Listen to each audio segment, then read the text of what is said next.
documents. Stapling of documents.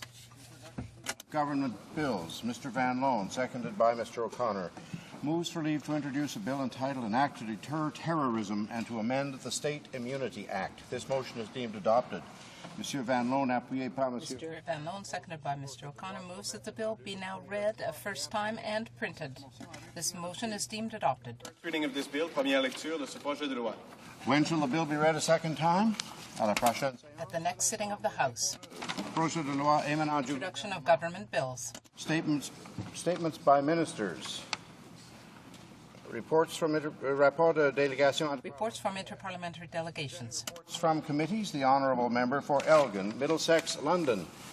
Mr. Speaker, I have the honour to present the 17th report of the Standing Committee on Procedure and House Affairs.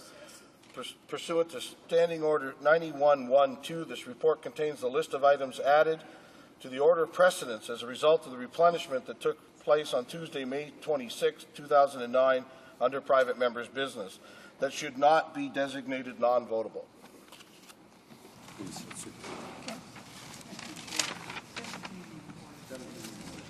Pursuant to Standing Order 9112, the report is deemed adopted. Okay. Presenting reports from committee, the honourable member for Abbotsford. Thank you, Madam Speaker. I have the honour to present in both official languages the 7th report of the Standing Committee on Justice and Human Rights. In accordance with the order of reference of Monday, April 20th, 2009, your committee has considered Bill C-25, an act to amend the Criminal Code, limiting credit for time spent in pre-sentencing custody, and agreed on Monday, June the 1st, 2009, to report it without amendment. Introduction of private members' bills. Introduction of private members' bills. First reading of Senate public bills. Motions. Presenting petitions. The honourable member for Renfrew, Pembroke, Nipissing. Thank you, Madam Speaker. I'm here to present a petition on behalf of constituents, and some of whom are right across Ontario. They're asking that the government sponsor a study because the health and general well-being of all citizens of Ontario is at risk. And this has to do with the multiple wind farm sites that are being constructed by the Government of Ontario in the various counties. So they're asking that Parliament conduct a study through Health Canada to determine what, if any, health effects are on wind turbine farms. Thank you, Madam Speaker. Presenting petitions, the honourable member for Western Arctic. Thank you, Madam Speaker, and I rise to present a petition signed by some 800 residents of the Northwest Territories, approximately 3% of the adult population of that territory, and it speaks to the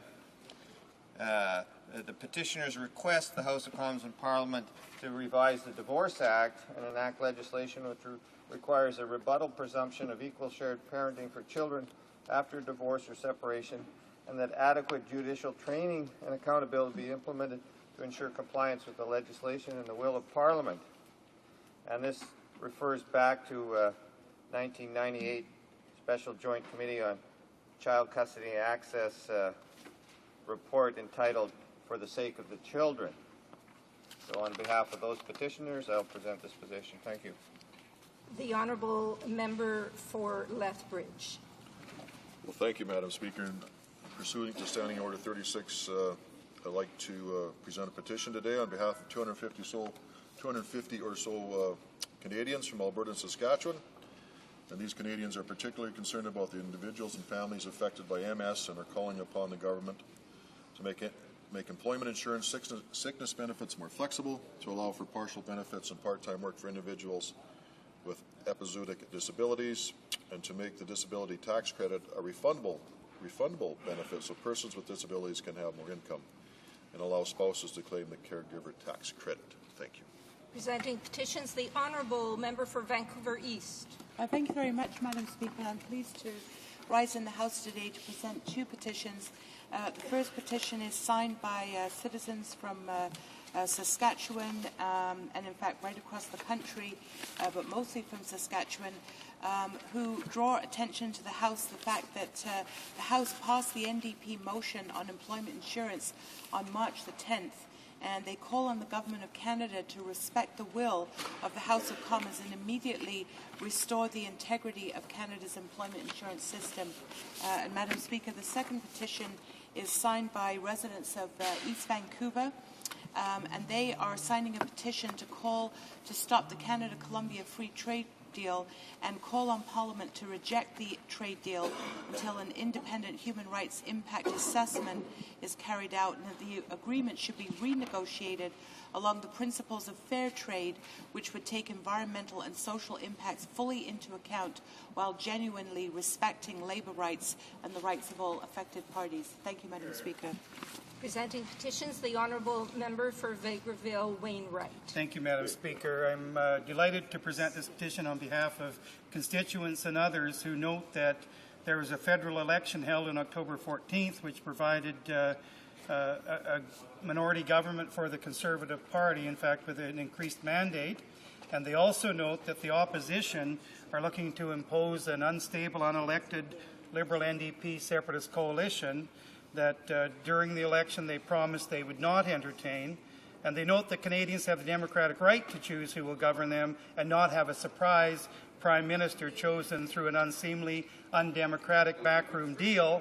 And they petition, therefore, they call upon members of Parliament to oppose any political arrangement that would replace the democratically elected government without first consulting Canadians in a fair and open election. Presenting petitions, the Honourable Member for Halifax. Thank you, Madam Speaker. I rise today to introduce a petition in support of a national housing strategy that would ensure secure, adequate, accessible and affordable housing for all Canadians. The signatories to this petition come from across Nova Scotia, from East Bay to Trenton, from River Ryan to Alma.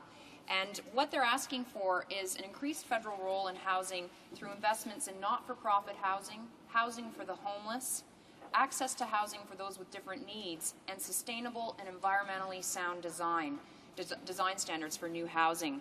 I want to thank all of those who signed this petition, and both the petitioners and I look forward to the Minister's response. Thank you. Presenting petitions, the Honourable Member for Barrie.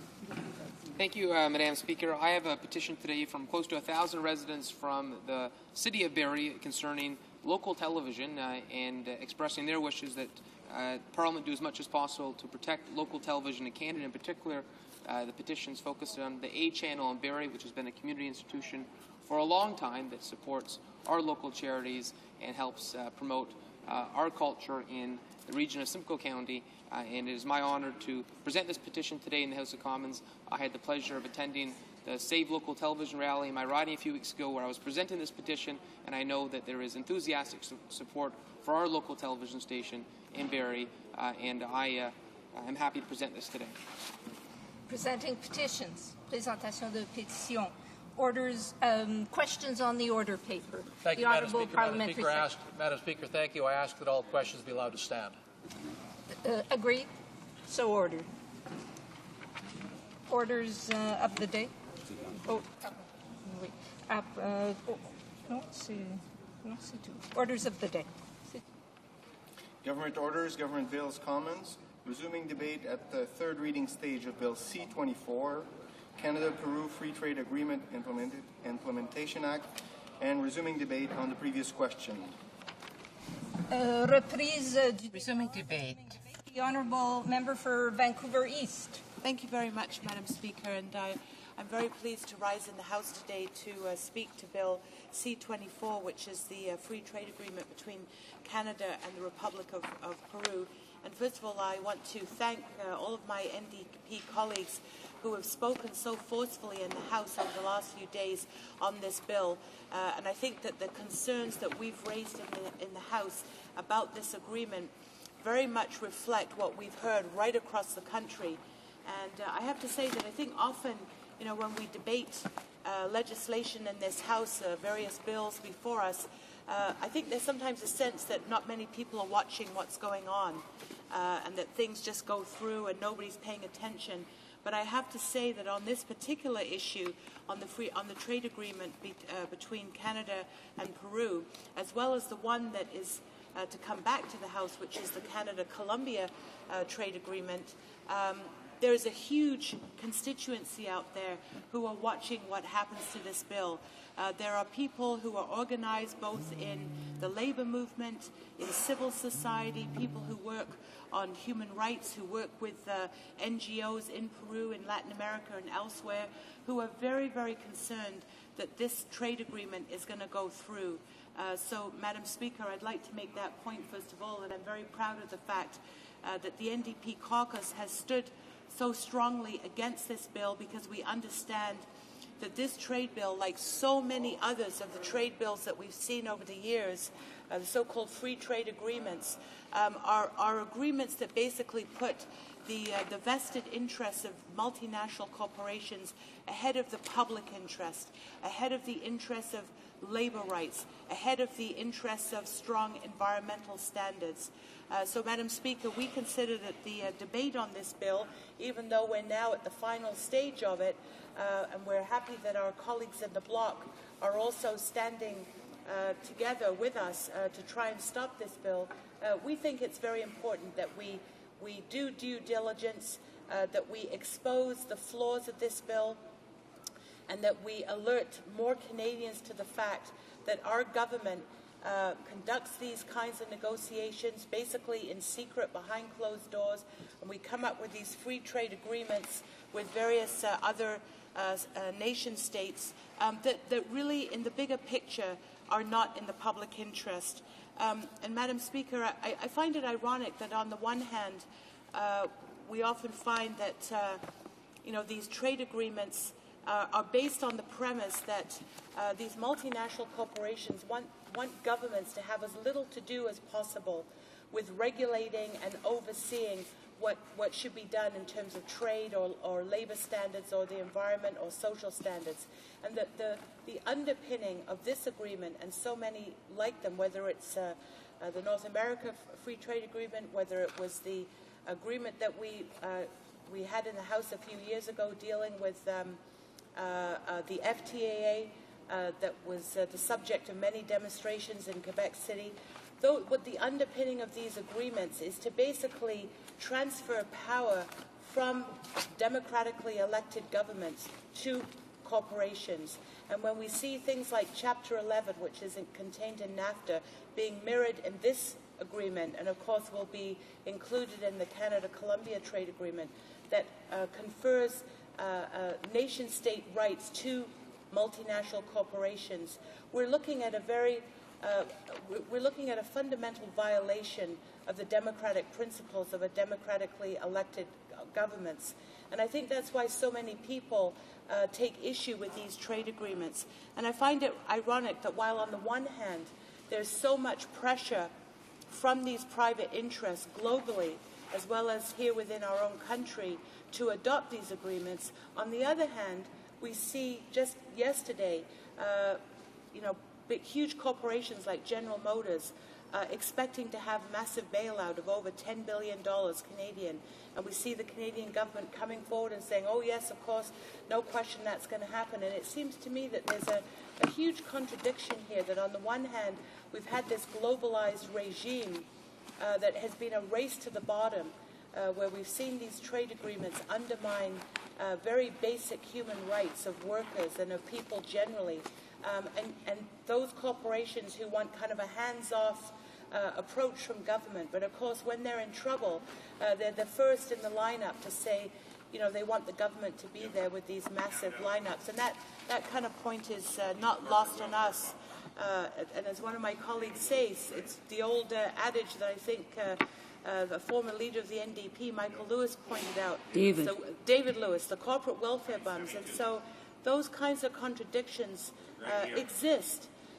And we're very mindful of that when we debate these trade agreements. Madam Speaker, one of the things that's been very important to us in the NDP is to advocate for the idea that we need to have fair trade agreements. We need to have trade agreements that don't put labor standards and environmental standards in some kind of side agreement. I mean, it used to be that they weren't even mentioned at all. And I can remember many demonstrations and forums that I've attended where there was a huge amount of organizing that was done by the Canadian Labour Congress, by federations of labour across the country, by NGOs to bring forward this issue of the need to ensure that trade agreements place on par the question of labour rights and environmental rights and social rights.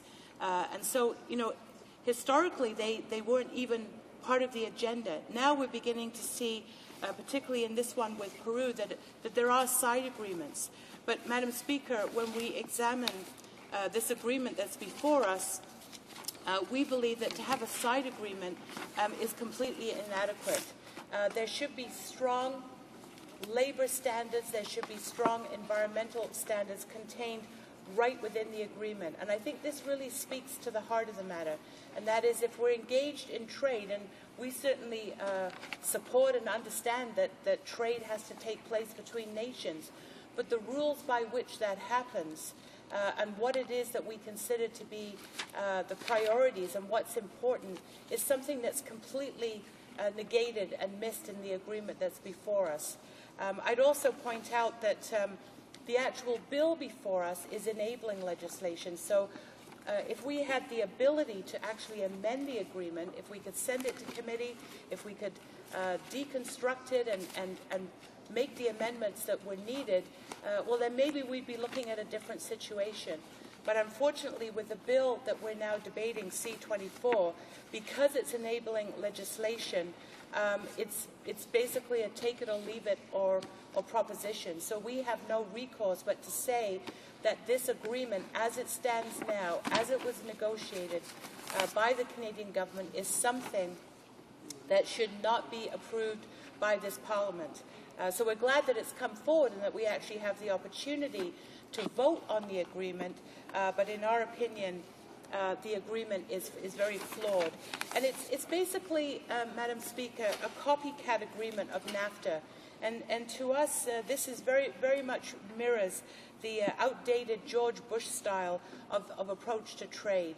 And we think that as the situation financially changes, as we see the global crisis in capitalism, and I just mentioned the situation with General Motors, then surely to God, what we're doing with these trade agreements should also be changing, and we should be recognizing that these agreements, as they have been negotiated in the past, are not even serving those corporate interests anymore. I mean, even those corporate interests are now in trouble, but they're certainly not serving the interests of average people. And certainly when it comes to the situation in Peru, there is a lot of evidence to show how workers have been disaffected, how they have minimal rights. And so we are insistent that this trade agreement should put at the top of the agenda inclusion of those labor rights. We care about workers, whether it's here in Canada, whether it's in Peru, whether it's in any other country.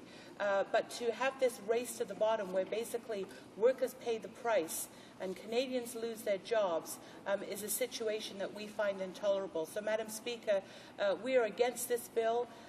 We believe that there's very strong public support to defeat this agreement and to go back to the table and to renegotiate something that is based on fair labor standards, on protection for the environment and protection for social conditions. Thank you, Madam Speaker. Questions et commentaires? Questions and comments? L'honorable député. The honourable member for Berthier-Masquinongé. Madam Speaker, I'd like to congratulate my colleague for her excellent speech. And you know that corporate responsibility for Canadian corporations abroad is a concern to the Bloc Québécois. It's something we've been concerned about for a great deal of time, and especially as regards the mining industry and mining companies in the extractive industries. Now, some of the companies in Canada, or some say, in fact, that the mining companies are there to help fight poverty. That's what we hear. They're saying, yes, we're helping to make the people in the South richer by mining in their country, but we feel, in fact, that it's the opposite that's true, in fact, because oftentimes what we've seen under Chapter 11 with NAFTA, there is a considerable amount of pressure that can be brought to bear by these mining companies, and as a result, they can have influence over the government policies, the social policies, the economic and cultural policies in those very countries. So I'd like to ask my colleague if she could answer us and tell us why the agreement might be detrimental for Peru, which is a developing country.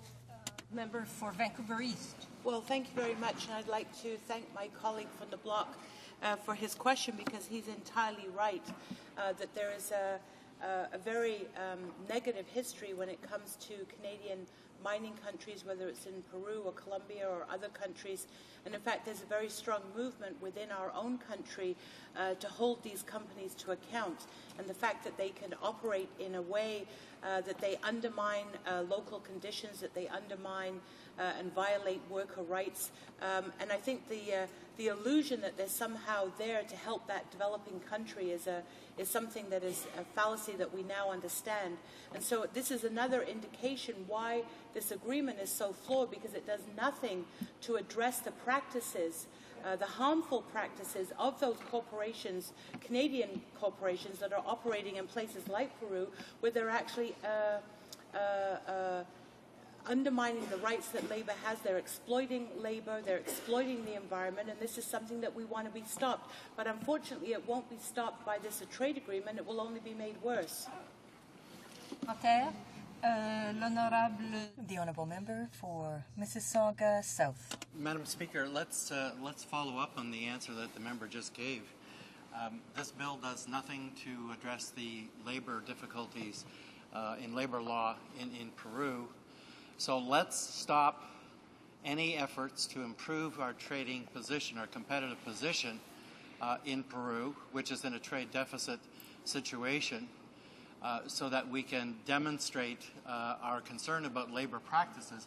But at the same time, Madam Speaker, since the United States and a number of other countries have already signed these agreements with Peru, it means that Canadian business will not be competitive.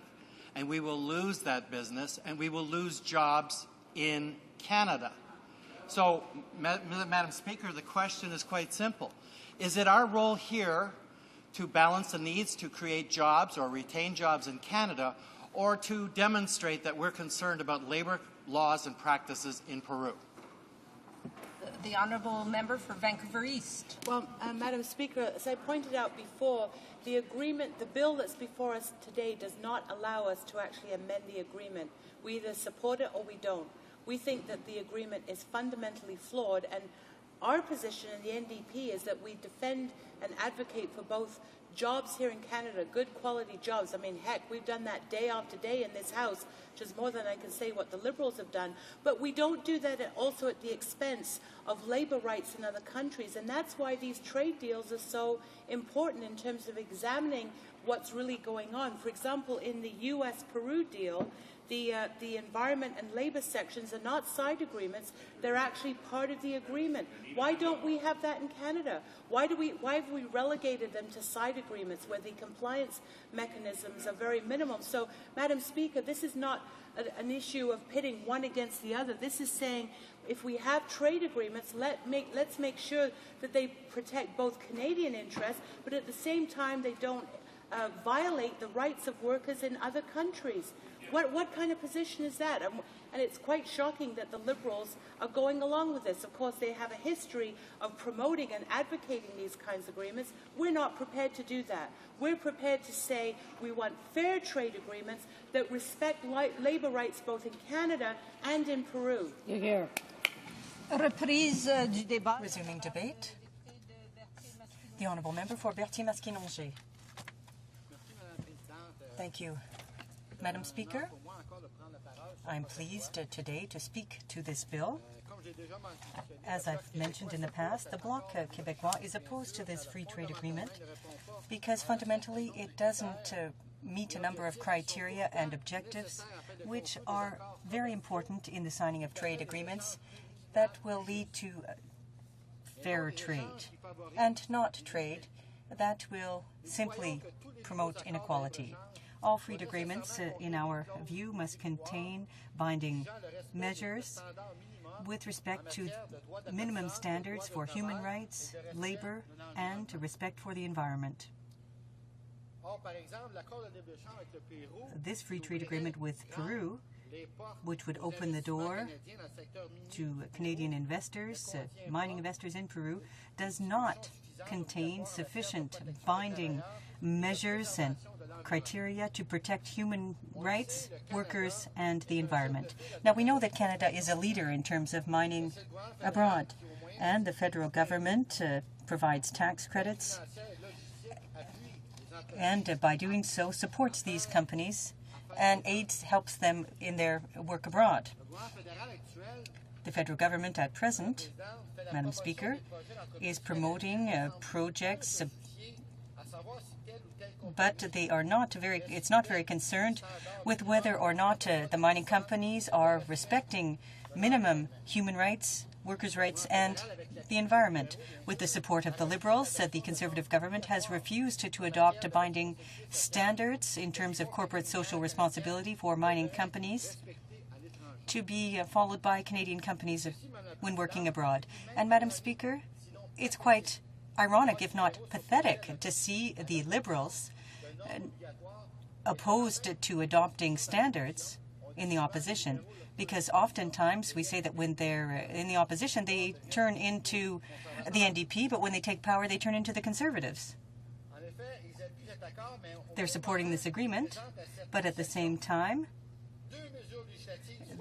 there are two pieces of legislation, C-301, which deals with corporate social responsibility for mining companies, and that was tabled in the name of the member for Scarborough-Guildwood, and motion M283 on corporate social responsibility for the extractive industry in developing countries, and that stands in the name of the member for Pierrefonds-Dollard. So you can see, Madam Speaker, that at the same time that they're supporting their support for the agreement on Colombia, this one on Peru, but at the same time, the Liberal Party is putting forth these measures,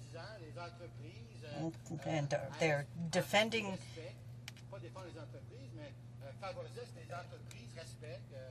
they're in favor of these measures to ensure that the companies do take the proper action with respect to the environment and workers. But at the same time, then we're seeing them vote in favor of this bill. So that's a fundamental contradiction in position. So I'd like to take some time to focus on that, Madam Speaker. Because if we look at Bill C-24, which deals with or rather another bill that deals with corporate social responsibility for the extractive industry, it talks about human rights and respecting the environment. Now, Madam Speaker, the Liberals, it was a Liberal who tabled this bill in the House, talking about corporate social responsibility, but at the same time, they're going to be voting in favor of the Bill C-24, the agreement between Canada and Peru, and the agreement between Canada and Colombia. So that's a fundamental contribution. It's political hypocrisy. It's unbelievable that a party can have that kind of a position, Madam Speaker. Now, for some time now, several Canadian mining companies have been associated, and in fact, this is why the bill is supporting the Liberal piece of legislation, Bill C-300, because these companies have forced people to move, to be displaced. We saw that in Colombo. We see the environmental damage that's been caused, the repressive nature of the plants. There have been even assassinations, all kinds of things that we've seen in unions that are operating in Colombia. Now, Madam Speaker, that's why the Bloc Québécois has always called upon the government to put in place measures for corporate social responsibility. But the government's always defended the principle of laissez-faire and wants a voluntary approach. There's really a lack of consistency in the position of the Liberal Party by voting in favor of this agreement, and it's shameful. Madam Speaker, I would like the Liberal members to explain their logic to me, because I have a great deal of trouble understanding it. They're supporting the Conservatives by refusing to enforce binding measures under the Peru Agreement, whereas this private member's bill that one of their members has put forth talks about corporate social responsibilities, and they're moving with both of them at the same time. That's a contradiction. How could I even qualify or talk about the Liberals in this regard? Well, at any rate,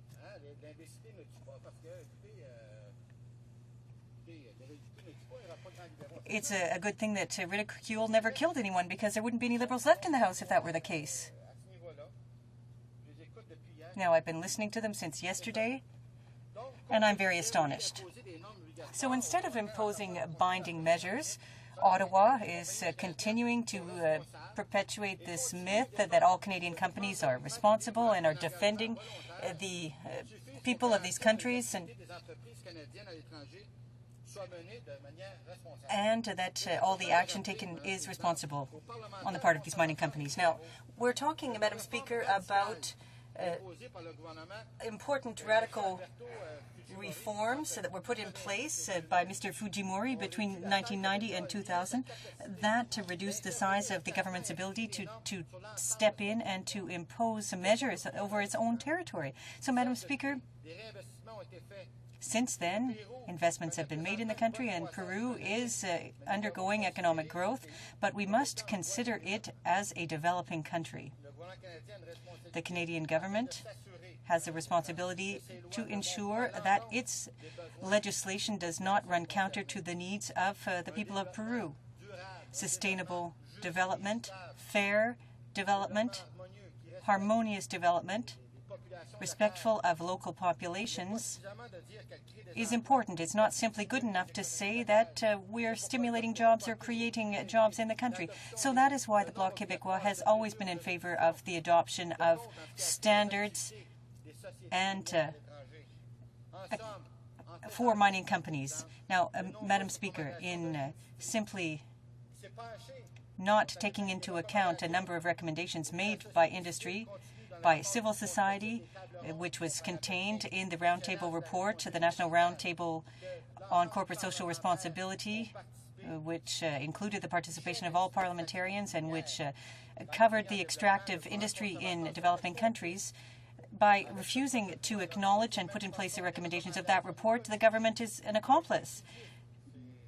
There are a number of companies that studied these areas, and so the government is an accomplice in these violations of human rights and the damage to the environment that's being caused by some of these companies that are at fault. And I cannot accept that, Madam Speaker, and that is why the Bloc Québécois will be voting against this bill. It's a commercial system that leads to exploitation of developing countries, and that's simply not viable. Now, contrary to what the government may say, the increase in exports through a free trade agreement between Canada and Peru will not automatically resolve the social problems, the poverty and inequality that is due to this very development. Madam Speaker, with a protection clause as part of the agreement enabling companies to take action under something similar to Chapter 11, in fact, that will hinder the activities of the Peruvian government to take action in support of its own people. And this free trade agreement contains some fundamental aspects similar to that, meaning that we cannot at all support it. Thank you very much. The Honourable Member for West Vancouver, Sunshine Coast, Sea to Sky Country. Merci, Madame Présidente. Thank you, Madam Speaker. And I'd like to thank the member opposite for his speech. I don't understand why there is such a lack of agreement among the parties. Is it because there's a lack of communication, or is there really a difference in opinion? I think that there are at least 3 reasons why we must support this agreement. The need for free trade, especially given the problems in the world that are affecting Quebec and the rest of Canada.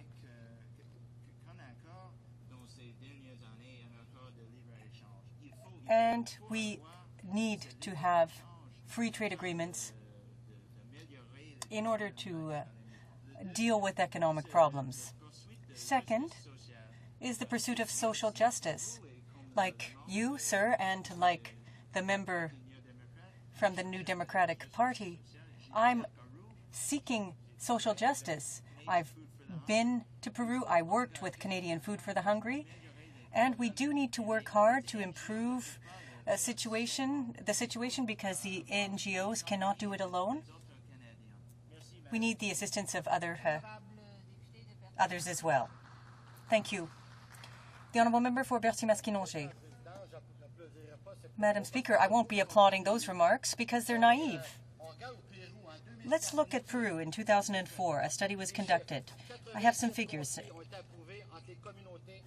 Some 80 conflicts were identified between 87 rather conflicts between mining companies and people in the industry during this conflict. What did they identify? Well, access to land, destruction of the environment. These are the kinds of complaints that we're seeing. In Colombia, there are thousands of people who are displaced people because the mining companies are simply taking over their land and are forcing them to move in order to mine the area.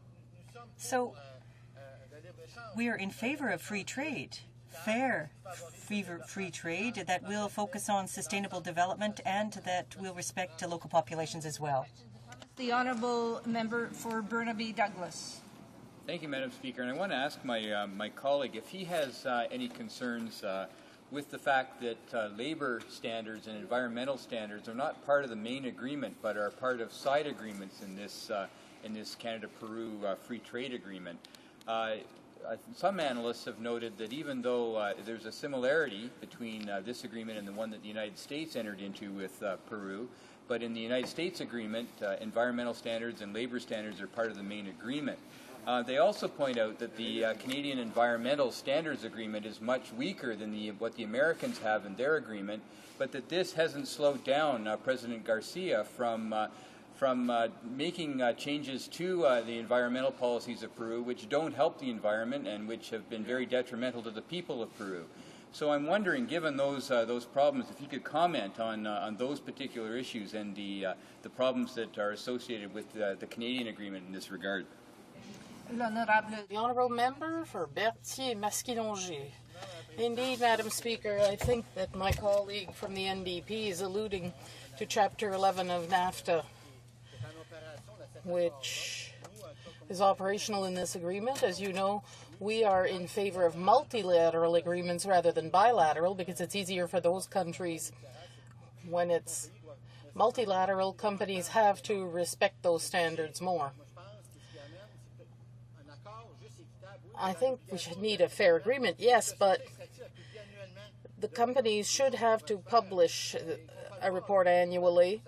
There are many things that could be done. They should publish about their overseas activities, respecting norms and standards. We find nothing when we do some kind of research on Canadian companies abroad. Form a tripartite committee to respect standards. That committee would be made up of government representatives, civil society, and the industry. There is a way to do mining while respecting environmental standards. There are techniques that are less polluting when you do mining. But there's nothing in this agreement with Peru that explains that phenomenon. The Honourable Member for Mississauga South. Thank you, Madam Speaker. Members have all received substantial input from various stakeholders and constituents about trade deals, probably more about the proposed deal with Colombia. The one that starts, I'm shocked and dismayed. form letter that's been going around, but also about the Peru agreement, and much of the debate that has taken place with regard to this particular bill, Bill C-24, about the Canada-Peru Free Trade Agreement Implementation Act, in fact has been dealing with some of the more substantive concerns that Canadians have about entering into agreements with countries with whom have reputations or human rights issues which cause them some concern, particularly Colombia and the cocaine trade. Now, having said that, Madam Speaker, I must admit, having been a member of Parliament for some 15 years already, one of the key lessons I think that I learned from former Prime Minister Jean Chrétien was that it is very, very difficult, if not impossible, to achieve several objectives in terms of promoting Canadian values and Canadian interests at the same time. And that sometimes you have to take a complex situation and deal with it separately. But he did say that if you want me to be a Boy Scout and go to China and tell them what they should do about human rights, that won't do any good, because then I'm going to be out of the loop. Canada's trade relationship with China becomes impaired, and all of a sudden there are consequences of being a Boy Scout where you can't do anything.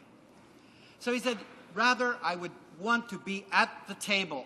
I want to be there. I want to show them how Canada works. I want to share with them the value system that we have. I want to show them that we are concerned about it and look for every opportunity to continue to advocate for human rights issues, for environmental issues, for fair and free trade issues.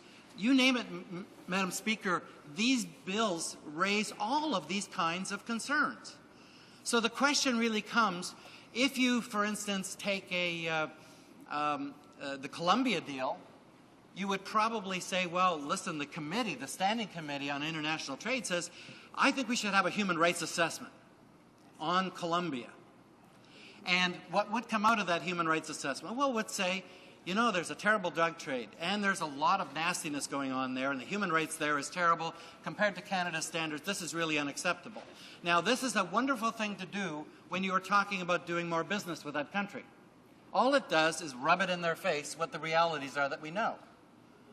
I understand that it's important to keep the message in front of the world about the challenges that many countries have around the world, whether it be human rights issues or whether it be environmental issues or whether it be corruption, which is rampant, whether, you know, I mean, Madam Speaker, think about it. If you did a human rights assessment on everybody that we did trade with, and if they didn't pass the smell test, as it were, then you would say our position is we're not going to do trade with you. So why don't we look at China? Will China pass a human rights assessment? Probably not. Will India pass a human rights assessment? Probably not. Will Colombia? Probably not. How about the United States? Do you think that with all of the debate that's going on in this place about torture and tactics, and even accusing people in this chamber who have views that would say in certain circumstances more aggressive techniques to get information from terrorists, that is totally unacceptable to many members in this place. Even to think that maybe there's a scenario under which there is more aggressive techniques to take place. But I think the consensus would be that there should be no human rights abuses, no torture.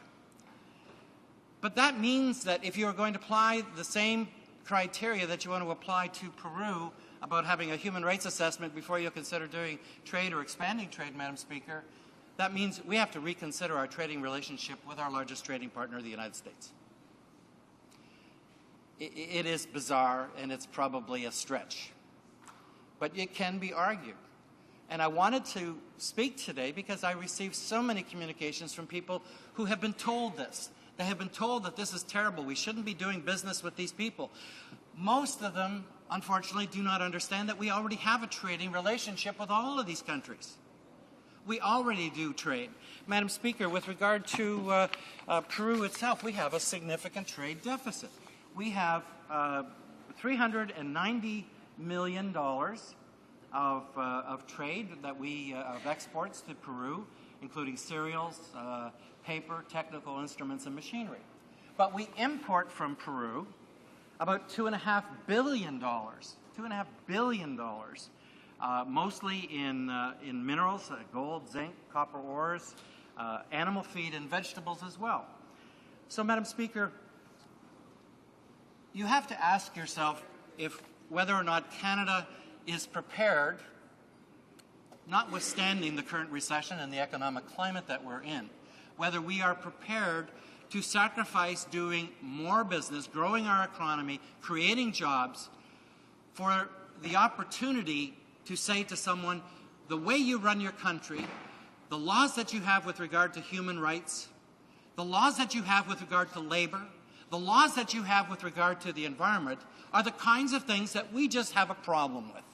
And we'd rather forego the additional business with you because we're good Boy Scouts. We're the messenger. Don't kill the messenger. We'd like to do trade with you, but we have to know that you've passed our test. You haven't passed our test, sorry. Now, that seems to be overly simplistic, but if you listen to the debate that's gone on for some days now, it always comes back to we need fair trade practices. We need responsible and fair labor practices. We need respect for the environment. Well, Madam Speaker, when I look at Canada's situation on the environment, who are we to lecture somebody else about our priority with regard to the environment? Who is Canada to lecture those when in its own house and our government, first of all, canceled every program that was set up to get Canadians on side to start dealing with greenhouse gas emissions and the consequences of global warming, which are horrendous. Madam Speaker, the government also wants to set standards which tend to protect and insulate current industries and current practices. In other words, they came up with one scheme that was, well, you can pollute up to the same levels that you are right now, and as long as if you're going to produce more oil, for instance, as long as the incremental pollution and greenhouse gas emissions created are no greater than you already are averaging, then that's okay. In other words, the current level of pollution is acceptable. That is the position of the current government. That is the position. Go ahead and pollute at the same levels. Well, Madam Speaker, anybody who knows anything about the environment knows that at our current rate, the damage is going to be tremendous. And if anybody's read the book Seascape, 6C, I was thinking of another thing, 6C, which talks about photoplankton and the fact that the carbon's being assimilated and dissolved into the water are killing and reducing the growth of photoplankton.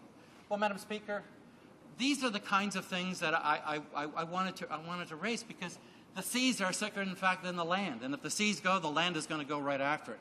We have some serious problems on the environment. But, Madam Speaker, I wanted to rise and just say that I believe that we should not try to achieve all objectives in every time we have a deal, a relationship with another country.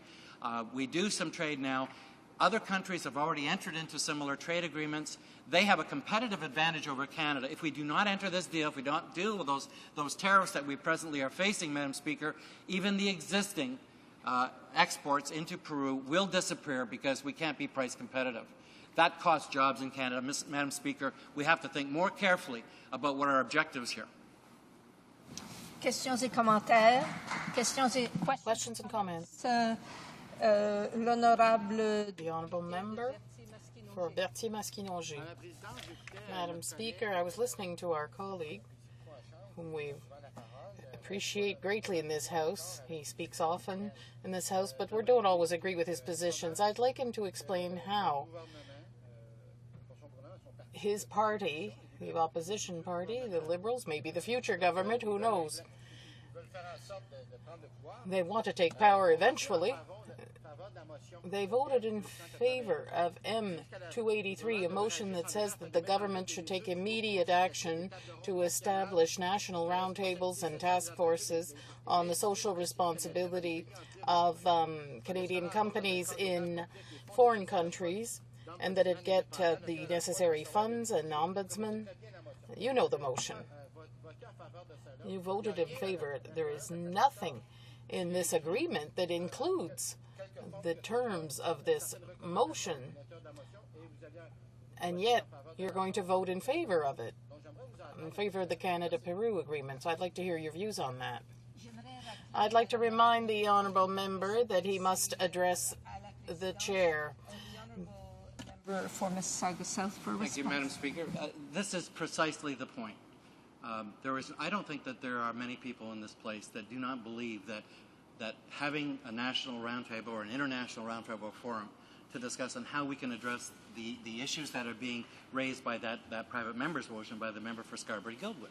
Yes, I support it. But, Madam Speaker, it is a definable, focused effort to do something concrete in regard to, for instance, mining standards, etc., and dealing with those who invest in things and destroy the environment. Madam Speaker, it doesn't have anything to do with trade, though. If you link that with something else and say, well, I won't do this unless you fix this, can you consider how many times, I think 3 or 4 issues are on the table, as well as the trading issues that this bill deals with.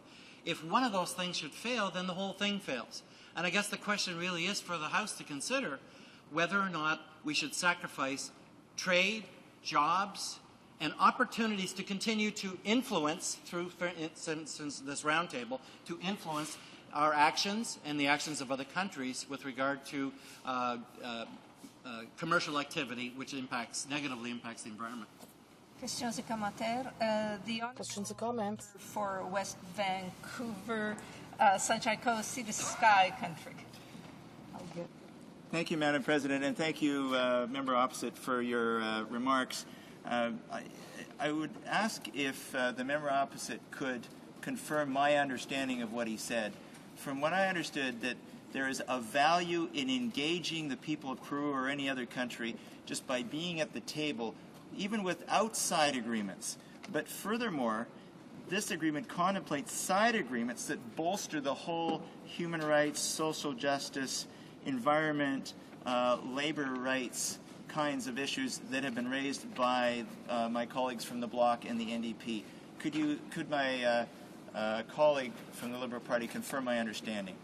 The honourable member for Mississauga South. Madam Speaker, I think the member has it correct. Every relationship that we have with countries around the world provides opportunities on a number of fronts, whether it be economic, trade, labor, environment. Certainly international relations are extremely important. To the extent that we become the critic of those who don't have the values or the standards that we have and that their laws are not the same as ours, all that can do is impair that relationship and make it even more difficult for us to be successful in terms of persuading or negotiating or dealing with on a variety of subjects. Let me make one last point, Madam Speaker, that I didn't get a chance to make in my speech. And that was the whole question of side agreements as opposed to having the matters dealt with within the main agreement. I'm not convinced right now, and I hope that some honourable members will rise and maybe explain it to the House, why an agreement that's a side agreement is less binding and less effective than an agreement which combines all of the elements. NAFTA, as an example, has those side agreements. We are participants there. Madam Speaker, if we have a pattern or if we have a model in which we deal with these various agreements, and they are working in other jurisdictions, why would we somehow argue that this would be less effective an agreement just because they're side agreements? I don't believe that's the case, Madam Speaker, but I'm interested in some argument. Resuming debate, the honourable member for Elmwood Transcona. Well, thank you, Madam Speaker, and I'm very pleased to speak to Bill C-24, an act to implement the free trade agreement between Canada and the Republic of Peru. the agreement on the environment between Canada and the Republic of Peru, and the agreement on labour cooperation between Canada and the Republic of Peru. Madam Speaker, Bill C-24 is the implementation legislation for the Canada-Peru Free Trade Agreement. The Canada-Peru Free Trade Agreement consists of three parts: the main free trade agreement text, the labour side agreement, and an environmental protection side agreement. It preceded and is nearly identical to the Canada-Colombia Free Trade Agreement. Bill C-24 is also structurally identical to Bill C-23, the implementation legislation for the Canada-Colombia Free Trade Agreement. Canada is following the United States, who completed the free trade agreement with Peru under the Bush administration in December of 2007. In spite of strong opposition from trade unions, civil society, and the Democrats, who viewed the deal as an expansion of the North American Free Trade Agreement, NAFTA, free trade negotiations with Peru date back to 2002, when the Chrétien Liberals first held discussions with the Andean community, and that group consists of Peru, Colombia, Ecuador, and Bolivia. On June the 7th, 2007, then Minister David Emerson announced the formal launch of free trade negotiations with Peru, and the Conservative government signed the bilateral agreement in May of 2008. Madam Speaker, the NDP opposes the North American free trade NAFTA-style treaties that put big business interests before workers and the environment, at all costs, and that have increased the inequality and decreased the quality of life for the majority of working families.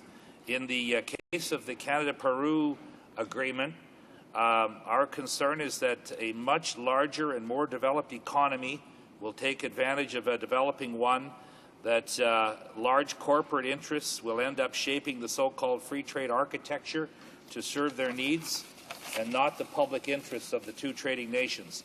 The worst aspects of the free trade agreement are similar to those found in the Canada-Colombia agreement. The Canada-Peru Free Trade Agreement does not include tough labour standards. The labour provisions are in a side agreement, outside of the main text, and without any vigorous enforcement mechanism. And I think that's the key to this. Trade unions in Peru have expressed concern as Peruvian labor law is deficient in several areas. Environmental protection, by addressing the environment in a side agreement, there's no effective enforcement mechanism to force Canada or Peru to respect the environmental rights.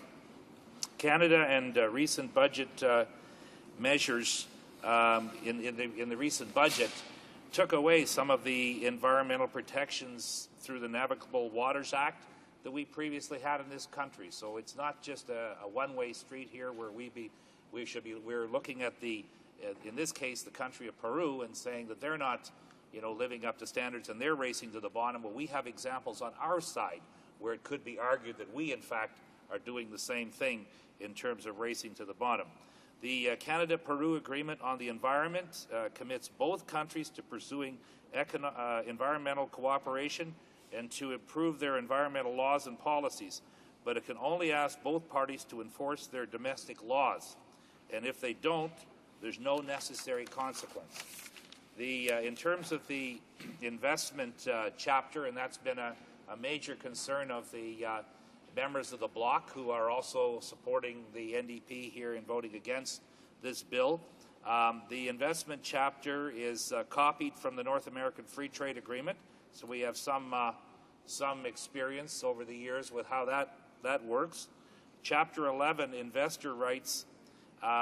The Canadian-Peru Free Trade Agreement provides powerful rights to private companies to sue governments over their public policy, enforceable through investor-state arbitration panels. We have seen through the North American Free Trade Agreement experience how this type of corporate rights regime undermines the legitimate role of government in protecting and improving the lives of its citizens and the environment. You have free trade agreements where, in fact, you put investors essentially on the same level as that of the state, and puts the state in a defensive position. We have some examples here with the under the NAFTA agreement mentioned just yesterday by one of my colleagues, where the government is being challenged by investors who are not happy with their treatment under the agreement. Now, Madam Speaker, while Parliament cannot modify the treaty itself, Bill C-24 is just enabling legislation, and the final jurisdiction over treaties lies with the Cabinet of the country. We would like this government to stop this bill and renegotiate the problematic parts of the accord, but that, of course, is not likely to happen, and that is our major concern with it. We've got a example here, and a member who was just here a few minutes ago asked a question, but that I would like to address. But what we have, in essence, is the Americans moving perhaps a year or two ahead of us in this area, and they passed their own free trade agreement with Peru. And unlike the Canadian agreement, they had the environment and the labor standards included right in the bill. So one could argue that the Americans had a better constructed bill than we have here. And their experience so far has not been good, because there's essentially a race to the bottom developing there, where Peru has issued decrees and reduced their standards. And so any analysis that I've read about this, particularly from the American point of view, is that this agreement that they've signed ahead of ours is not working favorably to the poor people, for the poor people and the working people of Peru. So clearly and surely we should learn something from the American experience. They have 2 years on us. They have a better agreement. It's not being enforced properly in terms of pulling both countries up. What it's doing is pulling them down, specifically Peru, and we should initiate, before we go much further with this, an effort on our part and direct our negotiators to at least move our agreement up to the standard, the higher standard of the American agreement, and maybe, just maybe, get some improvements on the American agreement, which would benefit the working people in the country of Peru. Now, there is a number of good examples that we have accessed from people who have looked at how the U.S. free trade agreement with Peru has been working. And for example, we can take the example of Teamsters President Jimmy Hoffa, who has Jimmy Hoffa Jr., I might add, who has made several observations about the U.S.-Peru agreement, but one of them is he has said that nothing will change for the 33,000 slave laborers cutting down the Amazonian rainforest. He has said that subsistence farmers will be forced off their land because cheap U.S. food produced by agribusiness will undercut their prices. The same thing happened with the North American Free Trade Agreement, which has resulted in millions of poor Mexicans leaving their farms. So how anybody in this Parliament could see it as an improvement to the country and to the world to take a group of people who have been working on their land, on their farms for hundreds and hundreds of years, and somehow, force them off their land and force them to buy subsidized imported food and get away from growing their own food, how that is supposed to be seen as progress is beyond me. So, the previous speaker from the Liberal Party was essentially condoning the approach of the race to the bottom. He's saying, oh, well, we can't question any country's practices because we're going to scare them off and they won't want to trade with us. Well, I've got news for him. People want to trade. All over the world they want to trade. And even in my own province of Manitoba, when a few protesters go to Environmental Commission hearings in Minnesota to complain about our hydro development up north, when it really is not a serious problem, in my opinion, our government takes that very seriously. Because why? Because we want to keep selling power to the United States. So a few protesters can have a big influence on our government policy in Manitoba. One or two people showing up at the Environmental Commission here. The honourable member may continue his comments during the questions and comments. Comments. The Honourable Minister of Justice. Thank you very much, Madam Speaker. I've just had a constituent of mine just recently ask me on another one of these trade debates, and he asked me, he says, is it the position of the NDP that they oppose all trade agreements? And I guess I told him, I said, that's pretty well the evidence on all these things. They've got a long record, and you know, in an era when sometimes people say that political parties or individuals may not be consistent, this is certainly a consistency of the New Democrat Party. I remember their ferocious objections to the U.S. free trade agreement, the North American free trade agreement, and so they've been very, very consistent. And you'll never hear them get up, Madam Speaker, and say, well, guess what, we had it wrong. The trade between Canada, the United States, and Mexico grew exponentially over the last 20 years. You'll never hear them say that. They would, in fact, they probably still complain about a free trade agreement. But I think it pretty well can be summed up that the NDP is prepared to help other countries, but it always has to be a handout, never a hand up. A handout, never a hand up. Because anything that might promote trade, to get people prosperous, to get them working, to expand trade, this is something that always gets opposed by the NDP. So I'd like to ask the honourable member, is there any trade agreement that's ever been concluded? I mean, they were against the Auto Pact, Madam Speaker. Now, you know how big that important that was, but it's pretty well consistent. Is there anything that they would support in the area of trade? The honourable member for Elmwood Transcona.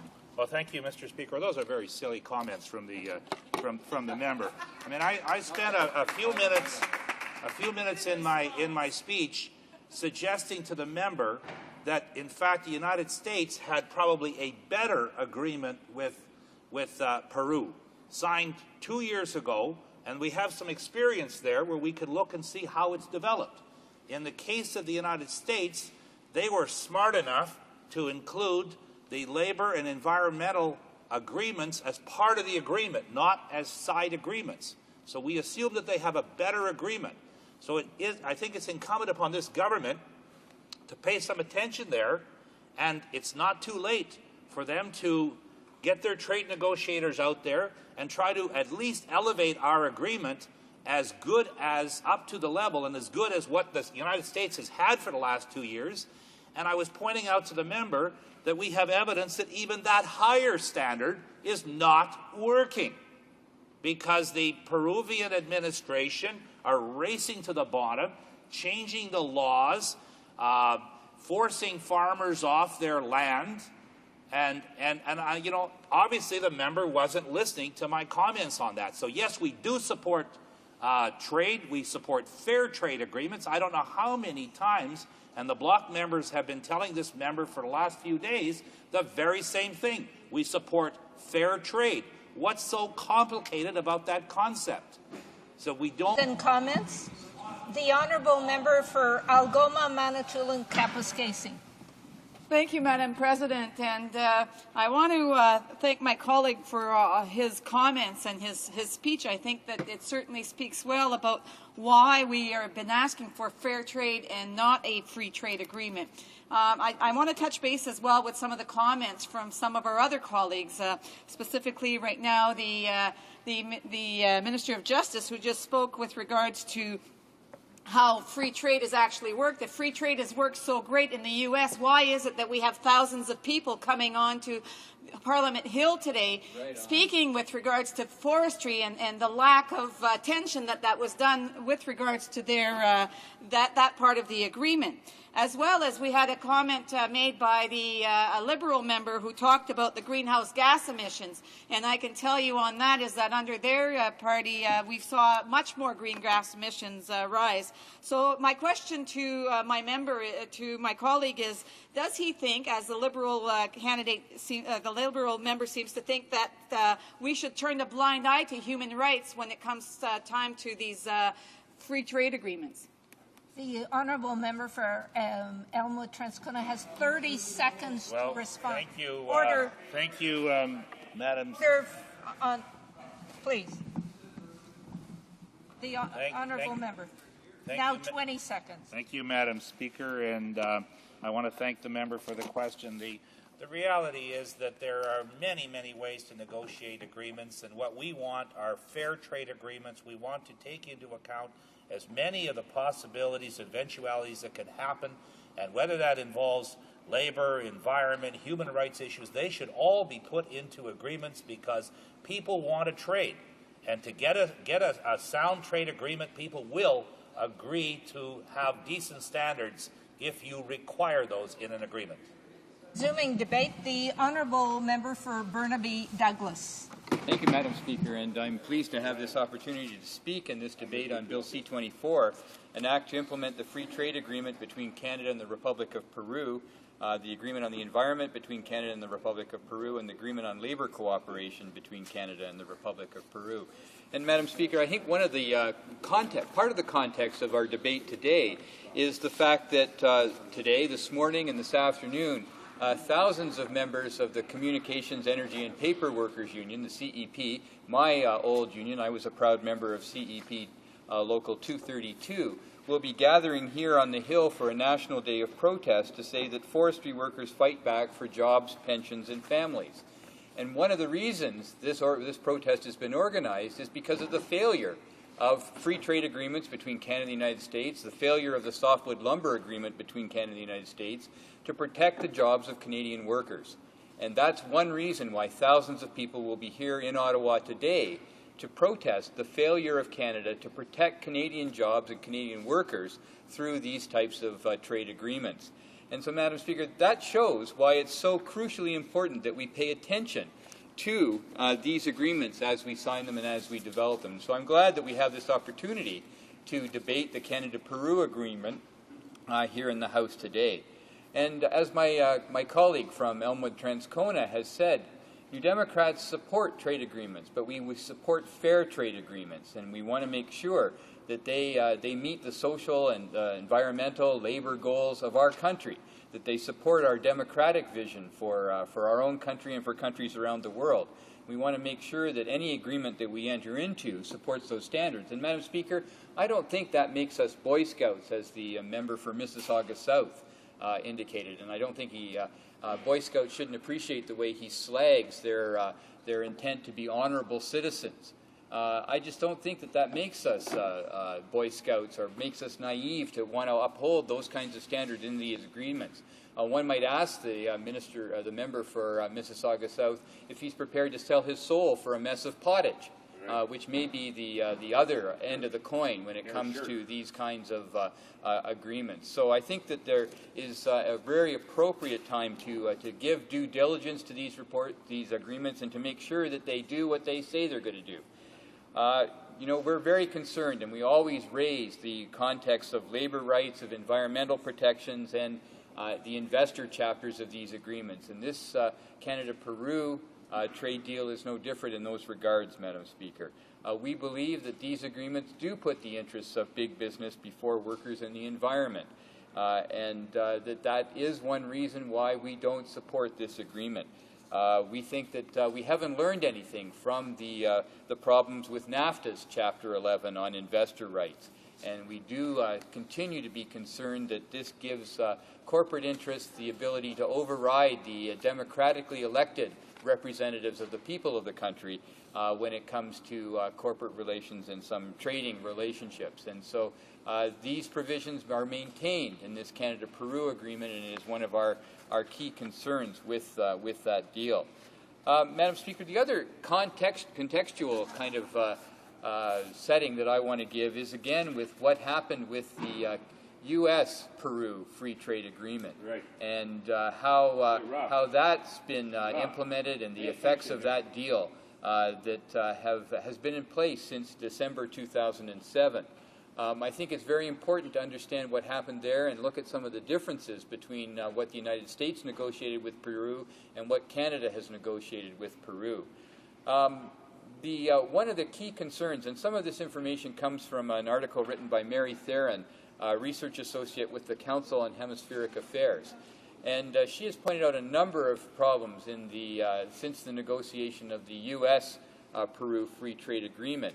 And she claims, and she, I think, backs up with evidence, unlike other members of the House who seem to have opinion but no evidence, she backs up with evidence that there's been, that the U.S.-Peru Free Trade Agreement has been an excuse that President Garcia of Peru has used to dismantle environmental and labor standards that did exist, such as they were in Peru.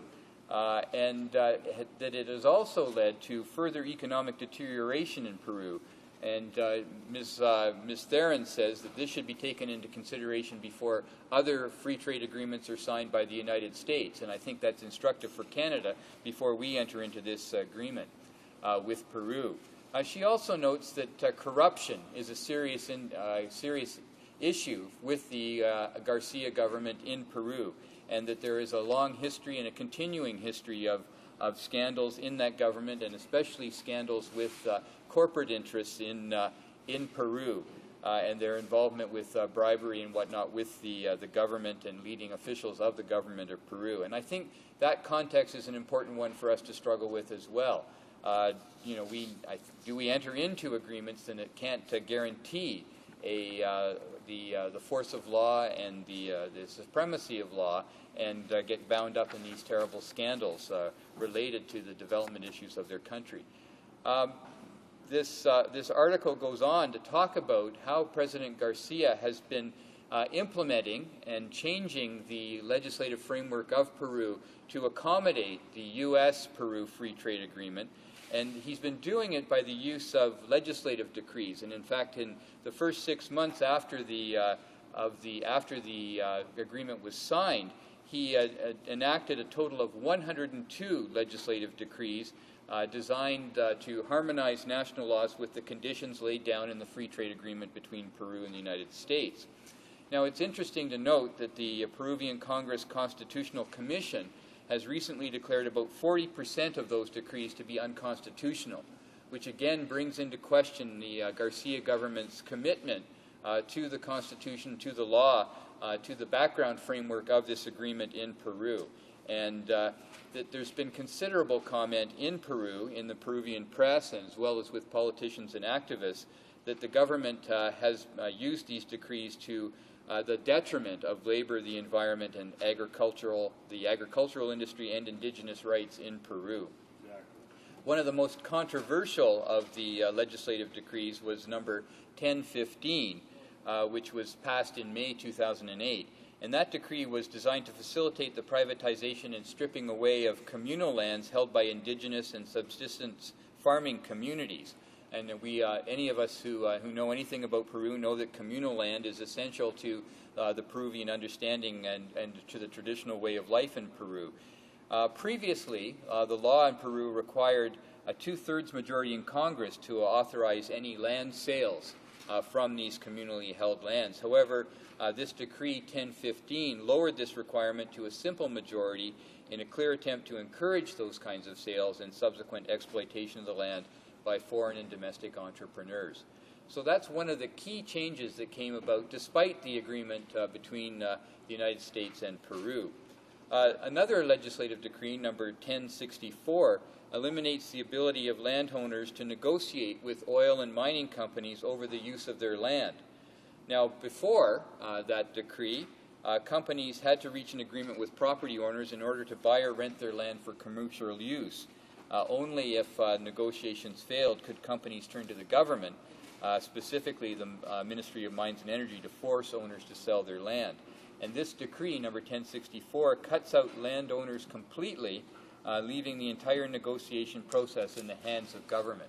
So certainly, Madam Speaker, by our standards, this would be a significant backward step in how landowners and traditional communal landholders in Peru deal with negotiations with oil and mining companies. And in the context where Canadians are increasingly aware of the activities of Canadian corporations overseas and requiring stronger measures around corporate social responsibility, the lowering of this standard in Peru I don't think says good things about our ability to enter into an appropriate agreement between Canada and Peru for trade. Another decree, known as the Forest and Wildlife Law, the President Garcia removed barriers that protected the country's national forest. That decree is number 1090, and it redefines national forest patrimony and lists protections against logging and other forms of exploitation. There's considerable comment in Peru and among opposition critics as well that talks about how this decree reduces transparency and eliminates input from civil society. And Madam Speaker, this all happens as well in a context where the environmental standards negotiated by the United States are stronger in their agreement than they are in the agreement that Canada has negotiated with Peru. So I think that's another key reason why we should be very concerned about this agreement, and is why I and my New Democratic colleagues won't be supporting this piece of legislation and this agreement between Canada and Peru. Thank you, Madam Speaker. And comments? The Honourable Minister of Justice. No, sorry. Okay. The Honourable Member for Okanagan, Kelowna Lake Country.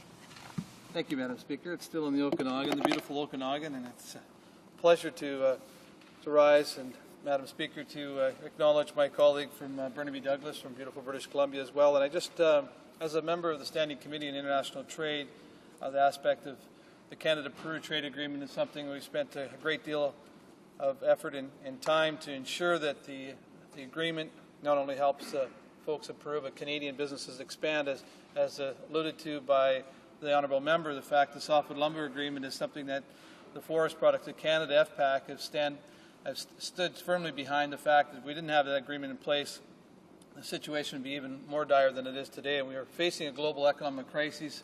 Had a chance to travel a few weeks ago to Finland and look at the forest industry there, and it's hurting as well. So we're working together, and one of the ways we need to help Canadian businesses expand markets, and I'm proud of previous Minister Emerson and our present Minister of International Trade that's broadening opportunities in Latin America. And with this particular agreement, Madam Speaker, I'd just like to ask the Honourable Member, he talks about the fact of human rights and labour agreements, something that's very near and dear. It doesn't have the fact that a monopoly on this compassion and caring factor. Our government's concerned about that. That's why we've entered in the strongest, most stringent labour and environmental side agreements. So if you could answer my question, is how this agreement is different than the United States, and the fact that we've instituted these tough regulations, and give us the difference of how the agreement would be different than the United States. Thank you, Madam Speaker. Honourable Member for Burnaby Douglas. Well, thank you, Madam Speaker. Well, I'm glad the member raised the whole discussion of labor rights in Peru, because I didn't get a chance to address that in my speech, and this will give me the opportunity to note that the Garcia government has also continued its legislative decrees in a number of areas related to labor rights in Peru, and they've been very controversial. Peru has a very small organized labor community, and public servants are one area where the labor rights of the existing labor rights of Peru have been jeopardized since the signing of the agreement between the United States and Peru. And despite the agreements that the arrangements they made to support labor rights in their agreement, we've seen that things like punitive evaluations of current employees have been introduced into the labor standards for the public service, the unionized public service in Peru, and this has been done outside of the collective bargaining process. So it's eliminated the ability of Peruvian public servants to collective bargain, and eliminated respect for the collective bargaining process there.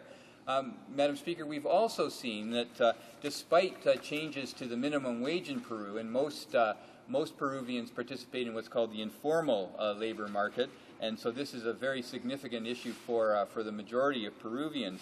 That even though there have been increases in the decreed by the government of Peru, that these have been unenforceable because there are no significant labor laws to do that kind of work. And so it shows that the kind of context where we try and put these kinds of labor, put some kind of lip service, which that's all you can consider it, Madam Speaker, because this sort of these agreements don't seem to have any enforceable measures that can actually improve the adherence to labor law, the existing labor law in countries, or see any improvement to those labor laws that protect the rights of workers in these countries. So the United States wasn't able to do that through their agreement. I don't have much faith that Canada's agreement will be able to do that in terms of the labor standards that we're seeking to uphold and improve between Canada and Peru by this agreement. Questions and comments? Very quick question, the Honourable Member for Elmwood Transcona. Well, thank you very much, Madam Speaker. And the member has eloquently described how the American free trade agreement with Peru is actually superior and stronger than the current Canadian agreement that's been signed. And even in spite of that, the leadership in Peru has continued here with a race to the bottom in environmental areas and in labor areas. And this government should pay attention to that and should move quickly to try to renegotiate this agreement and to stop this race to the bottom that's going on. I ask the member to further some comments on that. The Honourable Member for Burnaby Douglas has 30 seconds to respond. Well, thank you, Madam Speaker. And I think it goes back to the whole question that the member from Elmwood Transcona raised about the need for fair trade agreements, and that that's become a slogan for us in this corner of the House, but a standard that we try to live up to in our review of these kinds of agreements. We believe that there has to be respect for the people of the country that we're dealing with, and we don't see that in many of these agreements, and that's where we're taking our stand in this corner of the House. Reprise du débat. Resuming debate. The Honourable Member for Sherbrooke. Thank you, Madam Speaker. And I am rising to speak on this bill for the last time, I believe. And I would thank the member for Kelowna Lakewood for his previous question motion, because otherwise I wouldn't have had an opportunity to speak to it again. As you know, this is a huge issue, a huge learning experience for many members in this House, be they Conservatives and or Liberals. We always say in teaching that we have to repeat, repeat, and repeat the message. So here I will go. I will once again repeat the message. Now, Liberals and Conservatives combined, as you know, seem to be saying that the Bloc and the NDP disagree with our corporations having an opportunity in Quebec and Canada to be involved in these in trade, etc. And that is not the case. In Quebec, we have a lot of companies, etc. Trade is very important. So we agree in principle with agreements. Now, we'd rather see multilateral agreements, but in this case, we're talking about a bilateral agreement between Peru and Canada. Now, normally, what is good for Quebec is supported by the Bloc Québécois. Now, in this case, this free trade agreement has never been subjected to an impact assessment in terms of employment in Canada, Quebec, or Peru with respect to the impact on workers and workers' rights or on the environment. So an impact assessment was never conducted. And sometimes we wonder what negotiators do without an impact assessment. Maybe there was a minimum amount of investigation in that area that was done to ascertain the impact, but when I'm involved in a commercial transaction with someone, it's not with a view to taking advantage of that other person. What I want is a win-win situation for both partners involved in a transaction. And that's what I want to see for objectives, in terms of objectives for free trade agreements signed in this House as well. Now, yesterday, during the debate on this act to implement the free trade agreement, one of the Conservative members said democratically elected parties are speaking and have decided to sign the agreement. However, in a democracy, we need to look at how people are consulted, and it's important to identify weaknesses contained in the agreement, be it through an agreement on investments, an agreement on cooperation, the environment, labor issues, or with respect to legislation governing a mining company. Another fundamental aspect that the bloc constantly debates is the importance of bringing these agreements under multilateral agreements. Now, Madam Speaker, I talked earlier about democracy. And under agreements such as this one, there can be losses of sovereignty for some countries, and that is especially the case with respect to the agreement on investments. We need to protect against gaps that can occur in this regard, Madam Speaker. And when we talk about foreign companies and the fact that these companies may have more rights than the actual citizens of the country, that is a loss of sovereignty.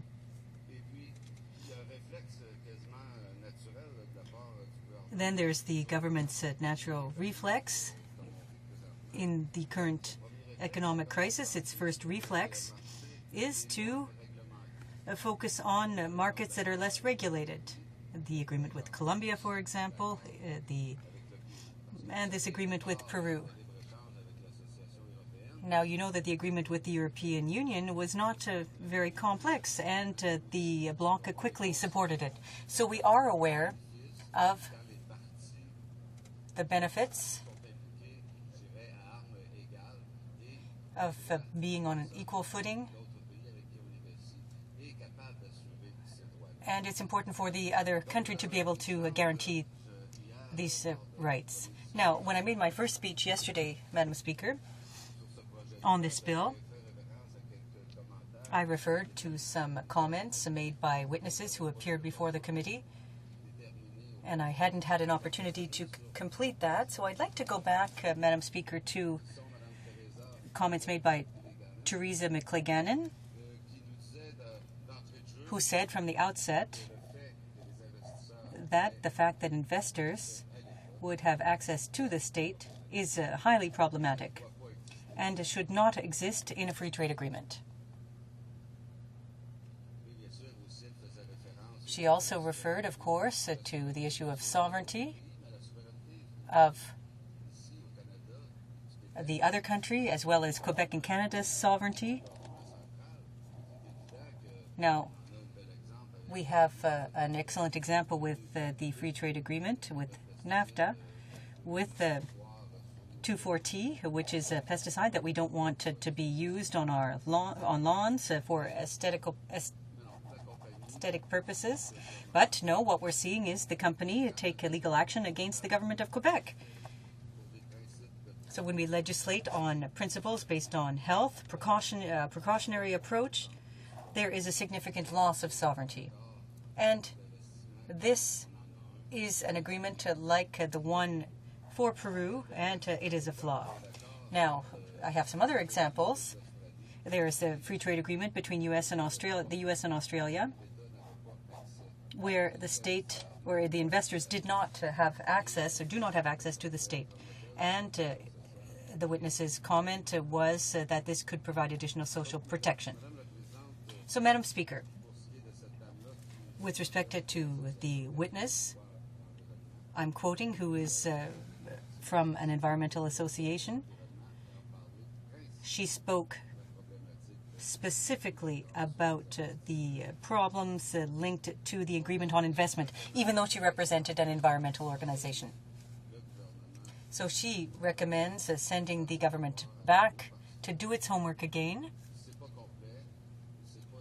because this is not complete. It's not an ideal agreement to protect citizens, and in both countries as well as both countries. Mr. Rawlinson, a lawyer who represented the Steelworkers Union, who said that the main problem with the agreement was the labor aspect and labor rights. Because, of course, when we address that issue, we're talking about basic principles, but not the promotion of these rights, so that the other party will benefit from this agreement. The labor rights are simply based on existing rights, and in that regard, we could say that the same is true for environmental rights. It's based on existing rights in the country. So someone might simply think, well, if mining companies or oil and gas companies are going to set up there, it's because it will be beneficial for them. But there needs to be bilateral benefits. But in fact, what they're doing is taking advantage of lower labor costs, lower labor standards, lower environmental standards, and as a result, it's less expensive for them to operate their facilities in Peru. Now, this gentleman, who I'm quoting, agreed with the idea of having all of these agreements included in the main agreement and not in the parallel or side agreements. So he was in favor of eliminating this silo-based approach. Then we heard from Mr. Cameron, who was also a lawyer, and who said that Peru, like Mexico, has two distinct classes in its society: the people who benefit from these agreements, and then the rest of the population who do not. Now, I've almost completed my remarks, but I'd like to go back to an important principle, Madam Speaker, because I can see that I know, in fact, that there are two members who have presented either private members' bills or motions regarding the corporate social responsibility of companies in the extractive industry and developing countries. So if the members who are putting forth those measures understand the importance of them, they must also agree that it's important to vote against this and to call upon the government to go back and do its homework. That way, we'll be supporting them and getting those motions and private members' bills through, but we will not be supporting this bill. Questions and comments? Member for Kelowna Lake Country. Thank you, Madam Speaker, and I'd like to thank my honourable colleague from Sherbrooke, who's also a member of the Standing Committee on International Trade, and we've had opportunity to travel together, and I appreciate his comments. Obviously, we're separate positions on this specific trade agreement, but I'd just like to ask the honourable member a couple of sections that we talked about within the agreement. We had reference to the strongest labor and environmental side agreements that Canadian governments have signed in any trade agreements. And we want to ensure that, speaking with constituents, I have one that I was talking to not too long who's been in business for many years in Peru, and looking at the health, safety, and environmental measures. It's Article 809 of Chapter 8 in the investment of the agreement. It states, the parties recognize that it's inappropriate to encourage investment by relaxing domestic health, safety, or environmental issues and measures. In Article 810, Corporate Social Responsibility, each party should encourage enterprises operating within its territory or subject to its jurisdiction to voluntarily incorporate internationally recognized standards of corporate social responsibility in their internal policies. Madam Speaker, we had the opportunity to visit Colombia, and I know that other businesses in Peru have corporate social responsibility. Canadian companies are raising the bar. So my question to the honourable member for Sherbrooke is, how, by leaving the status quo, is going to help increase the quality of life and give opportunities for the residents of Peru? Thank you, Madam. The honourable member for Sherbrooke. Thank you, Madam Speaker. As a matter of fact, we're not asking for the status quo. We're asking that the government resume these negotiations and improve this free trade agreement. Because when we refer to environmental laws, for instance, or labor laws, one must understand that all the agreement does is say what's there, the basics have to be respected. But the basics mean that our companies can take advantage of what's basic in Peru and what's basic in Canada, of course. So it would be in the government's interest. As a matter of fact, there are witnesses who stated this clearly. Government negotiators were not up to scratch. They were unable to negotiate things that should have been negotiated, and the quality of what was negotiated was deficient. So it's a matter of going back to the drawing board and doing the homework again. We'd be prepared to support a free trade agreement with Peru as soon as the government comes back and includes parallel or side agreements and human rights or labor laws in this, and negotiates less lengthy periods, because we know that the U.S. Negotiated far shorter periods regarding rights than Canada negotiated with Peru. So the negotiators in Canada must do its homework, and the directives from the government should be more specific and mean that, yes, we are there to promote rights, the rights of workers, as well as environmental standards. Questions and comments? The Honourable Member for Ottawa Centre. Thank you, Madam Speaker. I just wanted to raise a question with my colleague from the Bloc, and it stems out of the related bill that's in front of the House right now, and that is Bill C-300, which is the bill that is addressing corporate social responsibility. And I think in light of my friend from the Conservative Party raising the issue, I wanted to get his take on how, if we really want to deal with corporate social responsibility, if it would be better to have it embedded in a policy, not just for trade agreements and voluntary, which is the problem with this trade deal, but to in fact have that kind of approach, that legislation embedded in Canadian governance model right across the board for all companies. The Honourable Member has 30 seconds to respond to the answer. The Bloc Québécois is in favor of the principle of M293, a motion on social responsibility, and C300, which is on the same track. We agree in principle.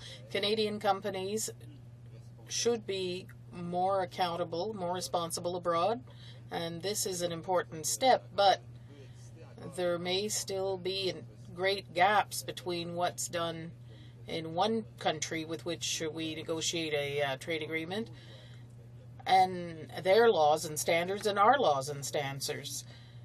Social responsibility should set a higher standard, a strict standard for protecting the environment in foreign countries, but I think that both can complete each other and must complete each other. Resuming debate, the Honourable Member for Ottawa Centre. Thank you, Madam President, and thank you for the opportunity to rise to speak on Bill C-24. Many have spoken of the concerns they have around this trade agreement. And I think, I think Canadians are listening carefully to the difference between what some call free trade and what we call fair trade. And I think there is actually a shift in the debate around trade agreements and around how trade is done globally. And I think the nomenclature, the terms we use for trade, I think you're going to see, Madam Speaker, a change in the use of the term free trade. And I think that's because of the collective experience of countries with these agreements. When you look at the details and you drill down to some of these trade agreements, the notion that there's anything free is a misnomer. And when you look at the give and the take and what you end up with at the end of these trade agreements, many people have quite rightly been critical. And I think what we're seeing now is that we're going to move to something more in line with a sectoral approach, that you really shouldn't be doing these huge, massive pieces of architecture to say that we're going to be all in or all out and give certain powers to certain sectors of society over others. And what I mean by that, Madam Speaker, is that when we look at the experience with NAFTA, for instance, and Chapter 11, and you look at what was given up by Canadians to allow private corporations to meddle in the affairs of our governance, it actually undermines the fundamental premise of democracy. This is not free. This is actually a change of power, an exchange of power where we end up with less and certain entities end up with more. And it has to do with the notion of sovereignty as well. I think that most people would agree that our Parliament should be able to pass laws that are unfettered in terms of outside interference, which of course will want to be vigilant of what our obligations are internationally, but also with the allowance to provide good governance for our citizens. That's not the case when you look at the experience of Chapter 11. And in fact, many, not just people in this corner of the House have stated that. In fact, people outside who have critiqued these agreements have said that. And that's one of the problems with this trade agreement. It continues down the path of the ill-fated path of the Chapter 11 experience. And if you look at it, it really has investors' rights over the rights of citizens. The fact that private companies can sue governments with these Chapter 11 provisions over our public policy choices is a clear indication that there is something more than a free trade or an exchange or an opening of trade. It means that you're actually laying hands on certain people and giving them rights over others, in this case, private corporations. And I want to take that observation and align it with where Canadians are at and look at what's happening right now with another bill that's in front of us, Bill C-300, the Corporate Social Responsibility Bill. And it's interesting, Madam Speaker, when people have critiqued Bill C-300, and I have a private member's bill that's similar to it, and motions have been passed on corporate social responsibility. The critique is this, that the people who critique it are concerned that extraterritorial provisions will be given to the Government of Canada over investments abroad in the extractive industries. Interesting, because when you take a look at Chapter 11, what we're actually doing is legislating the rights of extraterritorial private interests to have influence on governance here. You don't hear them talk about that, Madam Speaker. So on the one hand, they're saying, oh, we don't want to have too many rules for our corporations when they're doing business overseas, because that might, interfere with the conduct of the business of certain countries. On the other hand, there's this, Chapter 11 check written and handed over to private corporations with whom we do these trade deals with. I think that's an important issue. I think Canadians want to know why these facets within these trade deals are being set. Who's benefiting here? Is this helping the citizens of the countries of whom we're entering into these trade deals with? I suspect not. I know not. I know that it's not. And I think it's important because when you look at this trade deal, it again is reinforcing that. The other thing I have to say, Madam Speaker, is when you look at this trade deal and you look at the side provisions on environment and on labor, they are just that. They're side agreements. The language is voluntary. You can't have voluntary human rights. Human rights are either you embed them and you have strength in terms of support to ensure that those human rights are being granted, or you don't. Having voluntary human rights is you might as well decide, well, you might as well not bother, because it really does a disservice to the whole concept and notion of human rights. I can only think what John Diefenbaker would say to that, you know, you have side agreements on human rights. I suspect that he wouldn't be in favor of that notion. And I think that's important because what we've seen in this trade agreement is that I suspect because they thought, well, there's going to be a furor over the lack of environmental and human rights provisions, let's do a little political inoculation and let's put a side agreement in and then everyone put a ribbon on it and everyone will be happy. Well, you know, we see through that this side of the House, Madam Speaker. You either have it embedded and strengthened with legislation, or you don't bother. And to have it in the side with, as was mentioned by my colleague from the Conservative Party earlier in his intervention, was that, you know, it's voluntary.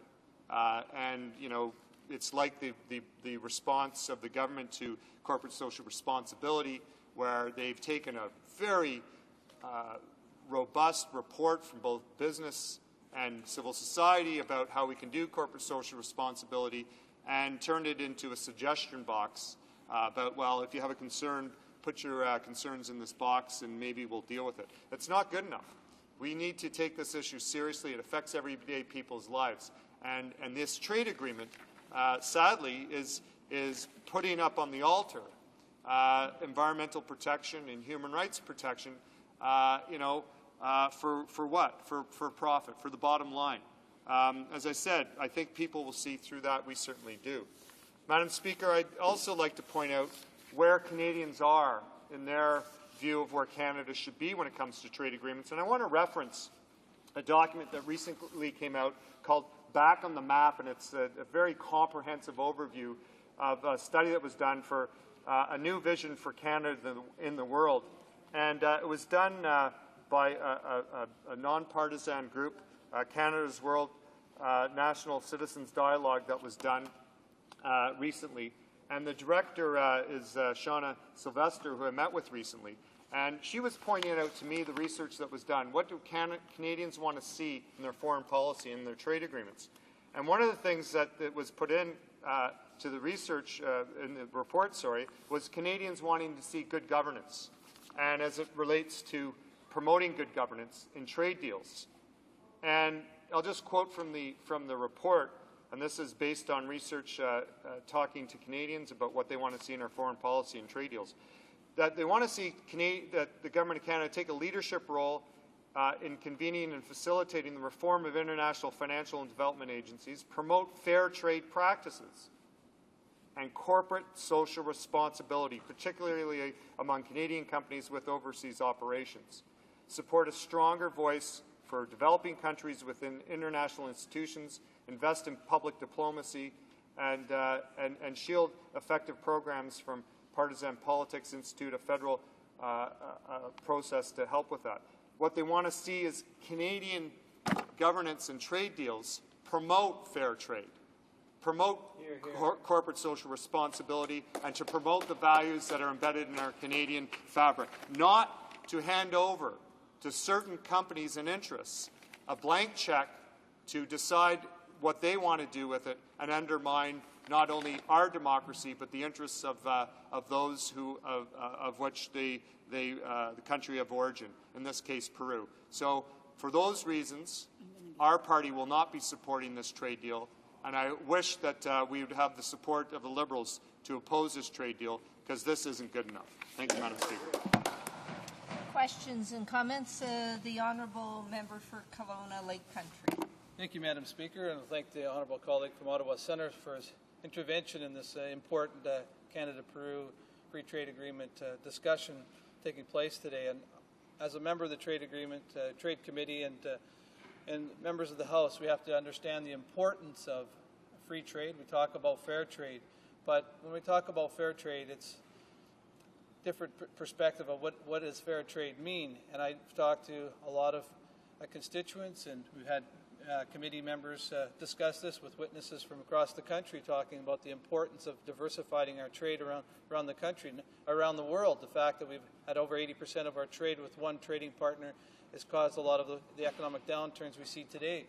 So my question to the honourable member from Ottawa Centre is the fact that we have the toughest side agreements with labour and environmental agreements, Canada, U.S., and there's different ways of negotiating, but the U.S. has an agreement with Peru signed February 1st. So we talk about fair trade.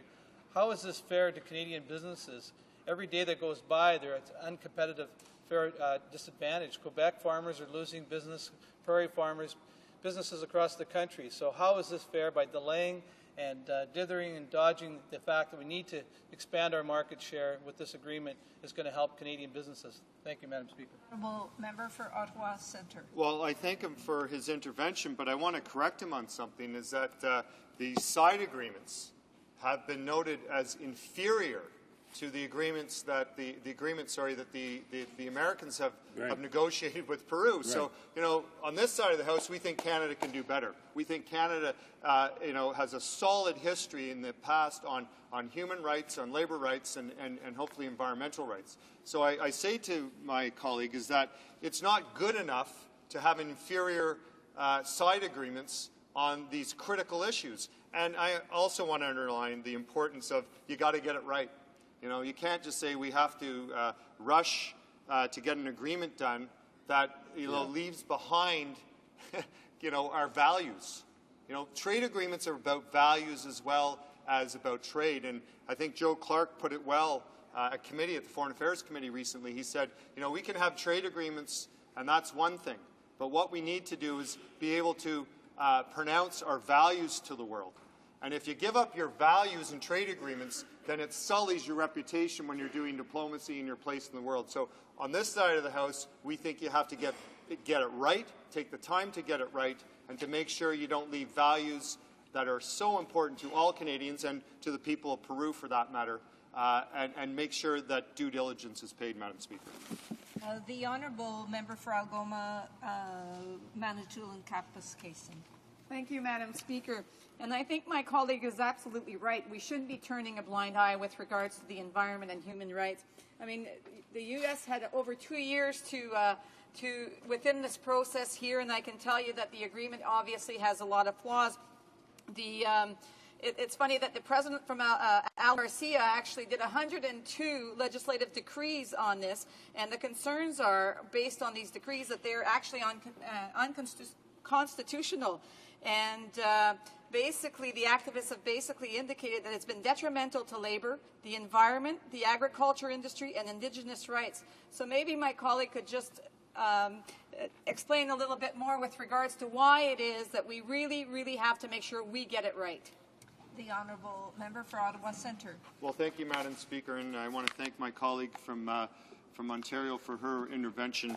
I'm going to reference yet again not what my point of view or my party's, but Canadians' point of view.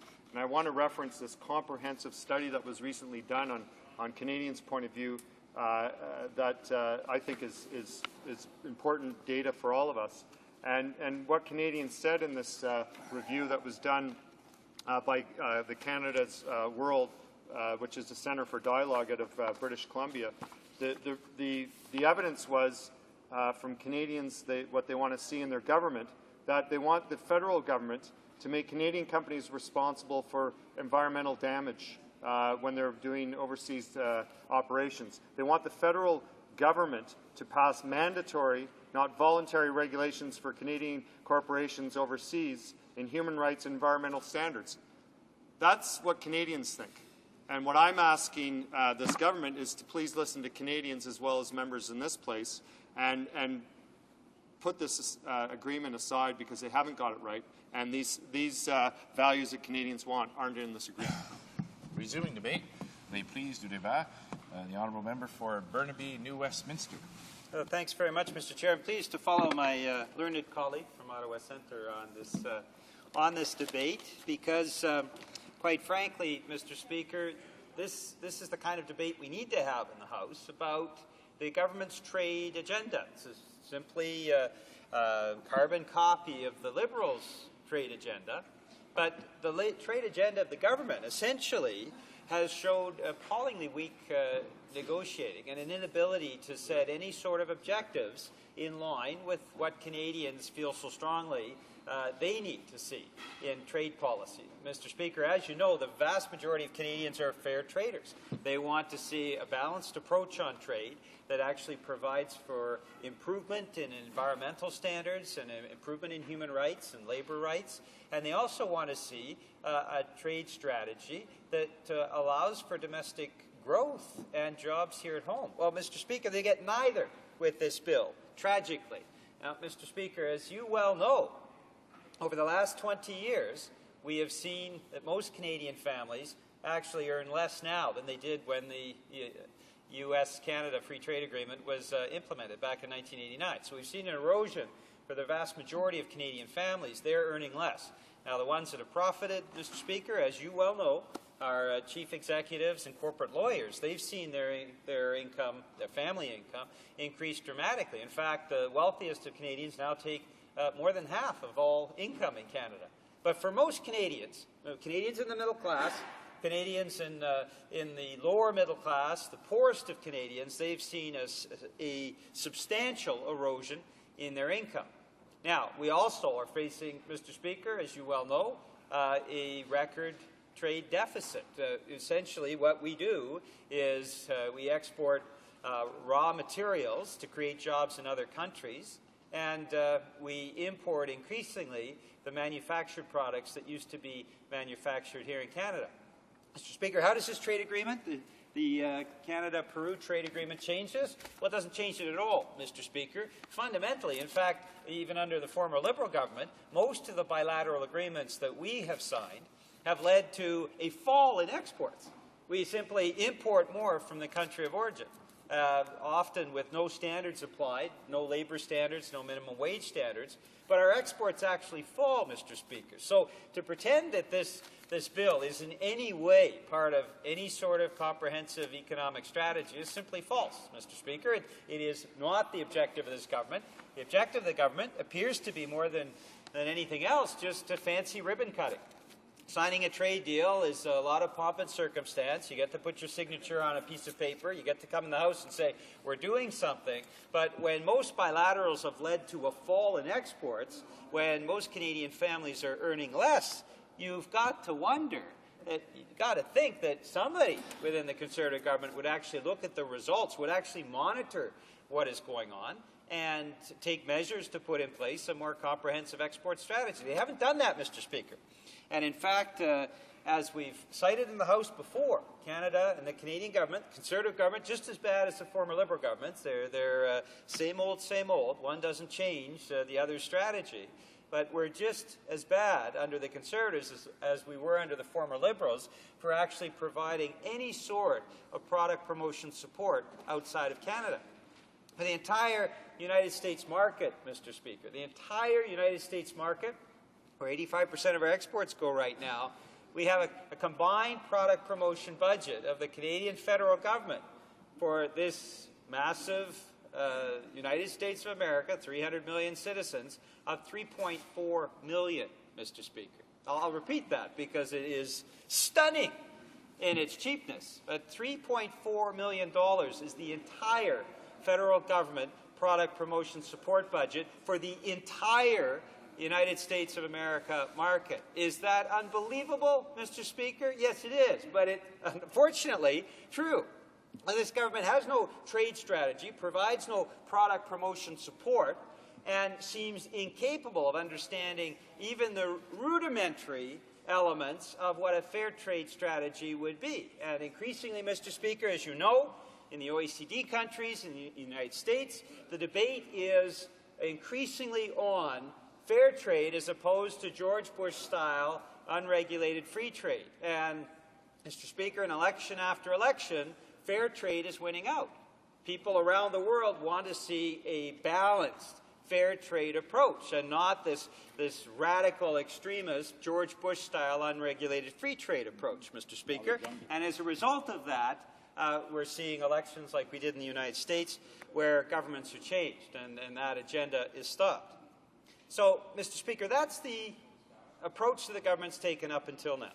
So let's look at the specifics around Bill C-24 and why the NDP as we voted against the softwood sellout that killed tens of thousands of jobs in Canada, as we voted against the shipbuilding sellout that every single worker, manager, owner within the shipbuilding industry implored this Parliament not to pass without a carve-out. The NDP proposed the carve-out. Liberals and Conservatives banded together. The Liberals drove the getaway car for the Conservatives, and essentially they adopted a bill that they knew would kill the shipbuilding industry in Canada. It's a shame, Mr. Speaker. We have the longest coastline in the world, and we just voted a few months ago to kill progressively our shipbuilding industry. As we are voting against the Canada-Colombia trade deal, an egregiously bad deal that one cannot imagine how this was conceived, a regime that's connected to murderous paramilitary thugs and drug lords, and this government wants to give them preferential and preferred trade access to Canada. Absurd, Mr. Speaker, absolutely absurd. But we'll debate that if the government ever brings this back before the House. I think they're embarrassed, as we were, that they even proposed such an appalling concept as rewarding a regime with massive human rights violations and connections to murderous paramilitary thugs who killed hundreds of people last year, and drug lords, as the president has been connected with since his initial days as the mayor of Medellin, Colombia, when the Medellin cartel ran the place. Anyhow, Mr. Speaker, we'll debate the Colombia trade deal when it comes forward, but the Peru trade deal provides no protection for the environment, no protection on labor rights, and we have the Peruvian government that has essentially refused to implement their signature on International Labor Organization agreements, and this government does nothing around the side deal, the superficial symbolic labor side deal, to actually address that issue. And now we find, Mr. Speaker, as well within this Peruvian agreement, the same Chapter 11 provisions that have been rejected by every other country on earth since NAFTA was implemented. The United States moved right away from it. Every other country has moved right away from it. These investor-state provisions that allow corporate CEOs to override democratic decision-making, whether it's on the labor code or environmental standards.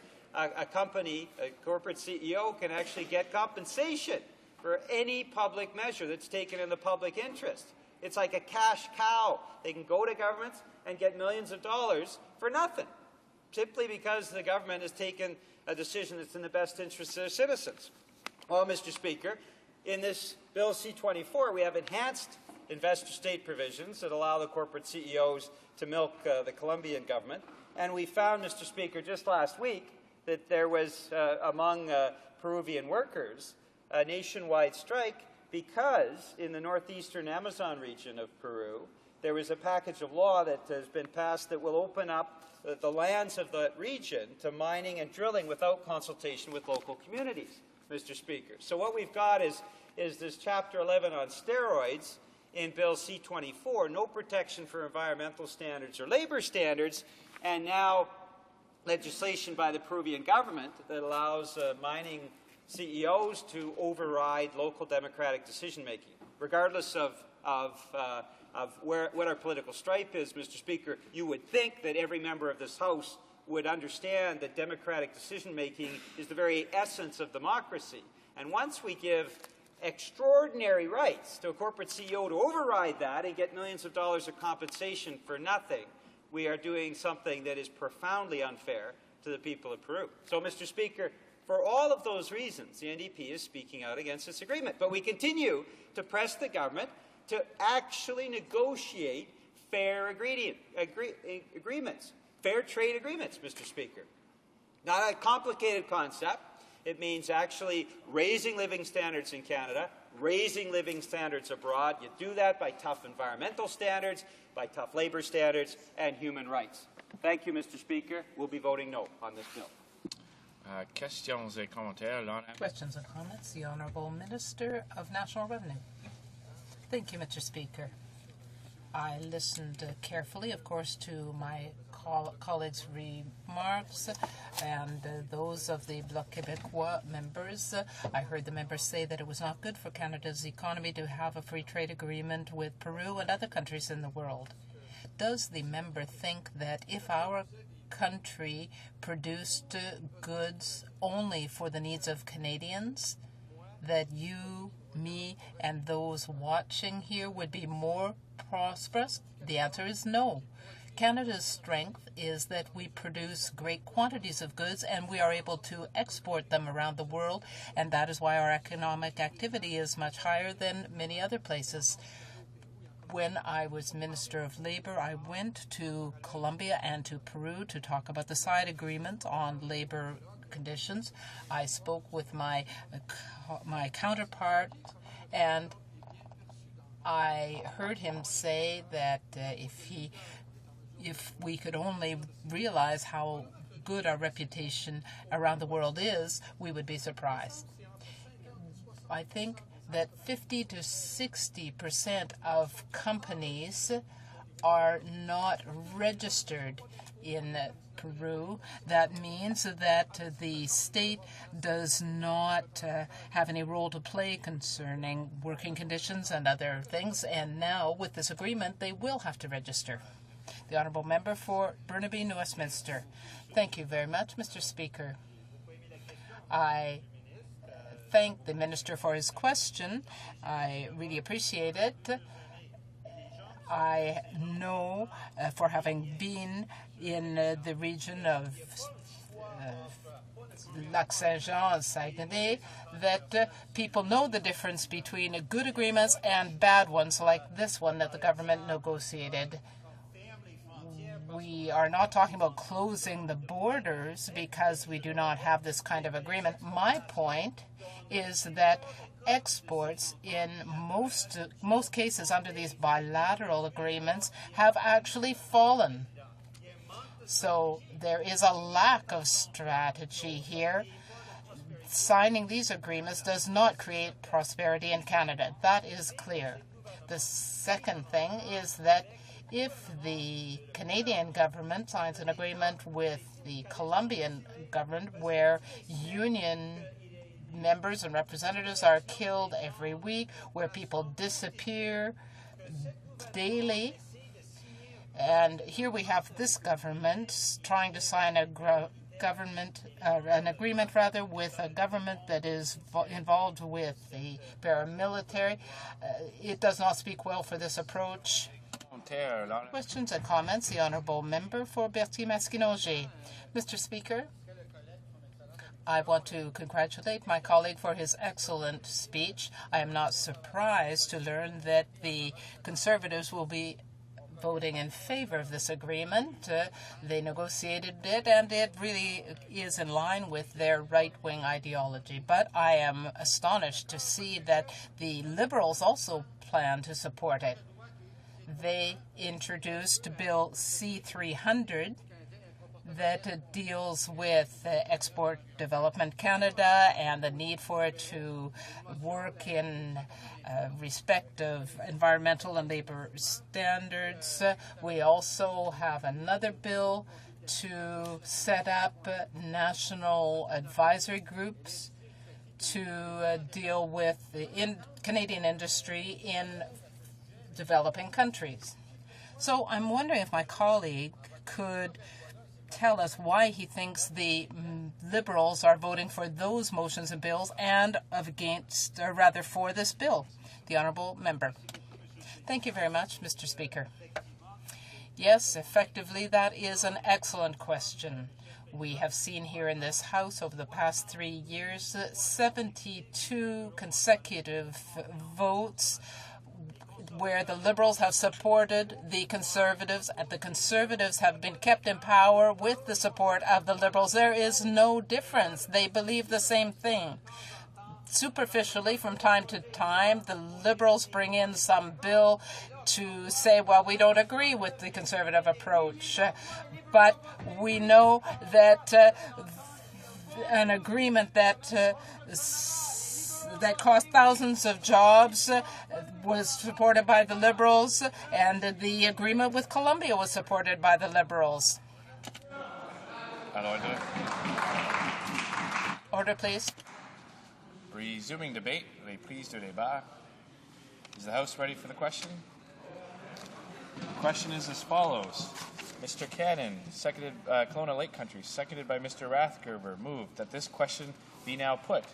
Is it the pleasure of the House to adopt the motion?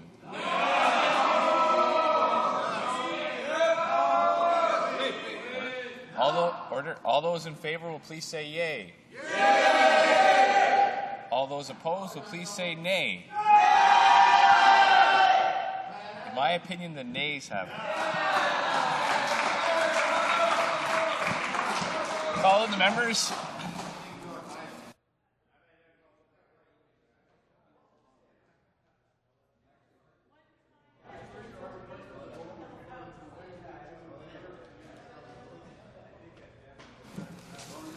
Accordingly, this vote stands deferred until Wednesday at the end of government orders. Orders of the day, order du jour. Government orders, government bills, Commons. Bill C-15, an act to amend the Controlled Drugs and Substances Act and to make related and consequential amendments to other acts.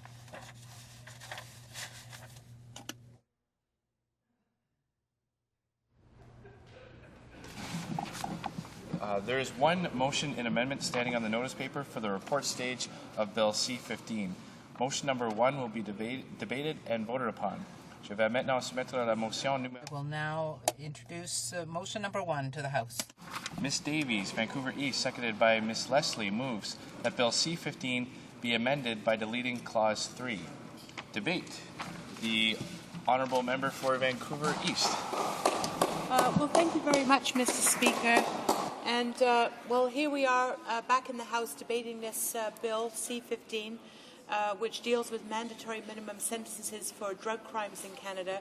And I have to say, having looked at this bill and studied it very carefully, after having heard the witnesses in the committee, I think we had 16 witnesses, 13 of whom were very strongly opposed to this bill and urged us to defeat it, 3 witnesses who were in favour, one of whom was actually quite lukewarm in their opposition. I have to say that I think this is one of the worst bills that the Conservative government has ever put forward, certainly in terms of their crime agenda. I think we had some of the best witnesses we've ever heard at committee, but we also had some of the worst. And I have to say that the Minister of Justice himself was a terrible witness, because when he was pressed, and I have to say this to the Minister, when he was pressed to show evidence to Canadians, to the committee, to members of Parliament, that mandatory minimum sentencing will work for drug crimes and that it's an effective public policy initiative, when he was pressed repeatedly to show evidence, not opinion, but evidence, not his own opinion, not conservative ideology, but evidence that this bill was actually in a sound public policy, he could not produce and has not to this date produced any evidence that mandatory minimum sentences work anywhere, and certainly not for drug crimes. On the other side, Mr. Speaker, we had witnesses, for example, the John Howard Society, who came forward and produced well, they cited 35 reports, but they produced and gave to the committee 17 different studies and reports that show that mandatory minimums don't work, particularly for drug crimes. We had excellent witnesses who came forward in Canada and also from the United States, and one in particular that I want to focus on was we heard from the former counsel to the U.S. House of Representatives Committee on the Judiciary, Mr. Eric Sterling, who stated to the committee that his decision to promote mandatory minimum sentences in the U.S. was probably, quote, the biggest mistake of my entire career for over 30 years in the practice of law. Now, we heard Mr. Sterling via video conference, but his testimony was very powerful, as well as that of Deborah Small from Break the Chains organization in New York that also has been dealing with mandatory minimum sentences, because they told us about the real experience of dealing with these kinds of laws. And Mr. Sterling told us that the goal of reducing drug use under these laws had failed. The goal of promoting safety in local communities had failed.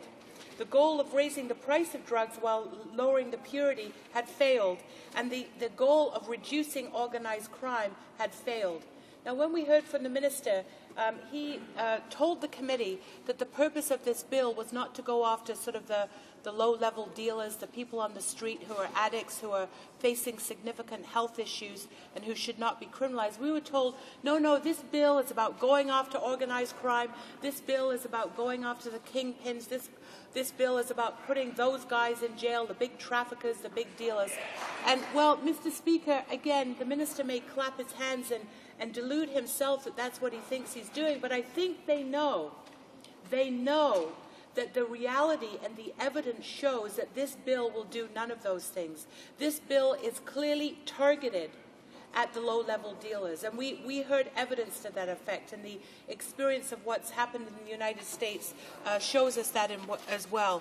Now, Mr. Speaker, in committee, the NDP put forward 21 amendments, and they were amendments that tried to, on the one hand, remove some of the mandatory minimums, the worst aspects of the bill, and failing that, they tried to mitigate some of the damage of this bill by changing the regime of mandatory minimums, or, for example, getting an exemption for medical marijuana for compassion gloves. And I'm so disappointed that those amendments did not go through, because the Liberal members on the committee failed to respond to those amendments and failed to support them, which really surprises me, because we're now left with a bill that is going to be so destructive in terms of what happens in local communities and incarcerating more and more people who are actually dealing with a health issue and not a criminal justice issue. So, Mr. Speaker, the point that we're at now, I feel we're at this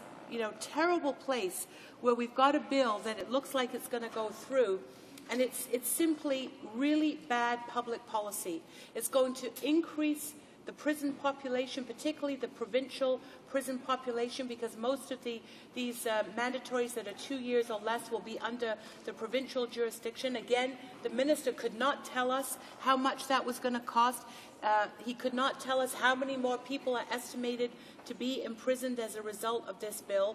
And our fear is, and in fact the information that we have, is that this bill, by targeting what Van Du in the downtown east side calls the low-hanging fruit, people who are easy targets on the street, they're the people who are going to be hit by the mandatory minimums in this bill. And we gave so many examples at the committee of how this bill is going to be so abused in terms of who's really going to be hit by it and how wide the net is in terms of its scope of enforcement. And just to give a couple of examples, we know, for example, that one of the provisions of an aggravated sentence or an aggravated circumstance is if you rent. So you might have the situation of a student or a young person or, an adult who's renting, and even by giving one plant to a neighbor, they would incur a mandatory minimum sentence of 9 months and a maximum potentially of 14 years.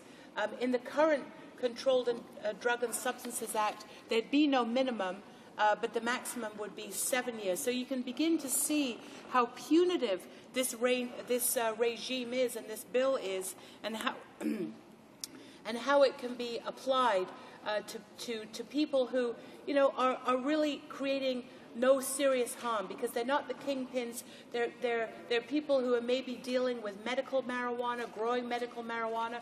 They may be involved in a compassion club. They may be have a couple of plants for recreational use. And you know what, Mr. Speaker, I think that most Canadians understand that criminalizing drug users, criminalizing marijuana users, has not produced any change. The real emphasis that we need to look at in our society is to look at real prevention and education and at treatment, what we call the four-pillar approach, that does include enforcement. But this government has decided to basically focus all of its firepower on enforcement and on a punitive regime that is now going to capture so many people. So many more people will have criminal records as a result of this bill. So, Mr. Speaker, we're in the NDP. We're very, very disappointed that this bill is now at this point where it looks like it will go through, because it has the support of the Liberals who are supporting the Conservatives. I'm very grateful to the members in the bloc who understood clearly what this bill was about, and from the beginning decided that they would not support mandatory minimums. And so, you know, we tried very hard to get those amendments through at the committee. And one of the things that I was most concerned about was the amendments that we had that would have removed or exempted medical marijuana. And in fact, you know, it sort of adds insult to injury, because the federal government has shown a complete lack of respect and understanding for medical marijuana users. Even most recently, in the court decision that came down, where the federal government tried to appeal a decision that would have opened up access to medical marijuana. Thankfully, the Supreme Court of Canada turned down the federal intervention. But even so, with this bill, they will now be cracking down on medical marijuana users with mandatory minimums. So, Mr. Speaker, our amendment today removes Clause 3, which has 9 mandatory minimums within it, 8 of which are for marijuana. And we believe that this is a very problematic part of the bill. We think it should be deleted. And I'd urge my colleagues, particularly in the Liberal Party, to think twice about what they're doing here in terms of supporting a policy and a law here that is actually going to hurt people. It's going to put more people in jail. It's going to criminalize drug users instead of approaching this as a health issue. And I think they know as well that mandatory minimums do not work. They've seen the evidence as well. So we urge the House to reject this bill and to deal with this issue of substance use in our society from a comprehensive perspective, and not simply by bringing in these kind of wacky laws that criminalize people, put more people in jail, and in the end don't actually change the situation. Thank you, Mr. Speaker.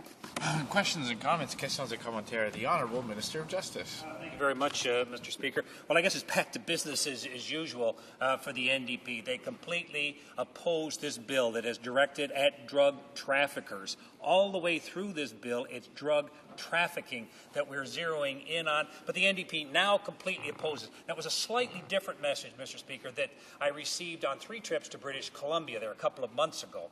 And I had reporters say to me, well, you must be somewhat encouraged. The NDP says they're keeping an open mind about, getting tough on some of the problems that BC has that involved drugs, gangs, and guns.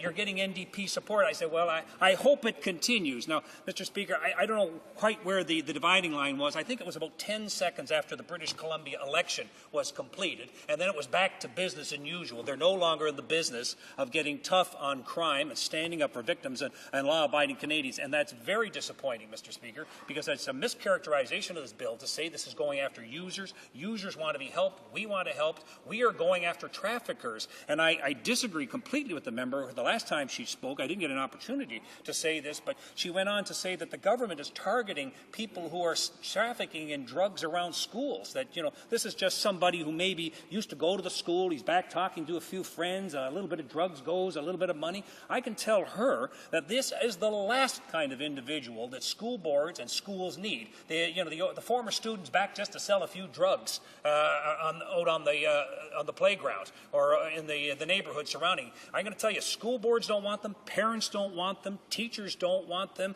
law-abiding students who are there to get an education. This is the last person, but the NDP has spoken out against that, against all the other things.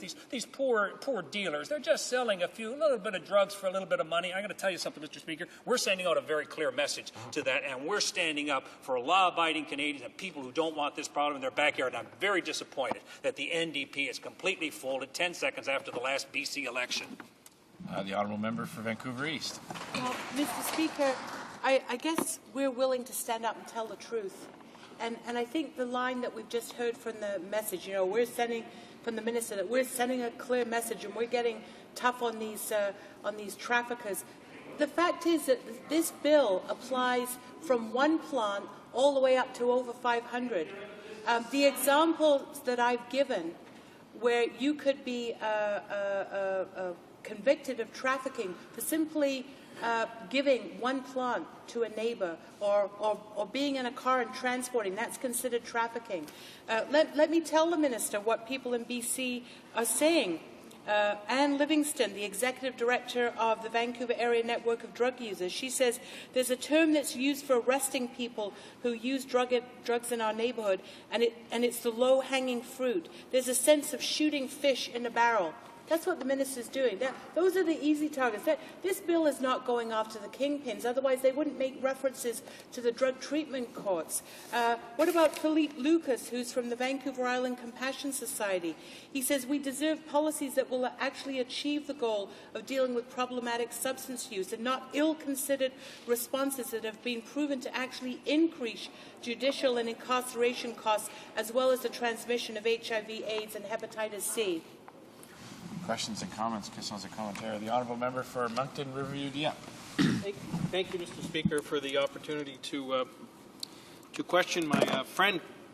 My friend has appeared with us at Justice Committee arguing her case of late with respect to this issue.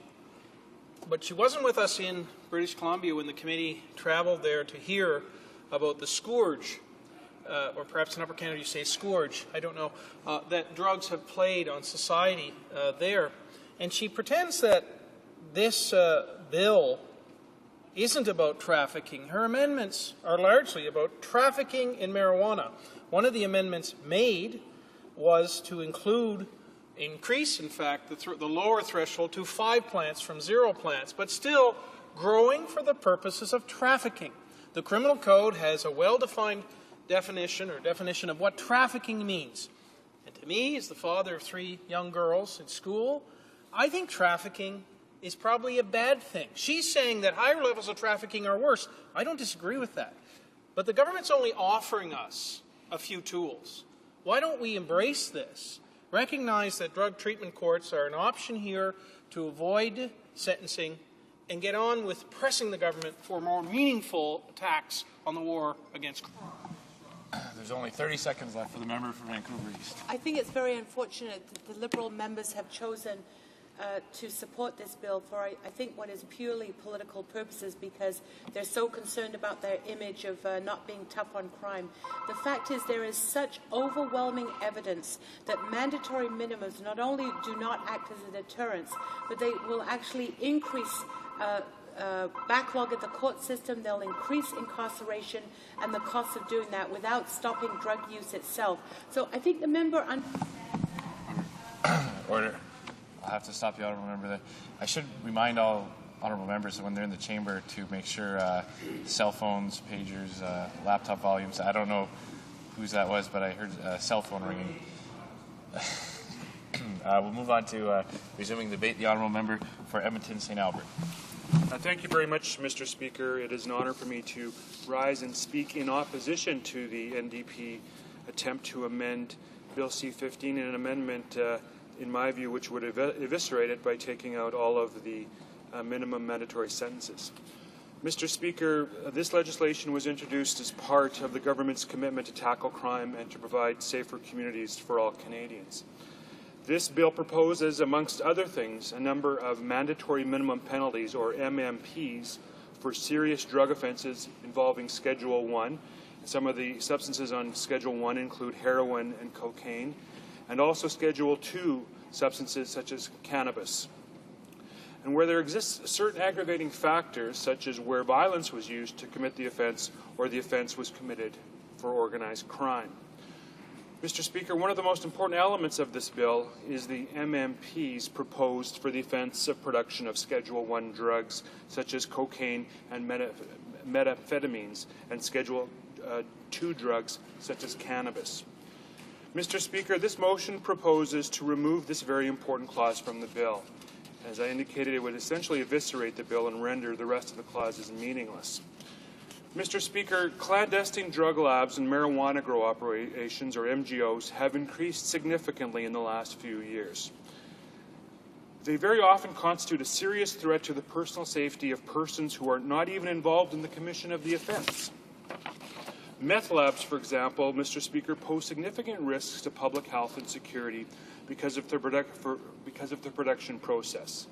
In meth labs, there is a risk of explosion, fires, and contamination from making methamphetamine.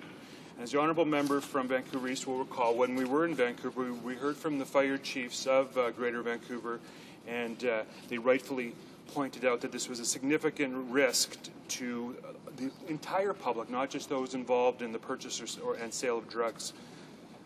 MGOs present other equally serious risks, for example. The bypassing of electricity meters illegally to obtain the power necessary for the MGO constitutes a further fire hazard.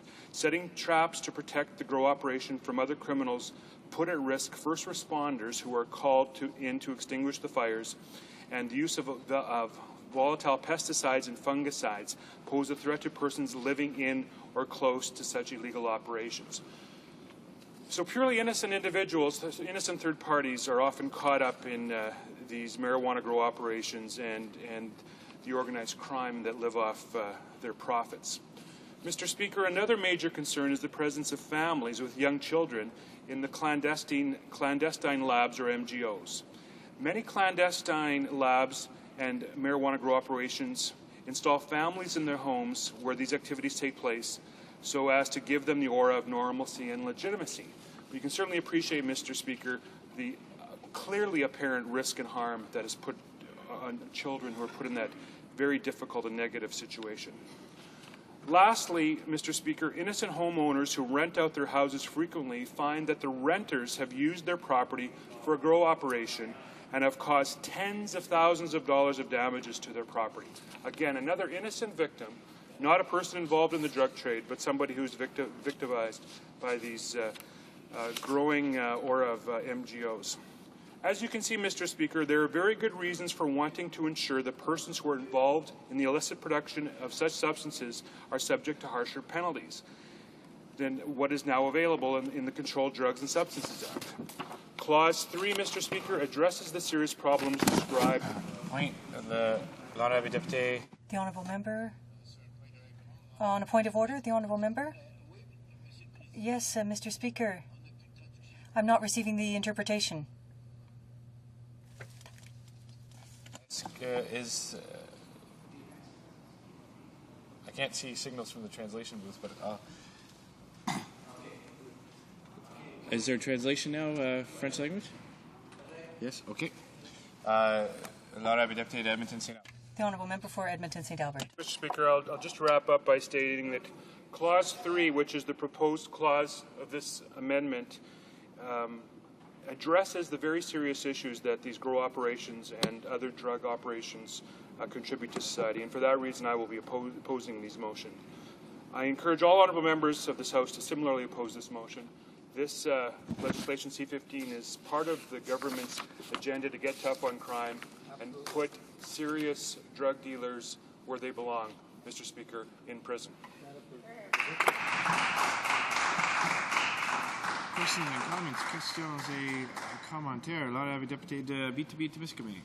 The Honourable Member for Abitibi-Témiscamingue. Thank you very much, Mr. Speaker. The reason why I wanted to ensure that the interpretation was coming through was because I was listening very carefully to the remarks my colleague opposite was making. And I just have a quick question for him. Is he able, and I'll repeat it 3 times, is he able to ensure that it's translated well, to table in the House here today or before the committee, as we asked on several occasions, a study, a single study, and I only want one study. Mr. Speaker, is he capable or able to table a single study that shows that MMPs, mandatory minimum penalties, can resolve the problem contained in C-15? Now, it's quite a short question, and I'd like to hear the answer. Honourable Member for Edmonton St. Albert. Thank you very much, Mr. Speaker, and thank you very much for that question posed by my friend from the Bloc Québécois. I've learned to respect his opinions. We serve together on the Public Safety Committee. Much has been made primarily, not only by the Bloc, but also by the member for Vancouver East, about empirical studies regarding the effectiveness of mandatory minimum sentences. But it's a very difficult matter in that we have so few mandatory minimum sentences in the criminal code, except for the most serious offenses, such as murder, which of course mandate a minimum mandatory sentence of life imprisonment, and then prescribe mandatory periods that one must serve before being eligible to parole. But with that and very few exceptions, there are very, very few minimum mandatory sentences in the criminal code. So it begs the question as to how can an empirical study be shown that mandatory minimum sentences are effective when we have so few of them. And in fact, my friend from Vancouver East in committee one time referred, and she'll acknowledge this, that she referred to minimum mandatory sentences as a novel or radical approach. And she's right. We don't have them except for homicide and very serious offenses to the person. So it is impossible to produce an empirical study to show the effectiveness of mandatory minimum sentences with respect to drugs or with respect to non-serious violent crime when those mandatory minimum sentences are absent the criminal code. Questions and comments. Questions et commentaires. The honourable member for Thunder Bay Superior North, or Algoma, Manitoulin, and Kapuskasing. Thank you, Mr. Speaker. Having worked at probation and parole for over 13 years, I can tell you that people who actually stay in jail for a lengthy period of time, unless there's actually services and programs available to them within those institutions, will come out not any better. So if the government is planning to do mandatory minimum sentences, are they prepared to commit dollars to ensure that there are programming in place to assist these people in rehabilitating themselves? The honourable member for Edmonton St. Albert. Well, I thank the honourable member for the question, but as she can appreciate, nothing in either C-15 or certainly nothing in the NDP amendment to C-15 in any way remotely touches the issue of programs that are involved in the penitentiary or in the provincial jail system. I will state, however, that drug treatment courts are still available and, in fact, are being promoted by the government as a diversion for those individuals who have addictions to drugs, that they can avoid the minimum mandatory sentence upon recommendation if they effectively and successfully complete a program that's prescribed by the drug treatment court. Questions and comments. Questions and commentaires. The Honourable Parliamentary Secretary to the Minister of Official Languages. Thank you, Mr. Speaker, and I want to thank my colleague for his wonderful speech today on this bill. I want to address a couple of things before I ask my question of my colleague. A couple of things that the Bloc Québécois members and the NDP members were stating earlier about evidence. Overwhelming evidence is what our NDP colleague said, that minimum mandatory sentences backlog the courts, for example. Well, I can assure you, after almost 19 years of policing, we on this side of the House appreciate that there are backlogs. But this bill is designed because we care more about the safety and security of Canadians. Backlogged courts are as a result of, most importantly, the 2-for-1 pre-custody credit. And so we're looking at revoking that. I'm hoping that the Bloc and the NDP will support us, given what they've said about this. But I would like to ask a question of my colleague with regards to simple possession of marijuana, because there are certain people who are asking repeatedly, will this apply to simple possession of marijuana? Will you receive a There's only a few seconds for the honourable member. Resuming debate, the honourable member for Moncton, Riverview, Dieppe. Thank you, Mr. Speaker. It's my pleasure to rise on this amendment to proposed amendment to C-15. C-15, Mr. Speaker, is a bill, like many of the other conservative bills, which purports to be a cure and an end-all, a large solution to an even larger problem. It is a very small step towards the war on drugs, Canada's new anti-drug strategy. There is Republican-like language to the war on drugs. There is conservative-type language to the national anti-drug strategy. But the real issue is about this amendment to this bill, which is but a tiny step towards that overall goal of dealing with drugs in our community and the abuse of drugs and the treatment with respect to drugs. So just as an overview, Mr. Speaker, this bill provides minimum penalties for serious drug offenses. My honourable colleague on the Justice Committee from Alberta, I think, fairly summarized those steps forward. It increases the maximum penalty for cannabis or marijuana production which is in fact what this amendment is mainly targeted at eradicating from the bill. It also schedules certain drugs from one schedule to another, recognizing the more serious nature of their abuse, which again my friend from Alberta on the Justice Committee made very clear and very convincingly so. But it also requires that there be a review of the Act undertaken and a report submitted to Parliament. This was in fact as a result of an amendment at the Justice Committee, and is a very good step towards that, I guess, lacune or that lack of evidence that we hear with respect to the efficacy of mandatory minimum sentences. I find it ironic and actually funny, Mr. Speaker, that people unknowingly say mandatory minimums or minimum mandatories when the people who are against mandatory minimum sentences perhaps slip into a Freudian thing where they want a minimum of mandatory sentences like that. But it's actually a mandatory minimum regime which has been used in the United States with conflicting evidence for sure, and is being imported with increasing regularity by this Conservative government. Let's keep in mind the historical context. We've had mandatory minimums for a long time in this country, and there ought to be some evidence about how they're working. So that's one aspect that's very good about this Act. Finally, there's a reporting mechanism back to Parliament like there was with the ATA and Anti-Terrorism Act and all that sort of thing. That's a good thing of this Act. And finally, what this Act does, it's the first time in the 3.5 years that I've been here that we could see that there will be an alternative to the mandatory minimum sentence for the convicted trafficker, let's say, by going to the drug treatment court. This is an option of an accused and convicted drug trafficker, Mr. Speaker. He or she will have the choice to go to a drug treatment court, which is it's a diversion away from the criminal justice system of incarceration, perhaps without treatment, as our colleague from the NDP suggested. But it is a very novel approach for Canada because, unlike its introduction in the United States some 20 years ago, and it flourishes in the United States, we have a very sparse distribution of drug treatment courts in Canada. The object here, I think, from our point of view, is to say this part of the bill we can handle. We can say to our criminologists, we can say that this is a way to avoid the imposition of the mandatory minimum for an accused to say, I will go in the drug treatment court. I will try to get better. Those drug treatment courts should be expanded. They should be resourced. They are not adequately geographically dispersed throughout this great country of ours. They are in major centers. But where they are, they have met with some success.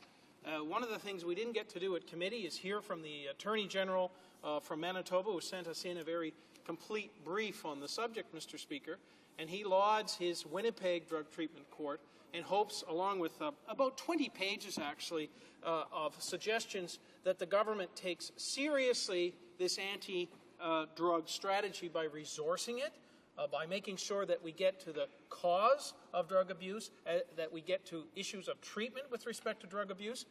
We all know in this House, and I have heard various law enforcement officials, chief of which was the chief of police of this fine city of Ottawa, who was responsible for making sure that, unlike Darcy McGee, we get home safely every night from this place. He was very compelling in suggesting that drug treatment courts work, but the government has to take serious the issues of prevention and cause and treatment. Everyone knows that, yet the statistics are quite boggling. As I can sit here and support this bill, C-15, for the minor steps it takes, I want to, and I also want to discourage members from supporting the NDP amendment, which attempts to say that, well, if you're growing 5 to 200 marijuana plants and you are convicted of growing anywhere from 5 to 200 plants for the purposes of trafficking, which means trying to sell those drugs to people like my children, that they shouldn't be given a mandatory minimum sentence when we're at war on the issue of drugs. To say that we support this bill does not in any way say that we step away from our obligations, the government's obligations, to be serious about studying the root causes of crime, and in particular drug crimes and drug abuse, that we stay away from our obligation and the government's obligation to be more serious about combating organized crime, which feeds as for its lifeblood on the growth of drugs, including cannabis and marijuana. There seems to be an attitude coming from that side of the House over to my left, Mr. Speaker, that it's cannabis, it's a joint, it's given from one friend to another, you'll be trapped by this act. This act is very clear to me, Mr. Speaker, that if you grow 200 plants and you're caught for trafficking, that is, selling those plants to people like my children, you're going to do a minimum sentence in this country. That doesn't seem all that shocking to me, Mr. Speaker. What is shocking, however, is that the government stands up time after time in the 3.5 years that I've been here and say that this bill will go towards our national anti-drug strategy and will achieve success. It's right to ask, where's the evidence on mandatory minimums? It's right to ask, where's the evidence on the efficacy of the drug treatment courts? What's missing is a bit of a response on those two questions. There has been a history, a fairly long history of mandatory minimum sentences. There has been a long history with respect to drug treatment courts, sparsely divided through this country as it is. There ought to be some compelling evidence from the government that these are worth resourcing.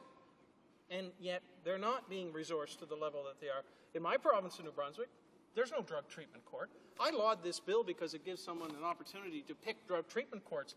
But for the average person who has an addiction and does a property crime and perhaps is convicted under this offense, they won't have the chance, really, to take advantage of the drug treatment court. Not because of this law, not because of the criminal code, but because there hasn't been the approfondissement, the élargissement of the program for drug treatment courts. And I urge the government, as much as we support this bill and reject the amendment of the NDP, that the bigger issue is when you spend, as a federal government, these figures go back some years, but when you spend $426 million on drug programs, $164 million going to the RCMP, $157 million to corrections, and only, Mr. Speaker, $8 million to Health Canada, $8 to $15 million for treatment, the 90% that goes into detection and corrections is heavily outweighs, rather, what is spent on issues of prevention, rehabilitation, and finding out how we might stop people from using and abusing drugs towards criminal intentions and aims. We know that from all the evidence we've heard that is the goal here. But what we need to know is whether the government will stop just flouting bills on the 5 o'clock news saying we're doing something, and will they stop ignoring the idea that a lot of these programs, like drug treatment programs, have to be resourced. They have to be expanded so that all Canadians, after all, we're a country from sea to sea, and there are drug abuse problems in all parts of this country, not just the big cities, Mr. Speaker. If we go to some of the more rural and poorer areas of our country, it is as prevalent there per capita as anywhere in Canada. So where's the access to the drug treatment courts to make C-15 more effective? And why does the NDP, Mr. Speaker, think that selling 5 to 200 plants of marijuana or being convicted of that is some small offense when really that's all the bill is aimed at? Thank you, Mr. Speaker. Questions and comments? The Honourable Member for Vancouver East. You know, Mr. Speaker, it used to be that the Liberals had a half-decent, and I stress half-decent, drug policy, but they seem to have abandoned this. And even by listening to the member's comments today, who was the lead member on the Justice Committee, and the questions that he raises about this bill, I mean, I really don't get it. This bill is going in exactly the opposite direction of the so-called four-pillar approach that I had understood that the Liberal caucus had adopted and the Liberal government had adopted a number of years ago. This goes in exactly the opposite direction. He talks about drug treatment courts. There's only 6 in Canada. Even they don't work very well. There's lots of information to show that they have very mixed reviews. So to hang their hat on somehow, well, this is about drug treatment courts, it isn't. This is about mandatory minimums. And I'd like to ask the member, the Minister of Justice said that, well, in this bill, you know, it will be illegal to deal and sell near schools. And I'd like to ask the Liberal member, can he confirm that in the existing Controlled Drug and Substances Act. It is also illegal to sell near schools. That's already a provision in the existing bill. Can he confirm that? The honourable member for Moncton Riverview Dieppe. Oh, I think the member was present at the committee when we heard evidence from justice officials that, in fact, the law exists, but the law also exists to penalize that. But the law also exists for serious trafficking offenses to be meted out large sentences. All this bill does is says that if you have 200, if you grow 200 plants, you're going to get a minimum sentence of 6 months if those plants can be proven to be intended or used for the purposes of trafficking. Selling 200 marijuana plants for commercial purposes to people who are users who are then being themselves subject to the minor offenses that my friend would lead this House to believe are covered by this Act. It's scaremongering of a different kind. We get scaremongering from the Conservatives all the time. They prop up a bill and then do nothing about the underlying root causes and rehabilitation treatment. But the scaremongering of the other kind is to say that it's okay to grow 5 to 200 plants for commercial purposes, be proven under the existing code for trafficking, and not to be penalized when we are at war with drugs. Thank you, Mr. Speaker. Questions et commentaires. L'honorable député. Questions and comments. The honourable member for Abitibi-Témiscamingue. I listened to my colleague with great attention, and I have a question for him.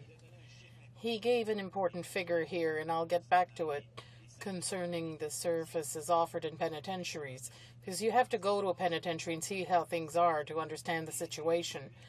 But since he comes from a province, that is New Brunswick, I'd like him to explain something. In the figures that the government has tabled regarding treatment centres, did he see any amounts that could be or should be paid to the provinces? Because the problem with this bill is not once you get into a penitentiary, because there are minimum sentences of 6 months. So a minimum 6-month sentence means that you go to a provincial jail. So has he seen, among the figures cited here, did he see any amounts of money that were earmarked or should be earmarked to the provinces to implement a detox program within the walls? The honourable member for Moncton Riverview Dieppe. Thank you, Mr. Speaker. I think 2-3 budgets ago, the Conservative government changed the formula for equalization for all provinces. And in New Brunswick, this means far less money for social services. For instance, battling crime, rehabilitation services, and so forth. That's quite clear. But that's not today's topic. Today's topic is Bill C-15. C-15 is a bill that will be put in place to do one small thing against drugs. I'm in favor of that. I am against the steps that the Government of Canada did with the provinces, including New Brunswick, because there's not enough money. There's not enough resources to implement their system. Bill C-15 will be a very heavy burden on the provinces. Resuming debate, please do débat. L'honorable député. The honourable member for Abitibi-Témiscamingue. I want to thank my colleague from New Brunswick because I am going to take up where he left off. When we come up with an anti-drug strategy, we have to have a multifaceted approach, and that is not the case here. The Liberals have fallen into the same trap because they are going to be supporting Bill C-15.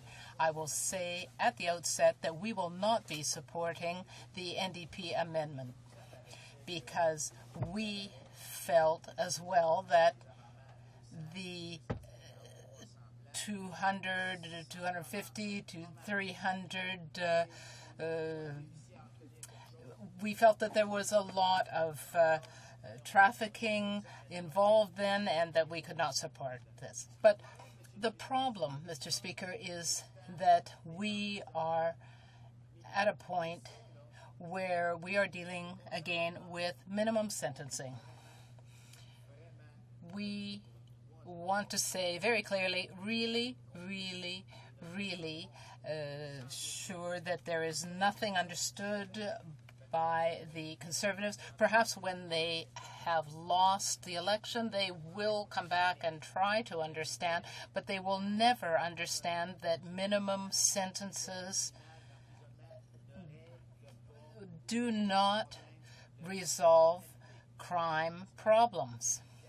I hope that I have been clear enough and gentle enough. I know that they will not get this into their heads. I even asked the minister when he came before the committee, will this reduce crime? And his answer was, well, it will reduce trafficking. And that is not the case. There will be a lot more problem because of the minimum sentences, especially here under C-15. We will come back to the length of the sentence when we deal with the bill itself. But what is clear is that Bill C-15, the minimum sentence, will not resolve the problem now or ever. The problem is that the Conservatives have never shown us a single study, but I can show them at least 12 studies that contradict their approach. In the United States, they have this approach, and the Conservatives are taking the same approach. So they should look at the American research. And there is also Australian and New Zealand research. These are English-speaking countries. The studies are in English. They should be able to understand them. In the U.S., in New Zealand, and in particular in Northern Australia, there have been studies on minimum sentencing legislation, which has been in place since 1992. So this is quite a long time now, and the research is very clear. I will read this slowly to be sure that they understand. Evidence shows that long detention increases the probability that the criminal will commit further offenses. I think I'd better repeat that. I'm not the one saying this. This comes from the research. Evidence shows that long detention increases the probability that the criminal will commit further offenses. And this ends up compromising public safety rather than increases it if you throw away the key. And this is exactly what the Conservatives are doing. They are getting rid of these people, putting them in prison for as long as possible, and they hope that they don't have too many problems. They haven't been in a penitentiary for a long time. They think that if they've been police officers or crown prosecutors for 15 years, that's enough. But they should come into the penitentiaries, and we will show them the reality. Unfortunately, their view is that convicts have to get out. Well, they do have to get out, and that's where we have the problem. Minimum sentences do not solve any problems. The difficulty is not when people go into prison. It is not when they go in. It is when they come out. They come out with problems. We're talking about guys, and 98% of the penitentiary convicts, inmates, are men. And the majority of my clients were men. When they come out, that is when we have the issue.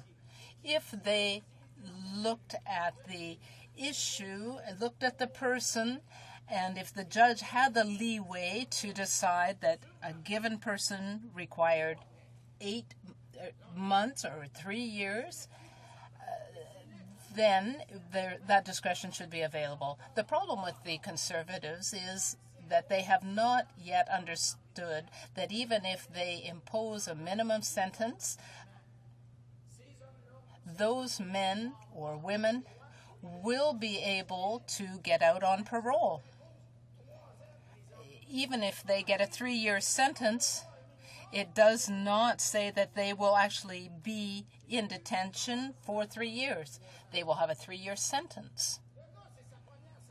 If it's his first sentence, what will happen when he gets to the penitentiary? He doesn't cause any problems, he behaves well. Then after a third of his sentence, he will be out. So when you divide 36 by 3, you get 12 months. But anybody that knows how things work, and I don't mean the Conservatives because they don't know, they have to realize that 12 months or less in the penitentiary means there is no time to work on any issues. Why is that? Because 36 months is the sentence.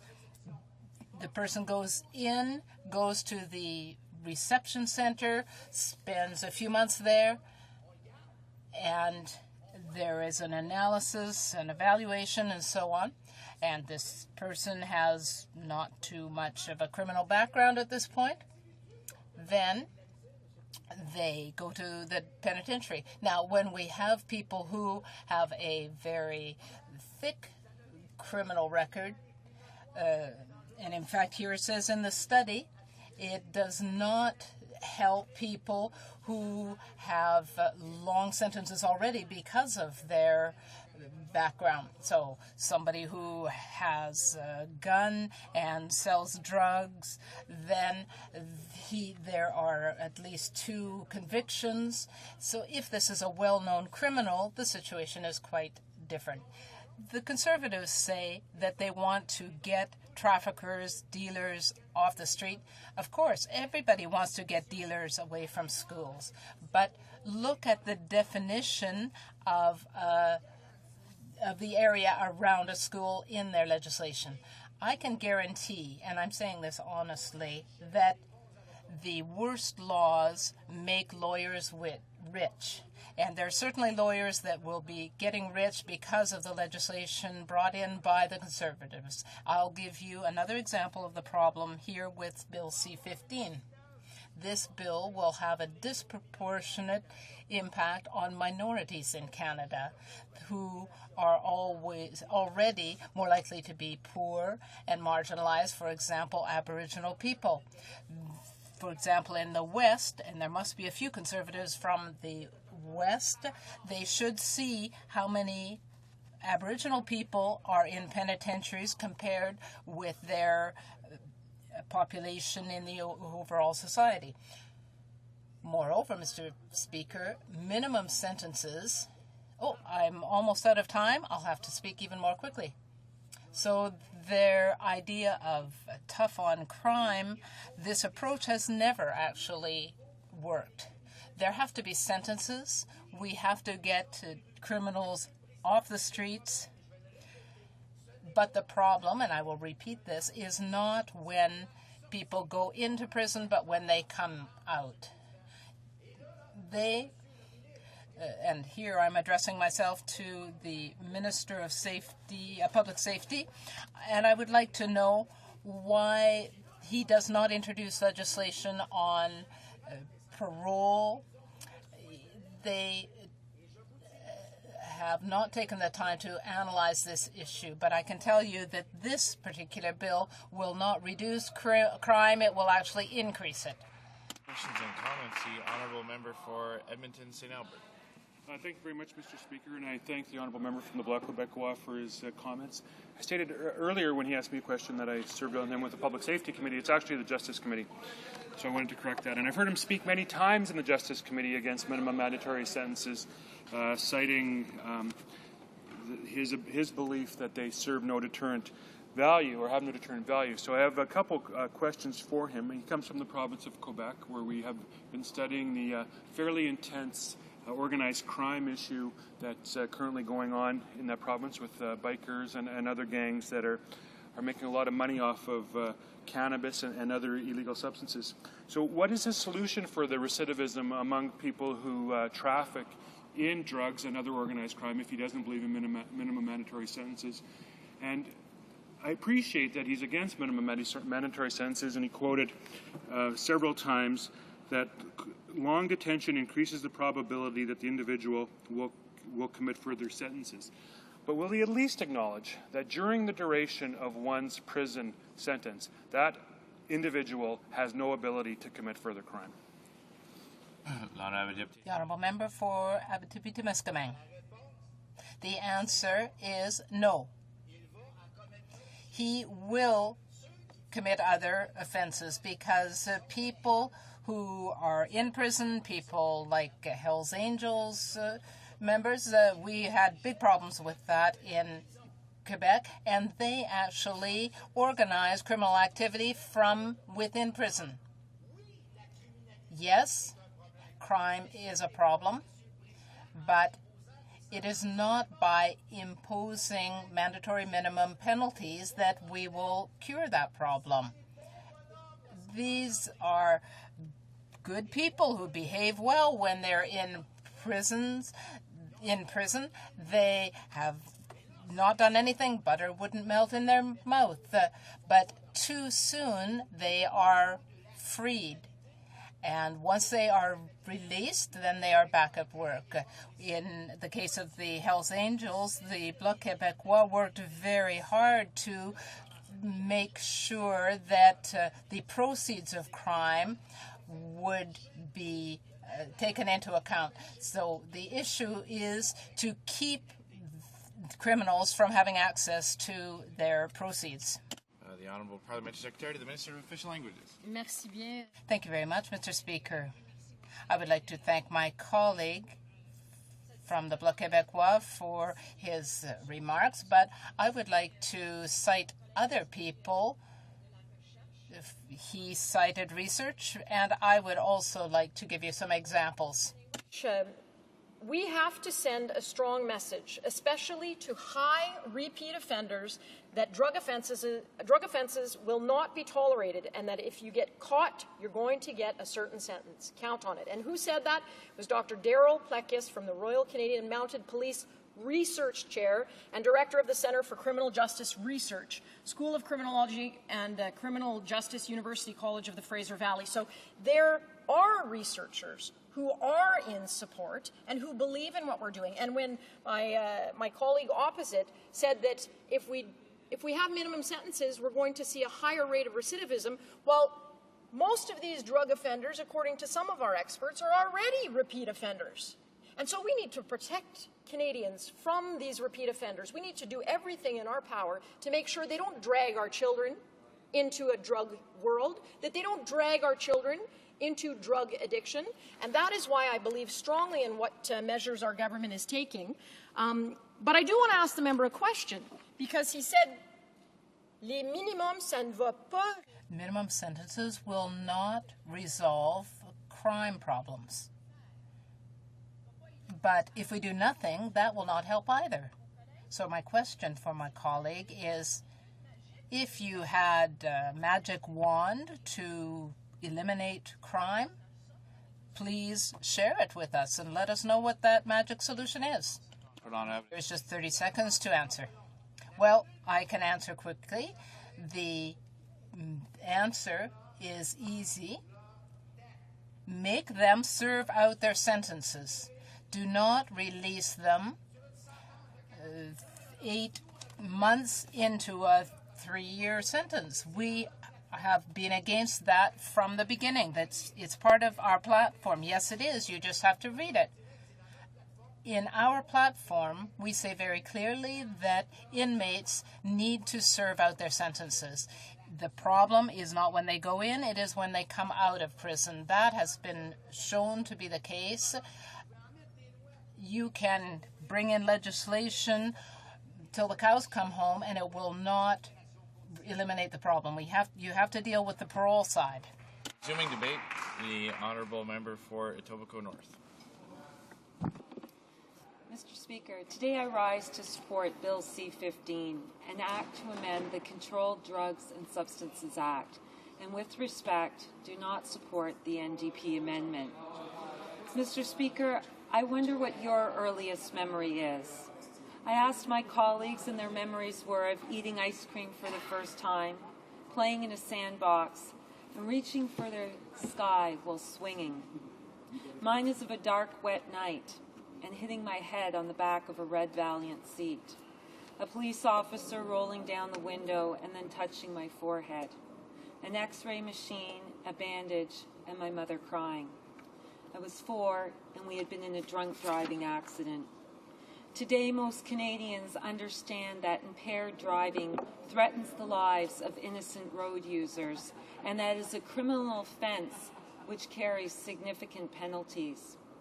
But what about drivers who are under the influence of cannabis or other drugs?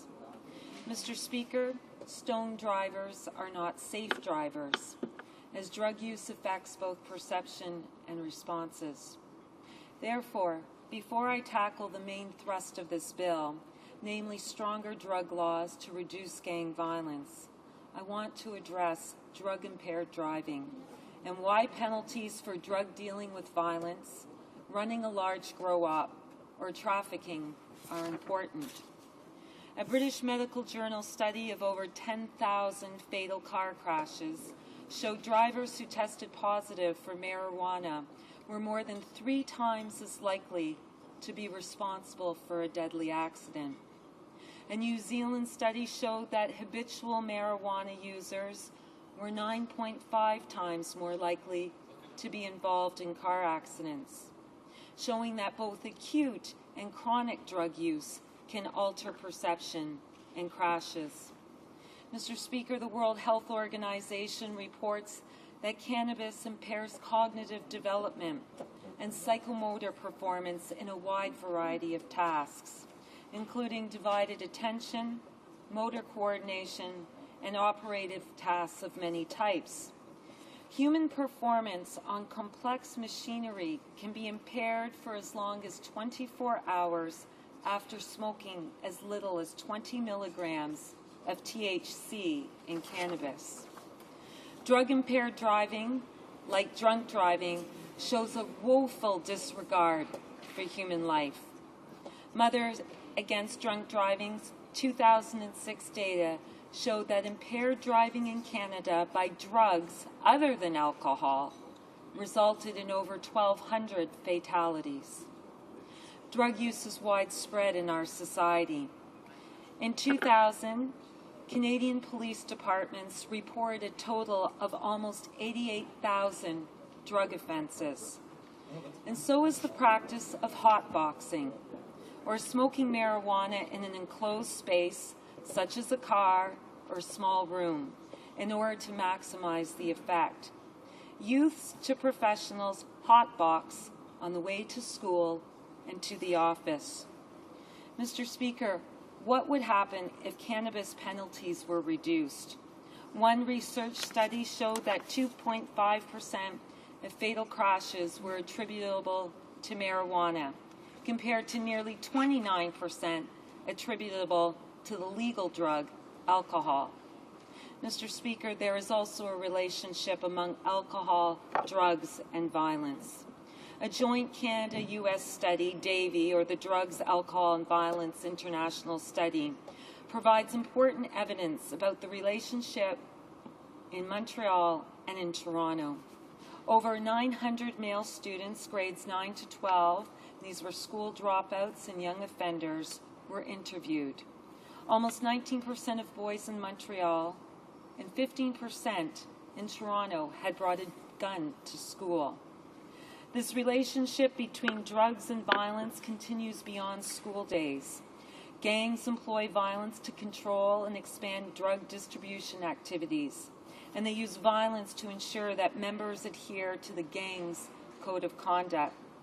In November 2004, a 19-year-old gang member in Fort Worth, Texas, was sentenced to 30 years in prison for fatally shooting a childhood friend who wanted to leave the gang. Increased gang violence in Vancouver and other Canadian cities has direct ties to the drug cartel wars of Mexico, where more than 7,000 have died in the last 2 years. Almost all cocaine comes via Mexico, the center for South American producers. Canadian-based organized crime groups buy the drug either directly from the cartels in Mexico or from middlemen in American cities. When the supply of cocaine is affected by crackdowns in Mexico or the United States, the price goes up. There is competition for the remaining drugs in Canada. Mr. Speaker, a 2009 Angus Reid Strategies poll shows that Canadians are supportive of introducing tougher laws to deal with an apparent surge in gang activity. The survey showed that 45% of Canadian adults say that our country has a national gang problem. At least 76% support tougher legislation to deal with gang-related crime, and 76% support a proposal to send marijuana growers and dealers to jail. This is the important part. However, almost 90% endorse a national drug prevention campaign. Only 50% support legalizing marijuana, and 51% want to keep harm reduction programs such as supervised injection sites. Mr. Speaker, even tolerant Holland is considering stiffer drug penalties to reduce gang violence. The nation's 700-plus coffee shops where customers can buy cannabis or hashish without fear of arrest attract tourists who pay more than 300 million euros in tax annually. Police believe some coffee shops are fronts for organized crime. The worst of the violence, however, takes place in the cannabis growing industry, where gangs prey on novices who think they can make easy money by growing marijuana. Since there is so much money and violence involved, Holland's police commissioner, responsible for cannabis, calls it a danger to Dutch society. Mr. Speaker, I believe that strong drug laws are part of what is needed to fight gang violence. But crime prevention initiatives and the proper funding of law enforcement agencies are equally important. And this is where the government is failing Canadians. I believe that we need to carefully look at the evidence of what has and has not worked in the United States, as well as other jurisdictions. We must ask ourselves whether we want to turn Canadian correctional institutions and penitentiaries into U.S.-style inmate warehouses, and whether longer sentences will have the desired deterrent effect, or whether those given longer sentences will be more likely to go back to crime. A strength of the bill is the drug treatment courts. They are part of the solution. Evaluations consistently show that drug treatment courts effectively reduce recidivism and underlying addiction problems of offenders. The courts provide closer, comprehensive supervision and more frequent drug testing and monitoring during the program than other forms of community supervision. It costs about $8,000 Canadian per year to provide substance abuse treatment to a Toronto drug treatment court participant, and $45,000 to incarcerate the same individual for 1 year. Mr. Speaker, Canada has always implemented and must continue to implement a national strategy that aims to strike a balance between reducing the black market supply of illegal drugs and reducing demand. The first component emphasizes the fight against drug crimes by the criminal justice system, while the second focuses on prevention and public awareness of the negative effects of drug use. In closing, I want to draw your attention to the fact that youth at risk of joining gangs tend to be from groups that suffer from the greatest inequality, who are using drugs and who are already involved in serious crime. Bill C-15 addresses deterrence and punishment. When might we see legislation targeted at prevention? Public Safety Canada itself recommends targeted, integrated, and evidence-based community solutions to reduce and prevent the proliferation of gangs drugs, and gun violence. Thank you. Questions and comments. Questions et commentaires. The honourable member for Ottawa Centre. Thank you, Mr. Speaker, and thank my colleague for intervention and observations about other jurisdictions. I do want to point out that in this bill, excuse me, there seems to be a certain approach that has been taken in other jurisdictions that has, quite frankly, failed, and that is the notion that you can take something that arguably is, in many respects, a health issue. And we know that addictions, when you look at the increase in addictions, be it with alcohol, be it with illicit drugs, is one that we've learned a lot in terms of what should be done, and that mandatory minimum sentences, which is prescribed in this bill, don't do anything to deal with that. And at the heart of this, when we're talking about selling illicit drugs, there is a supply, there's a demand. And the demand is actually an issue that has its inception in terms of the whole area of consumption of illicit drugs and addictions thereof. So I'm just wondering if we're looking at these mandatory minimums in other jurisdictions, that seems to have failed because as soon as someone's put in jail, there's someone else that fills a spot, and the demand is what's driving it. Shouldn't we be looking at a more comprehensive approach when it comes to not only the sale of illicit drugs, but the consumption in the whole area of fueling the economy of the drug sales that have so... The honourable member for Etobicoke North. I'd like to thank the honourable member for his question, and I absolutely agree that looking at the drug issue requires a comprehensive approach. We do need a national prevention campaign. We do need to, any addiction is an illness, and we need to provide treatment for those who are suffering with this addiction.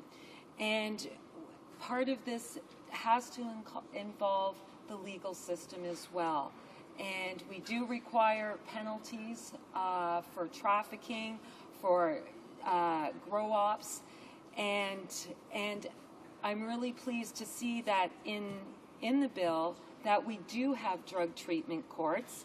And in the United States, only 16% of 17,000 of the drug court graduates nationwide have been rearrested and charged with a felony offense. Questions and comments. Questions et commentaires. L'honorable député de Charles. The Honourable Member for Charlebourg-Haute-Saint-Charles. Thank you very much, Mr. Speaker, and I'd like to thank my colleague opposite for her remarks that she has made in the chamber. I'd like to ask her a question, but I'll start that with a comment. Now, over the past 20 years, we have been battling tobacco use because cigarettes and tobacco is not good for health. A lot of pieces of legislation have been adopted in the provinces, and now there are fines if people smoke in a public place. And in New Brunswick, people are not allowed to smoke in a car if children are in the car. Now, if this is coercive, and if we look at C-15, which focuses not just on putting traffickers in jail, it's about sending a message about the dangerous effects of smoking marijuana, for example. It can create a dependency. It's dangerous.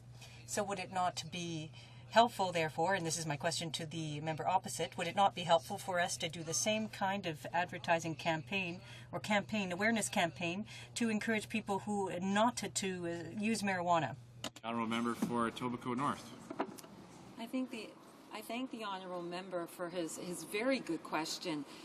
I absolutely agree. There was a recent study that was published that showed that Canadians, we were one of 4 countries that were examined, many Canadians don't even know the health effects of using tobacco. Tobacco contains over 4,000 chemicals. 60 of these are known carcinogens. And Canadians did not know that this can impact their heart, it can impact cancer, breast cancer to cervical cancer. And I think the member raises a very important point that in looking at drugs, we do have to have a national campaign, and it has to be focused on what are the health impacts of cannabis use and other drugs, and how we can best prevent them. Reprise du débat. Resuming debate, the Honourable Member for Hochelaga. Well, thank you very much, Mr. Speaker, and I'm very pleased to rise to speak on Bill C-15, which we studied in committee. Even though my natural inclination would be to comment on politics, I will abstain. Mr. Speaker, now, I was part of the committee that was set up in early 2000 when a Conservative member, Randy White, sat in the House and had tabled a motion enabling us as parliamentarians to study all of the issues of drug use for non-medical purposes. It was during that study that where we spent several months hearing witnesses, and it was going on at about the same time as the study in the other place, led by Senator Nolan, on the legalization of marijuana. It became clear to us, and this takes me back to the problem with the Conservative government, we're not advocating drug use. I have practiced perfect abstinence from drug use. I'm fully aware that drugs can have harmful effects on individuals, that certain drugs can escalate into more serious problems, i.e. dependency, and that then leads to increased use. But in the case we have before us, in several pieces of federal legislation, this bill has the worrisome concern where these phenomena are being separated. In the bill that we have before us, the Bloc doesn't have a problem with dealing with the traffickers, for example, who are on a large scale organizing networks and are exporting drugs, opium, for example, or other types of drugs. Now, we agree that if it's organized crime, and if there's a party that has been concerned about organized crime for a long time, it's the Bloc. I was the first member to table in 1997 a bill which was an anti-gang bill. My former colleague for Charlesbourg, an excellent parliamentarian, and my former colleague from Charlesbourg, Richard Marceau, succeeded in convincing the government to withdraw the $1,000 bill from circulation because that was something that made life easier for organized crime. The same colleague for Charlesbourg, in the last days of the Martin government, convinced the government to adopt legislation to reverse the onus of proof with respect to proceeds of crime. But the problem with C-15 is not dealing with the traffickers. It's not that there are increased penalties for people who are trafficking or exporting drugs. When we know the dangerous aspects of these drugs. But the problem with the bill, Mr. Speaker, is that there can't be a separation for these various phenomena. Now, there's something very worrisome about this bill. My colleague from Abitibi, who is an eminent member of the bar, and who has been a criminal lawyer for a long time, pointed this out. He said in committee, we asked for a study. We asked to see scientific evidence and material that would enable us to believe or understand that the addition of these mandatory minimum penalties will be a deterrent. We're seeing the same philosophy in many other pieces of legislation where the government is proposing minimum penalties without acknowledging that they will not have a deterrent effect. On the contrary, Mr. Speaker, in negotiations that will encourage people to plead not guilty, and as a result, there are some prosecutors who won't use the charges where minimum penalties are associated. They'll simply hide behind other penalties or other offenses that don't contain them. And what's even more worrisome, it's not because there is a prohibitionist strategy with respect to drugs that we're here to fight organized crime, that we're here to deter people. Now, we saw a number of people appear before the committee, people from who in Washington and New York had tried this mandatory minimum penalty approach, but had to conclude that states that had mandatory minimum penalties weren't the ones where they had an impact, a significant impact on drug use. So we need to look at this situation. Is it possible to distinguish major traffickers from those who may be occasional users? And I point this out, Mr. Speaker. We know that in the life of an individual, it's not a good thing to use drugs. Now, having said that, it's not because we write it in the criminal code that it's not a good idea that young people will not do it. We would be better equipped socially to focus on prevention campaigns if we were to encourage courts to focus on anti-drug strategies. What is worrisome about this bill is this. First of all, the definition of trafficking. I'll give you an example, a random example. Say I'm at a party with some friends, and that a friend shows me a joint, gives me a joint.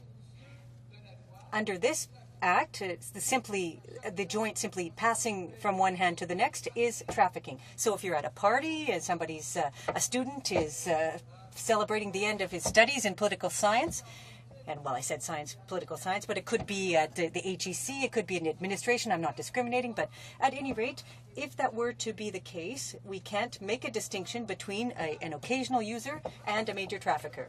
Now look at what the bill proposes, Mr. Speaker. If a person is trafficking, and trafficking is not someone who's going to load up 3 containers in the Port of Montreal. It's the same kind of situation where young people, say at a recreational event, will give joints to each other. That can lead to charges of trafficking. Now, if we look at the kind of sanctions that are contained in the legislation, an individual is guilty of a criminal offense, liable to 14 years in jail. That's a maximum. Of course, that's at the discretion of the judge. It's not a minimum sentence. We've not discussed maximum penalties because it's up to the judge to look at the circumstances and the evidence and of the offense.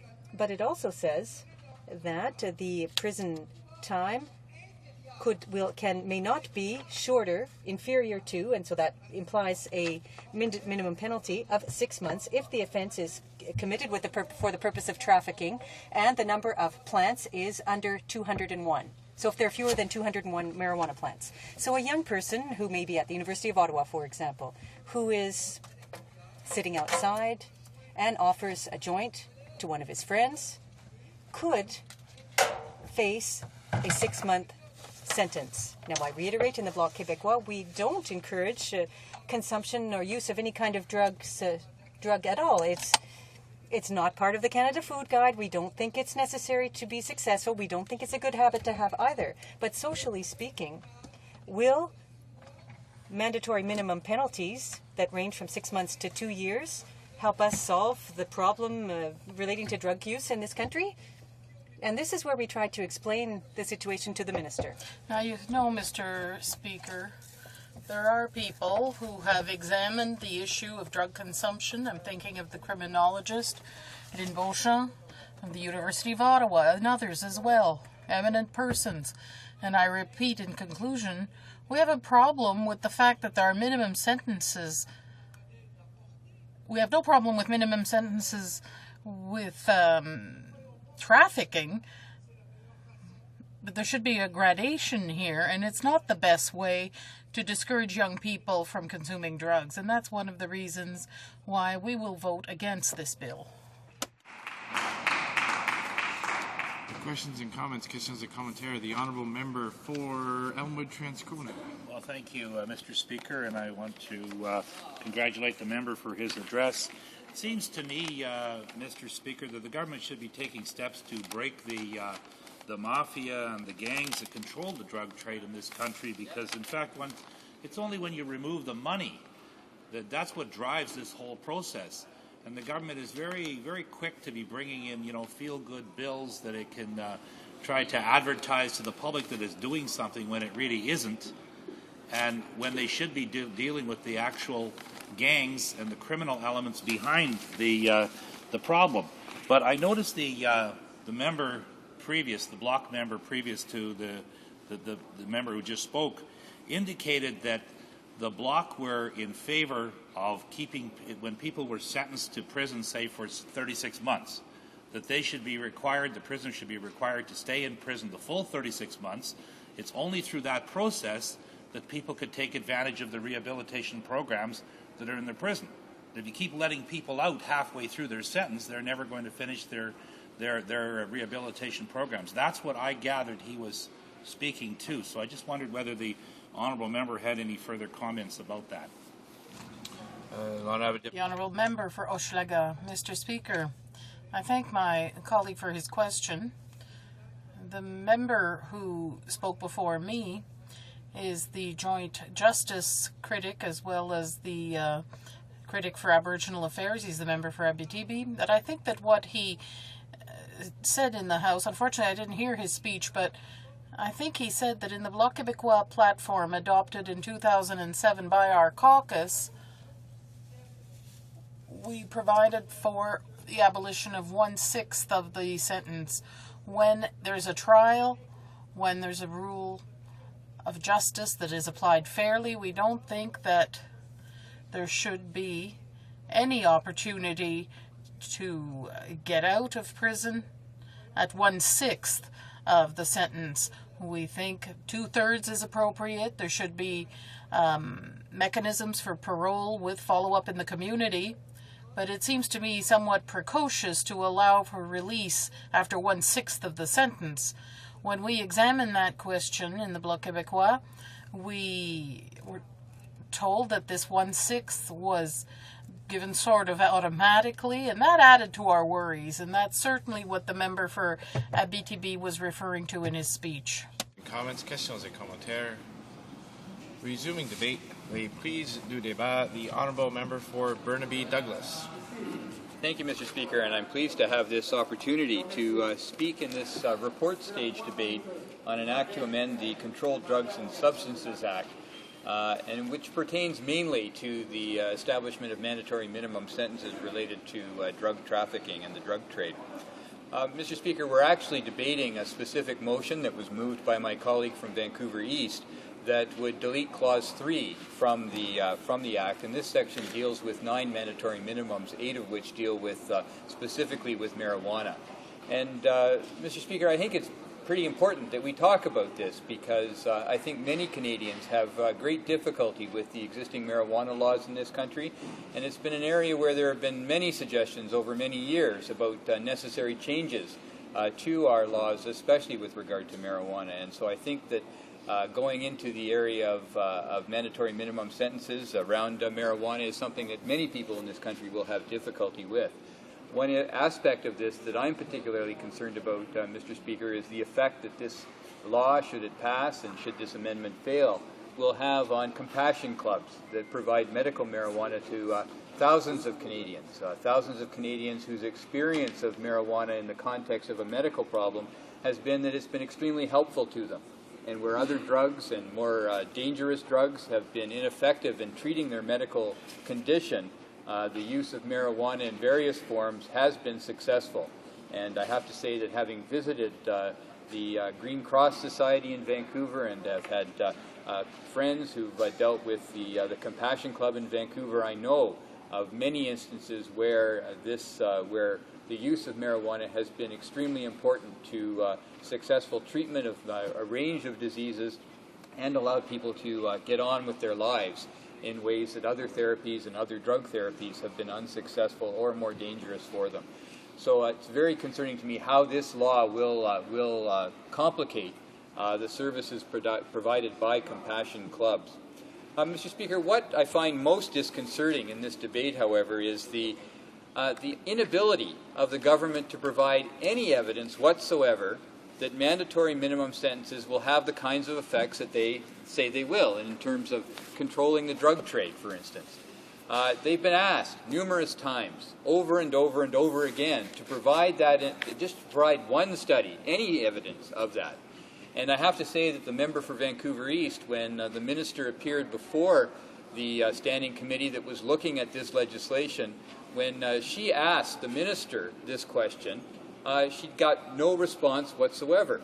In fact, at the committee, the member for Vancouver East asked the Minister of Justice no less than 6 times during his appearance before that committee to provide evidence that mandatory minimum sentences were effective in dealing with drug crimes, that they actually worked, that they would have any of the benefits that he proposed. And 6 times he didn't answer the question. He did say that Canadians supported this approach, but he offered not one shred of evidence that mandatory minimums would have any effect on the drug crime situation in Canada. And probably, Mr. Speaker, he was unable to do that because such evidence just doesn't exist. So why then is the government hell-bent on following this course of action when there's no evidence that what they've proposed will actually address the concerns of Canadians in this regard? I think it's unfortunate that we're going down this road when we can't prove that there's any efficacy whatsoever to the measures that have been proposed, that they'll have any effect on the situation at all. Now, on the other hand, Mr. Speaker, on the other side of the argument about the ineffectiveness of this kind of regime, there's scads of evidence. In fact, Craig Jones from the John Howard Society presented at the committee, talked of the committee of 35 peer-reviewed studies, published studies, that shows that mandatory minimum sentences have no effect or completely ineffective in dealing with drug crime. He tabled 17 of those studies with the standing committee that was looking at this bill in committee and doing clause by clause on this legislation. There's a whole body of evidence that shows that this is the wrong approach to dealing with drug crime, that this has no effect, that it's completely ineffective to deal with drug crime. And we've had many examples. We've seen the example of the United States that got heavily into mandatory minimum sentences around drug crimes. New York State, where the Rockefeller laws, as they called them, were introduced into the 70s, that have had exactly the opposite effect and have been completely ineffective in dealing with drug crime. We've seen some other states in the United States move away from mandatory minimum sentences because all they did was fill up their prisons and had no effect on the social conditions and no effect on the crime statistics of those, no positive effect on those crime statistics. So it's been tried. It's been tried in many jurisdictions and it's been a failure, Mr. Speaker. And so it's sort of inconceivable of why the Conservatives would be going down this road at this point when there is such a body of evidence to the contrary of the effectiveness of this kind of legislation. And as I said, and the government itself, the minister himself, have not provided any evidence whatsoever that this is an appropriate approach to dealing with drug crime in Canada. Now, Mr. Speaker, there are other options. There are other countries that have taken different approaches, and I think one clear example is Portugal. Portugal in 2001, in a nationwide law, decriminalized all drugs, Mr. Speaker, including cocaine and heroin. This was a decriminalization, not a legalization regime, and Portugal remains the only European Union state with a law that explicitly declares drugs to be decriminalized.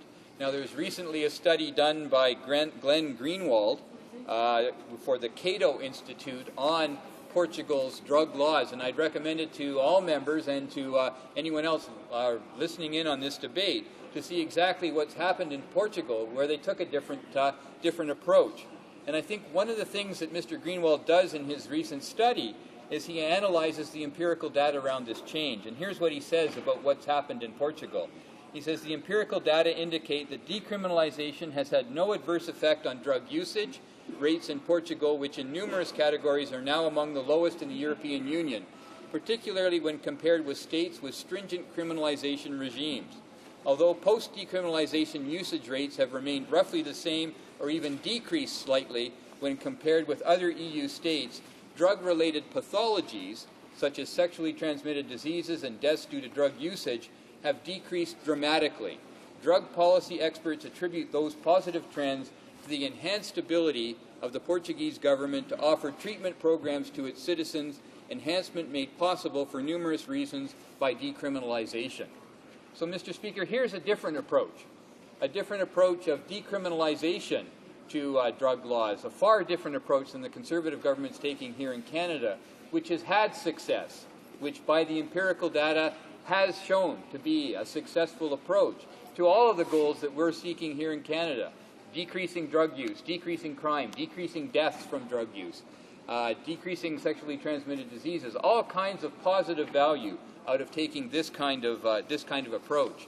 And Mr. Speaker, there are others who have done the analysis, who've compared alcohol prohibition to our drug prohibition policies that we have today, and they've shown that alcohol prohibition, which we know to have been a huge failure in North America, had some of the same problems that had all of the same problems that drug prohibition has today. And this measure that we're debating today falls clearly into a prohibition category of legal approaches.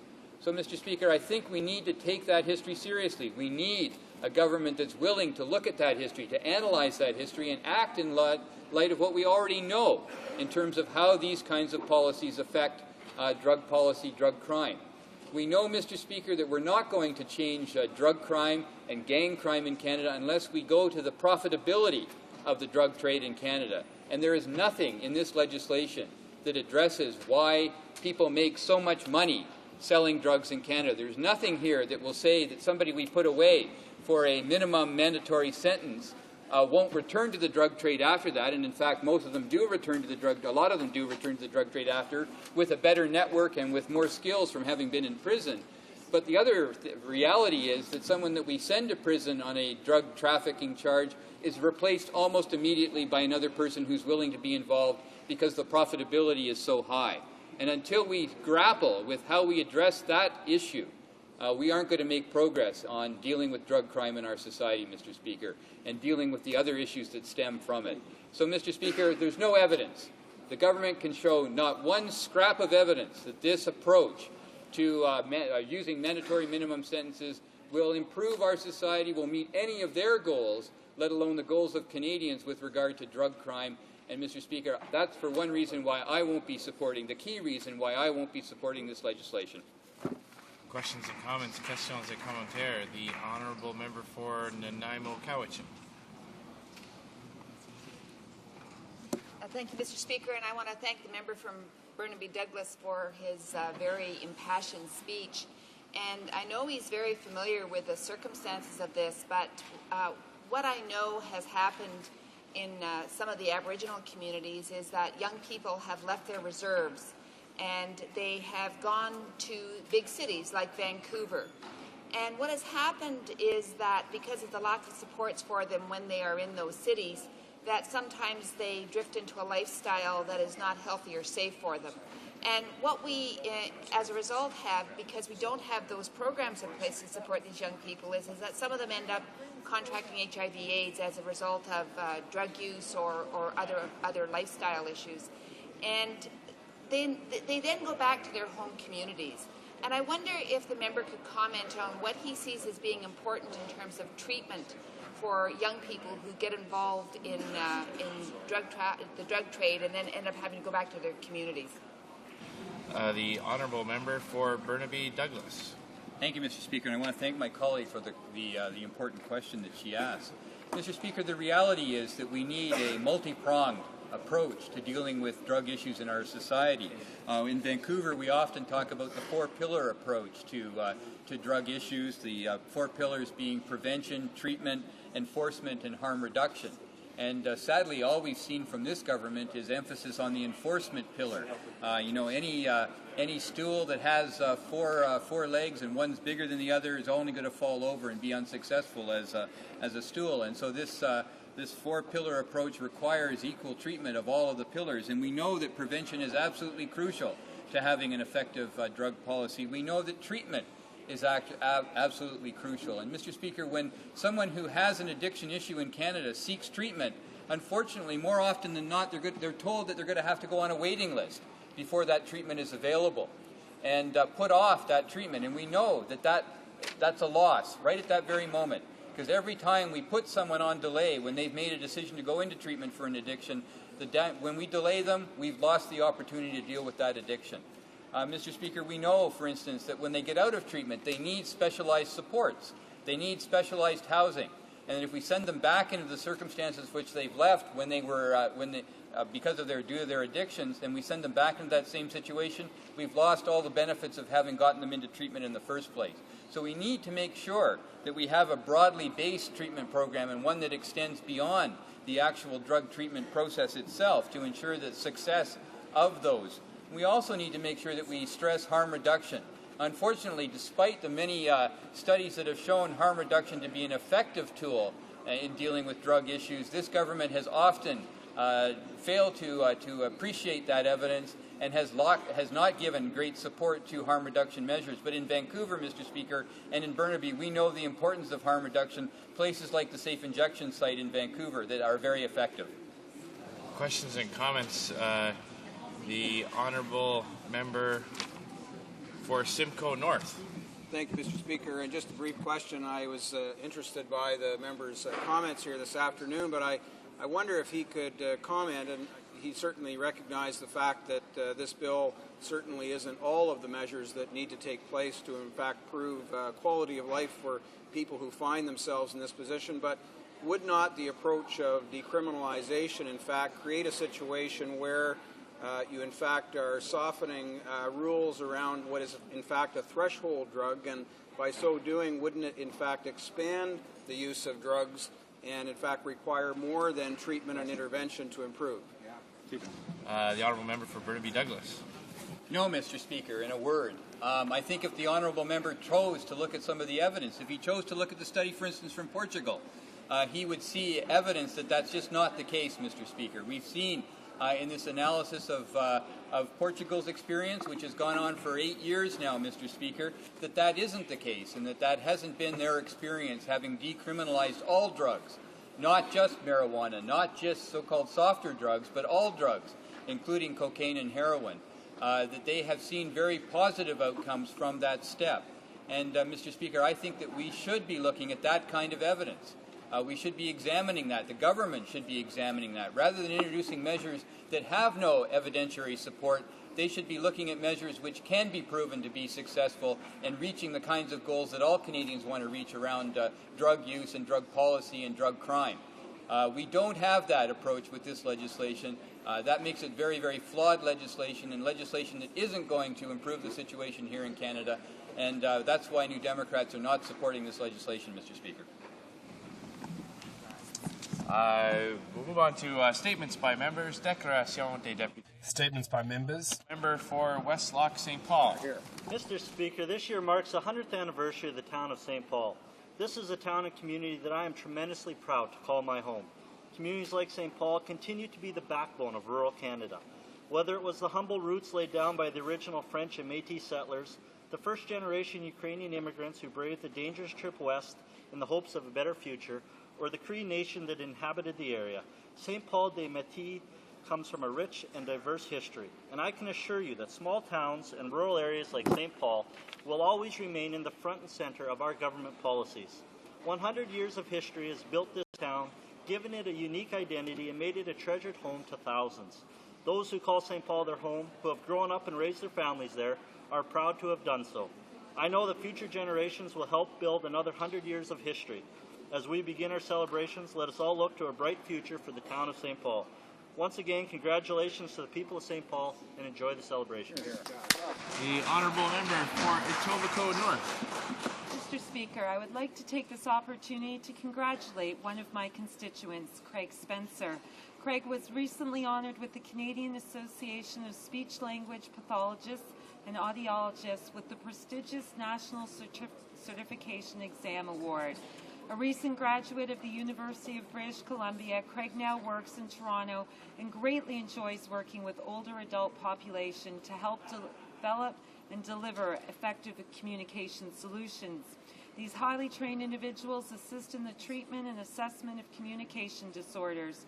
Whether it's working with a hard of hearing child or a person recovering from a stroke, these professionals work tirelessly to help. On behalf of the House of Commons, I would like to extend a sincere thank you to Craig and all healthcare professionals in the field as we celebrate Speech and Hearing Awareness Month. The Honourable Member for Terrebonne-Blainville. Mr. Speaker, today, June 2nd, we are underscoring National Hunger Awareness Day. Quebec and Canadian food banks are no longer enough to meet the needs of an increasingly poor segment of society, and this is a sad result of an economic crisis and ineffective management by this government. The Bloc Québécois wants to pay tribute to the staff and volunteers of community organisations such as food banks. We are aware that they currently provide frontline services in helping people affected by the recession.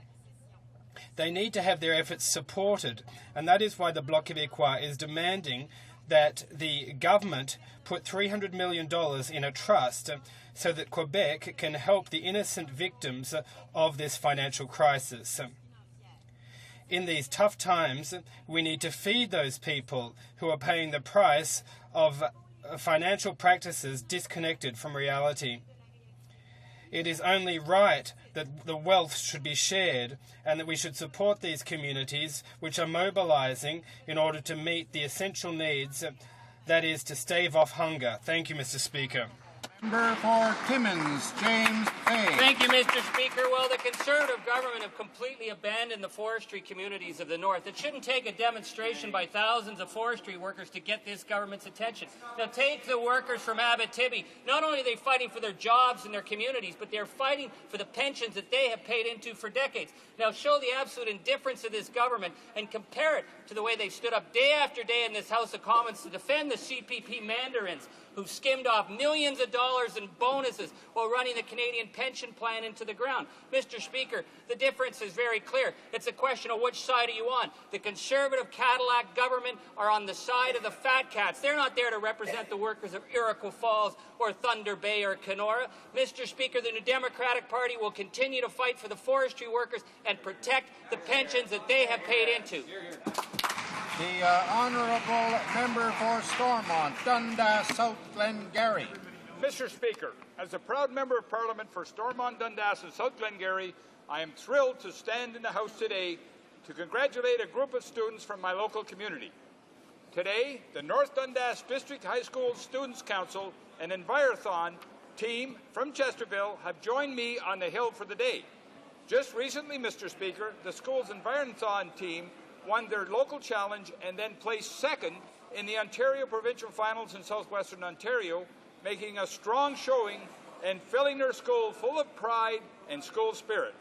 I am so proud of these students, Mr. Speaker, and our community is so fortunate to have youth like them representing us. A special thank you also goes to their mentors and coaches, including Mike Dayton, who joined us here today as well. Mr. Speaker, I congratulate Mike and these great students, and I wish them all the best in their journeys ahead. Honourable Member for Newton, North Delta. Mr. Speaker, this week across the country, events are planned to call attention to the 25th anniversary of a difficult and dark chapter in India's history, when military assault was launched on the holiest Sikh shrine, the Golden Temple in Amritsar. We can take this opportunity to reflect upon how in the development of any country, democracy and human rights are always a work in progress, and difficult challenges arise when ideals around nationhood collide, even in Canada, as we know. We can also affirm that dialogue is essential. Here in Canada, we are very fortunate and proud that we have enshrined freedom of speech within our Constitution. Through a dialogue, there is always hope for real resolutions for peace and better future for all. Thank you. The Honourable Member for London West. Mr. Speaker, the Parliament Hill fundraiser for the Children's Bridge Foundation, in association with Embrace an Orphanage, is done. Parliamentarians were challenged to a goat selling contest, and last Wednesday we gathered to see which political party accumulated the largest herd. The keynote speaker was my good friend, the member for London North Centre.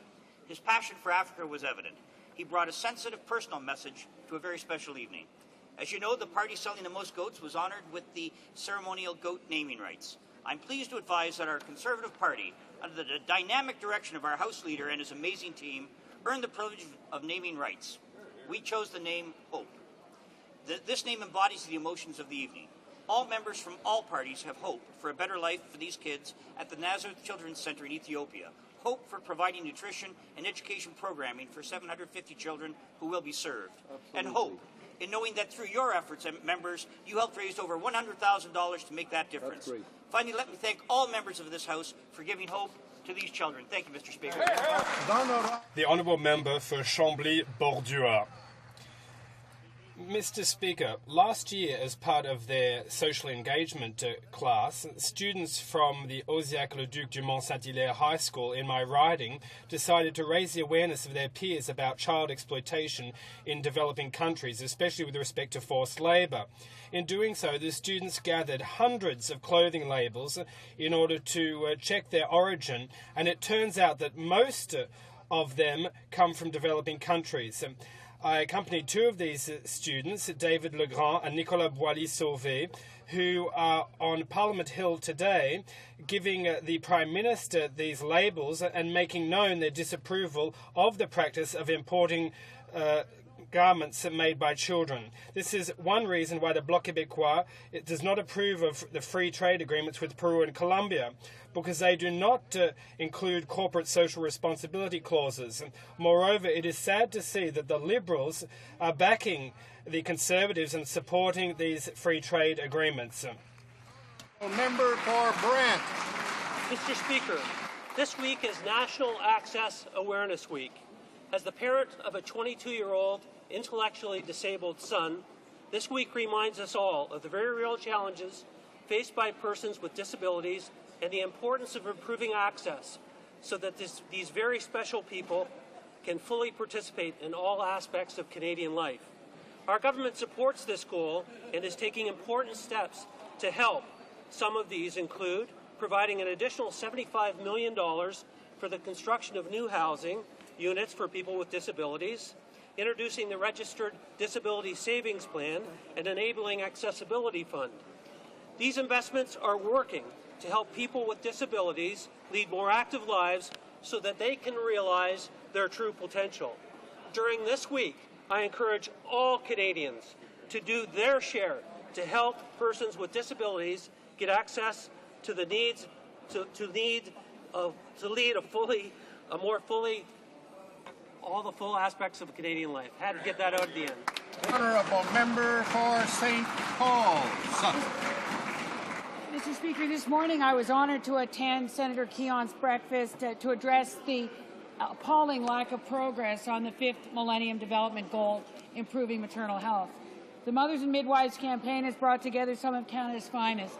Bridget Lynch, President of the International Confederation of Midwives, Maureen McTeer, Canadian Chair of the White Ribbon Alliance, Dr. André Lalonde, Executive Vice President of the SOGC, and Dorothy Shaw, President of the International Federation of Gynecology and Obstetrics.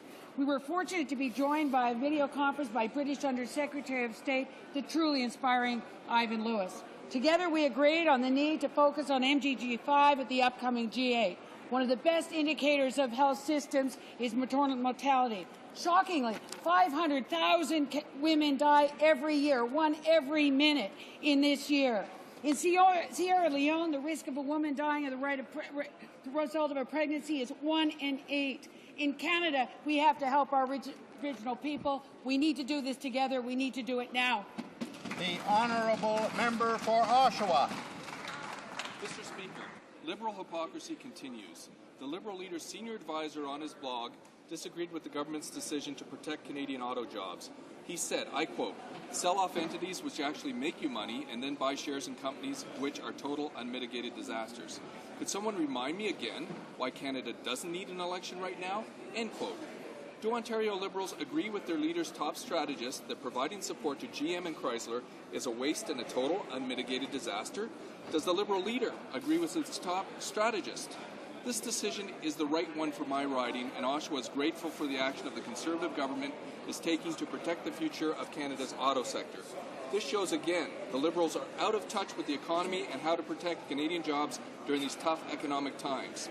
When in BC, the Liberal leader criticized the auto sector, something he dared not do in Ontario. Now, his most trusted campaign strategist is letting Ontarians know what his leader truly thinks of the auto industry. The Liberal leader should come clean. Ontario's auto industry needs action, not lip service. Thank you, Mr. Speaker. The Honourable Member Cowichan. Mr. Speaker, today thousands of people gathered in Ottawa to protest this government's lack of action to protect forestry jobs. CEP is seeking loan guarantees for forestry companies so that they can continue to operate during this financial downturn. Not a bailout, Mr. Speaker, but a loan guarantee. Money that will be paid back to Canadians. CEP is also asking for protection for retirees' pensions. Too many workers are seeing their pensions disappear when companies go under. But the issue that has affected my riding the most is the tax credits that U.S. forestry companies receive that make it more affordable to buy logs in BC and ship them to the U.S. for processing. It is a blow every time a truck leaves my riding loaded with logs that will keep mills open and jobs healthy in the U.S., but not in the communities where the logs are harvested. Finally, it is the workers of today that need help from this government. Our industry has been in transition for years, and many workers have exhausted their severance and their EI. Workers and their families deserve better. That's why our NDP political staff, CEP Local 232, stand together with their brothers and sisters to demand action from this government. The Honourable Member for Lanark, Frontenac, Lennox and Addington. Thank you, Mr. Speaker. Mr. Speaker, I rise today to announce the launch of the Canadian Parliamentary Coalition Against Anti-Semitism. Canada is founded upon a shared set of values, and anti-Semitism is an affront to these values. As such, anti-Semitism is an attack upon the fabric of our tolerant, free, open, and democratic society. It is an attack on all Canadians, Jews and non-Jews alike. It is the oldest and most persistent form of hatred, and the template upon which so many other forms of hatred are based. This announcement is intended to signal that in this country, legislators of all parties are deeply concerned about what seems to be a rising international tide of renewed anti-Semitism on a scale not seen before in my lifetime. Today we begin a nationwide inquiry into anti-Semitism. I invite all members of Parliament to support this initiative and the struggle against the oldest and most enduring form of hatred. The Honourable Member for Shefford. Mr. Speaker, today forestry sector workers from Quebec and Canada are in Ottawa calling on the Conservative government to live up to its responsibilities and help the industry in full crisis mode. Workers from many reasons have come to say how fed up they are, as are the rest of the public, about the effects of this crisis. Workers and forestry communities don't feel respected, and rightly so. There has never been a government that has had so much contempt for an industrial sector, and this isn't the case with the auto sector. Forestry workers are right to be angry and deserve a real assistance plan for their industry. Conservative members, and particularly two ministers from Saguenay-Lac-Saint-Jean, who got elected by promising to save this industry, are dragging their feet and have done so for far too long. The public will remember, Mr. Speaker. I rise today to highlight National Hunger Awareness Day. La Journée Nationale de National Hunger Awareness Day, coordinated by Canada's food banks, is calling on Canadians to take action so that food banks are no longer needed in our country. Food banks help over 700,000 Canadians every month, of which 37% are children. Among those who receive assistance from food banks are the elderly and disabled, and also people who, despite working full-time, still can't make ends meet. There are a series of activities underway to bring awareness to hunger in our communities. In particular, I would like to recognize workers involved with the Cobalt, Coleman, Latchford, and Area Food Bank for their excellent work promoting Hunger Awareness Day. I would ask all honourable members and Canadians from coast to coast to coast to join me in recognizing the importance of National Hunger Awareness Day and strive towards a day when no Canadian, young or old, has to go hungry. The Honourable Member for Lotbinière Chute-la-Chaudière. Mr. Speaker, the Leader of the Opposition wrote in a book how he's going to increase taxes, or would he do so? Is it because he forgot that it's the top speciality of the Liberals to increase taxes? Or is it because this Liberal leader cares more about putting taxes up than his predecessor. Liberals are tax and spend liberals. They want to spend the money of taxpayers. They like to help their cronies, and they like everything to be centralised in Ottawa. They want power at all costs. Mr. Speaker, my fellow citizens are concerned because this Liberal leader isn't telling us who will pay the price for these new taxes. At least he should point out what he's going to do. The Honourable Leader of the Opposition.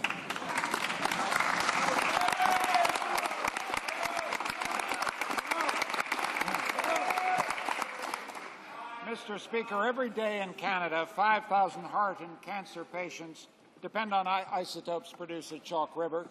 But by this week's end, Ontario's isotope supply may shrink to 10% of need, and there are isotope shortages in British Columbia and Saskatchewan.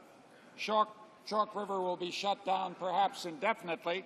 The government has known about this problem since November 2007. The question is, why does the government pretend they have a plan when they don't have any isotopes? The Honourable Prime Minister. Mr. Speaker, as the House knows, the shutdown of the reactor at Chalk River has been unexpected. That said, our government and the company has been working with isotope suppliers around the world to attempt to manage this situation, and of course we're also in communication with the medical community on how best to address this. The fact of the matter is the reactor has had to be shut down for safety reasons, and those safety reasons must be paramount. The Honourable Leader of the Opposition. Mr. Speaker, the government is simply trying to buy time here, but the truth is there are no alternative supplies of isotopes, no adequate alternative supply of isotopes, just as there wasn't when Chalk River was shut down 18 months ago. The world's two major reactors in the Netherlands and South Africa don't have the capacity to make up the shortfall, and both are shut down for maintenance next month. When will the government just get up and tell us the truth and come up with a plan to deal with their own incompetence? The Right Honourable Prime Minister. Speaker, this is exactly why a reactor should not be shut down without a reason. But in this case, Mr. Speaker, there are serious safety concerns. As I've said, Mr. Speaker, when other reactors have been shut down around the world, Canada has increased its production to help manage that situation. We are working with our international partners to do our best to work with the medical community to manage this particular problem. There will be challenges, but steps are being taken to deal with those challenges. The Honourable Leader of the Opposition. International suppliers cannot increase production. That's the core of the problem. Ça fait 18 mois que le gouvernement... It's been 18 months that the government is aware of the problems in Chalk River. They know that there are no alternative sources for medical isotopes. When will the government tell patients the truth, that there will be no more isotopes? The Right Honourable Prime Minister. Mr. Speaker, we're very clear about the reality here. This is a real challenge. There are questions of public safety. We will be working with others in order to manage this situation in as good a way as possible. The Honourable Member for Bourassa. Mr. Speaker, workers in the forestry sector are demonstrating, and quite rightly so. This Conservative government has betrayed them, and we are supporting them. In Ontario, Quebec, New Brunswick, and British Columbia, companies like Abitibi, Bowater, and Papier Fraser are in danger. No loan guarantees. Will the government listen to the industry, or will he explain why he's letting the forestry industry die? The Honourable Minister of Natural Resources. The fact of the matter is that this government undertook an unprecedented level of consultation with the forest industry, with the workers, and with the communities in developing our economic action plan. The result, Mr. Speaker, was more focus on marketing and innovation, as the forest industry had indicated they'd like to have, We've delivered on that. We've delivered to the communities in terms of help for those communities that are most in strife because of the turndown in the economy. And, Mr. Speaker, finally, not only that, we've put $7.8 billion into programs within the Economic Action Plan that will spur on the domestic supply. The Honourable Member for Bourassa. 2 years, over 55,000 forestry workers have lost their jobs. Dozens of mills in BC, Quebec, Ontario, in New Brunswick and elsewhere have closed, many of them permanently. The workers with jobs are left to fear for their security, pension, and future. There is no plan to offset lucrative foreign tax credits for black liquor. No plan to help communities affected by mill closures. No plan for pensions, and no loan guarantees to protect what is left of our industry. The Conservatives just don't care about the national forestry industry, their workers, and their family. Why?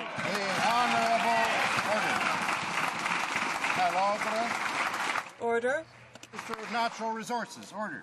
Mr. Speaker, I think the more important list is the list of accomplishments that this Conservative government has introduced. $1 billion in a community adjustment fund to help forestry communities. $1 billion in a community development fund to help forestry communities. $170 million to help the forestry sector with innovation and marketing. $35 million for renewable energy technologies such as biomass and biofuels. More money in terms of helping with respect to earthquake rebuilding projects. $127.5 million for forest industry long-term competitiveness initiatives. $8.3 billion in Canadian skills to help. The Honourable Member for Laurier-Sainte-Marie. Mr. Speaker, the federal government has given billions of dollars to the auto industry. Further, we don't know the details of the deal, but the government has only given $270 million to the forestry industry, which is about $1,000 a job. How can the government give so much money to the auto sector in Ontario and crumbs to the forestry industry in Quebec? The Right Honourable Prime Minister. Mr. Speaker, the forestry industry is struggling, but it is an important industry. It's struggling because of changes in the market. We're working to deal with this problem. We're trying to help through programs and through Export Canada.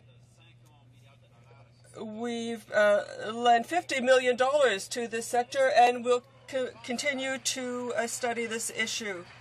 The Honourable Member for Laurier-Sainte-Marie. Mr. Speaker, the Prime Minister is justifying help to the auto sector because of a drop in the market, and he's saying that it would cause the loss of thousands of indirect jobs. But the forestry sector is also important to entire communities, and there are also thousands of indirect jobs concerned.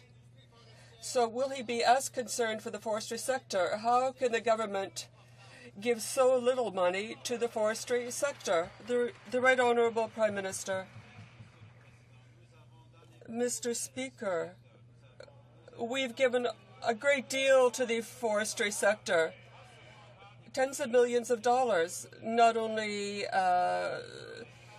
through cuts in certain taxes, but also through programs, through retraining programs, and the loan guarantees through EDC. But, Mr. Speaker, the issue remains the same. Why did the Bloc vote against all these programs to help the forestry sector? The Honourable Member for Chicoutimi-Le-Fjord. Mr. Speaker, there has been colossal aid to the auto sector, billions of dollars. But there have been 50,000 jobs lost in the forestry sector, and they're still waiting for real help. What is the Prime Minister waiting for to help the forestry sector? Does he want things to get even worse? The Honourable Parliamentary Secretary. Mr. Speaker, it's clear that the forestry sector is going through a very difficult time because of uncertain markets, and it is for this reason that our government has struck the Canada-Quebec Committee, which will be dealing with how to respond adequately to the forest industry crisis. The Honourable Member for Sherbrooke. Mr. Speaker, in the last document deposed by Canada, in a case having to do with the forestry sector, they say that the loan guarantees to the forestry sector would not contravene the softwood lumber agreement. But here they're saying, another minister is saying the opposite. So who's right? The Minister of Regional Development or the Minister of International Trade? The Minister. Mr. Speaker, it's true that there are things before the courts, but we'll have to wait to see what happens. It's true that the EDC has given its support to businesses in Quebec, more than $14 billion since last year, to approximately 400 businesses, and we'll continue to support them. The Honourable Member for Toronto Danforth. Mr. Speaker, the loss of jobs in the forestry sector is unacceptable. There are approximately 200 communities that are suffering and thousands of jobs. And what does the government say? What does it do? Nothing. No loan guarantees, no effort to put together a global strategy to try to strike out in a new direction for the industry. Why is the Prime Minister turning his back on the workers in the forestry sector? The Right Honourable Prime Minister. Mr. Speaker, that's not true. We have helped in developing markets for the industry. We've tried to help the communities affected. We've helped with training the unemployed. Through the EDC, we have money available for funding companies in the sector. But, Mr. Speaker, I'll ask the same question. Why did the NDP vote against all these measures for this sector? This recession isn't new to forestry. It's not as though it just came in the last few months with the economic downturn. It's been going on for years. We've been raising this issue in the House for years. If the approach of the government was working, we wouldn't have thousands of workers out here on the streets demanding action for their families and for their communities. What we need is some loan guarantees. What we need is a strategy to create markets in the sector. What we need is some fair trade for a change. What we need is to stop raw logs from going across the border and creating jobs down there in the States. When are we going to see some real action from this government? The Right Honourable Prime Minister. Order. Well, Mr. Speaker, everybody knows that the difficulties in the forestry industry are due to the decline of demand, dramatic decline of demand we've seen in the American market. Yet, Mr. Speaker, when this government brought in the softwood lumber agreement that gave us access to that market and $4.5 billion back from the litigation, the NDP voted against it. When we brought in measures to help workers in communities affected by layoffs in the forestry sector, the NDP voted against those. When we brought in measures to increase financing for EDC and BDC to help the sector, the NDP voted against them. Why doesn't the NDP stand up for workers instead of just being a branch plant of the Liberal Party? Honourable Member. The Honourable Member for Toronto Danforth. Order. Mr. Speaker, we voted against the softwood sellout. That's what we voted I'd ask the Prime Minister whether he's got the courage to go out and give that answer to the workers who are outside right now. The fact is they've lost their jobs. They've worked trying to build this country for years.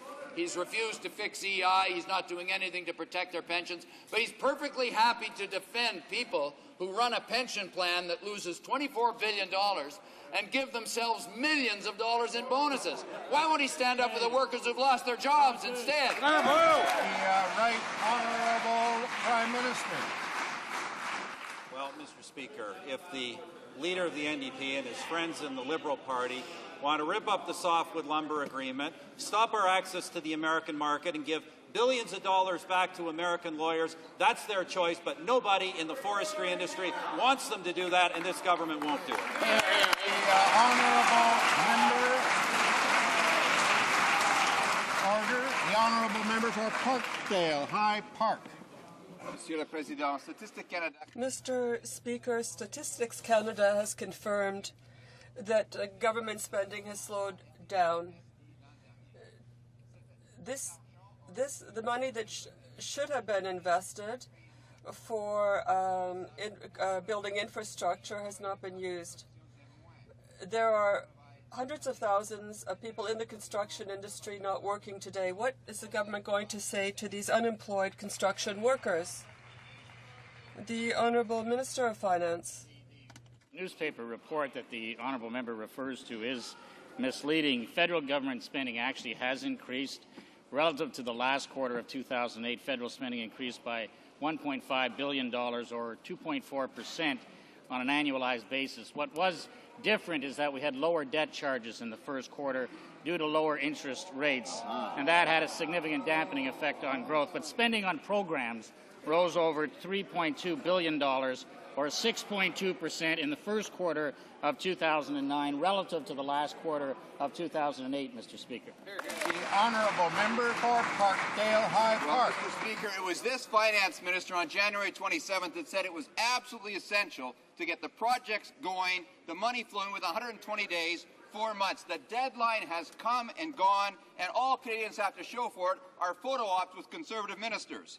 The construction season is well underway, but instead of funding speeding up, it has slowed down and no jobs created. Canadians need to know, Mr. Speaker, is it because the finance minister is wrong, or the minister responsible for infrastructure incompetent, or is it both? The Honourable Minister of Transport. Order. If we look at the unprecedented investments made in every region of this country, Mr. Speaker, it is indeed impressive. We saw just today the Minister of Public Works in Quebec announcing a deal where some $2.75 billion will be spent to help create jobs in the province of Quebec. And we're working very well with his Premier, Mr. Speaker, in the province of Ontario, something that he could never do, Mr. Speaker. I see the Prime Minister working with the Premier of Ontario, providing leadership, making things happen, creating jobs, Mr. Speaker. That's good news for this economy, and that's good news for this country. Honourable member for Dartmouth, Cole Harbour. Today, the Human Resources Minister claimed there was no need to change EI because the current bleak economic situation was making it easier to qualify. What she's saying, Mr. Speaker, is that their incompetence is enabling people to qualify for EI because the jobless rate is going up everywhere. What in the world are they telling the unemployed? To wait? Don't worry, we're making things worse all the time? Eventually you'll qualify? What kind of answer is that? Why not set a national standard for eligibility now? Why not get ahead of the game instead of having to wait for this Conservative recession to bring everybody down to the same level? The Honourable Parliamentary Secretary to the Minister of Human Resources and Skills Development. What we won't do is what the Liberal irresponsible 45-day work year plan would do, which would increase a job-killing payroll taxes in order to pay for it. That would hurt workers and kill business, Mr. Speaker. What we are doing is helping workers by significant improvements to the employment insurance program, increasing the benefits by 5 weeks, expanding work sharing, and freezing EI premiums, and spending billions in expert training and skills upgrading, Mr. Speaker. The Honourable Member for Dartmouth, Cold Harbour. Mr. Speaker, we have no plan to increase payroll taxes. We've been very clear. But what is the government saying? What does the government say? Let me quote page 223 from the Conservative budget. It says about EI, quote, starting in 2011, the premium rate is expected to rise. No secret there, Mr. Speaker. Under the Conservatives, payroll taxes go up. They've already told us that. Don't they know payroll taxes kills jobs? The member from King's Hands could tell them that. That's hypocrisy and incompetence in one untidy Conservative package. Why can't they get serious and reform EI now?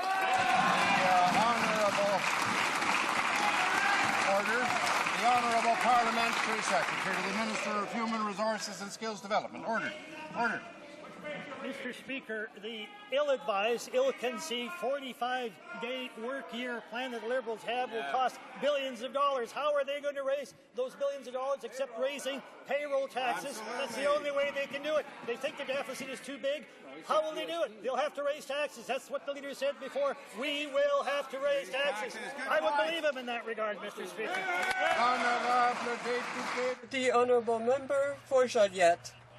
Mr. Speaker, we've learned that the Conservatives are continuing to sell Canadian corporations. Is it ready to sell CBC and other corporations? The Honourable Minister of Finance. An asset review which did not include Heritage Canada, which is responsible for the CBC. The Honourable Member for Joliette. Well, I guess that Via Rail and Canadian CHMC are included. The Prime Minister said that things would change once prices went up. What about for other government assets? Will the government admit that they're taking advantage of this crisis to sell assets because of their ideology, because they want government's role to be minimum? The Honourable Minister of Finance. The government is conducting an asset review because it's good business management practice. Any large organization should constantly be reviewing what it owns, whether they still serve the public interest in the situation of the Government of Canada. That's exactly what we're doing. The Honourable Member for Trois-Rivières. Mr. Speaker, the Minister of Natural Resources said that she would be negotiating directly with Quebec communities on the nuclear waste management and nuclear waste disposal file. Are they respecting Quebec's jurisdiction by going to negotiate directly with municipalities in the management of nuclear waste? Mr. Speaker, the issue to which the Honourable Member is referring is actually a separate agency. It's the Nuclear Waste Management Program, and they're actually doing consultations with communities throughout Canada, not just in Quebec. And what they're doing is they're putting into place the long-term plan for the disposal of nuclear fuel here in Canada, and they're looking for a willing and informed community that would be willing to undertake the repository of this material. And simply put, Mr. Speaker, they're communicating with all Canadians and all communities and developing the process therefrom. The Honourable Member for Longueuil-Pierre Boucher. Mr. Speaker, the Minister of Intergovernmental Affairs should be aware of the fact that there is a unanimous resolution on the part of the National Assembly which says that nuclear waste should not be disposed of or stored on Quebec territory. Will the government respect this decision, and will it strike Quebec from the list of those provinces which could have potential sites for disposal? The Honourable Minister. Mr. Speaker, I have no lessons to learn from this member. If he had listened carefully to my colleague's answer, he would have understood that no one will be forced to accepting nuclear waste. Mr. Speaker, the lack of normal commercial credit remains the crux of Canada's recession. Successful auto dealers in Saskatchewan report that Canadian chartered banks will not do business with them because they're selling GM or Chrysler vehicles. Billions of tax dollars are now at risk in those two firms. Does the minister find it acceptable that a dealer with 30 years of successful experience operating multiple outlets across Western Canada with $6 million in profit last year and no debt cannot get an operating loan from a Canadian bank if he sells GM or Chrysler. The Honourable Minister of Finance. In fact, as we said we would do in the Economic Action Plan, Mr. Speaker, we have put in place all of the elements, actually, of the extraordinary financing framework, and that includes the assistance to the auto industry. BDC has been very active in this regard, working with the commercial banks. The reality is there are some auto dealerships in the country that are excess capacity, as we've seen with respect to General Motors. The Honourable Member for Hull-Umer. Mr. Speaker, the Conservatives' incompetence is leading them to force GM to close dealerships, to create the illusion that they played a role in this problem. But we all know that the fewer dealers there are, the fewer GM vehicles will be sold. GM is restructuring, and they want to increase their sales. Will the Conservative government reverse its bad decision and tell GM not to send out these notices of closures of dealerships because they're the strongest performing ones in Canada? The Honourable Minister of Industry. The fact of the matter is, of course, that GM has started this restructuring many months ago. They are closing literally thousands of dealerships in the United States. They are consolidating. When you go from 8 brands down to 4 brands, it makes sense that you will be reviewing your dealership network across North America. That's exactly what GM is doing on our side. We do not dictate that process. The only thing that we say is that you have to be cost competitive in your operations. They have proved that with their business plan, and that's why the Government of Canada accepted their business plan. The Honourable Member for Ottawa South. Mr. Speaker, last fall the government failed to deliver a serious fiscal plan to deal with recession. Worse, it attempted to hide the fact that it had already returned Canada deficit by booking a $4 billion fire sale of Crown assets. Now we learn every major Crown asset is on the Conservatives' chopping block. Wow. Will the government disclose its criteria for this review and guarantee that this isn't an ideological mission to dump institutions such as the CBC, Via Rail, and Canada Post? After all, they were all on the Prime Minister's hit list when he was the head of policy with the Reform Party. The Honourable Minister of Finance. Order. Well, thank you, Mr. Speaker, and I thank the member opposite for the question. I know he must have read the Economic Action Plan because he voted for it. And if he's forgotten, then perhaps I can remind him that in the Economic Action Plan that he voted for, we set out an asset review. The first stage of the review will specifically focus on the following departments: finance, Indian and Northern Affairs, natural resources, transport, and infrastructure portfolios, not Heritage Canada. The Honourable Member for Ottawa South.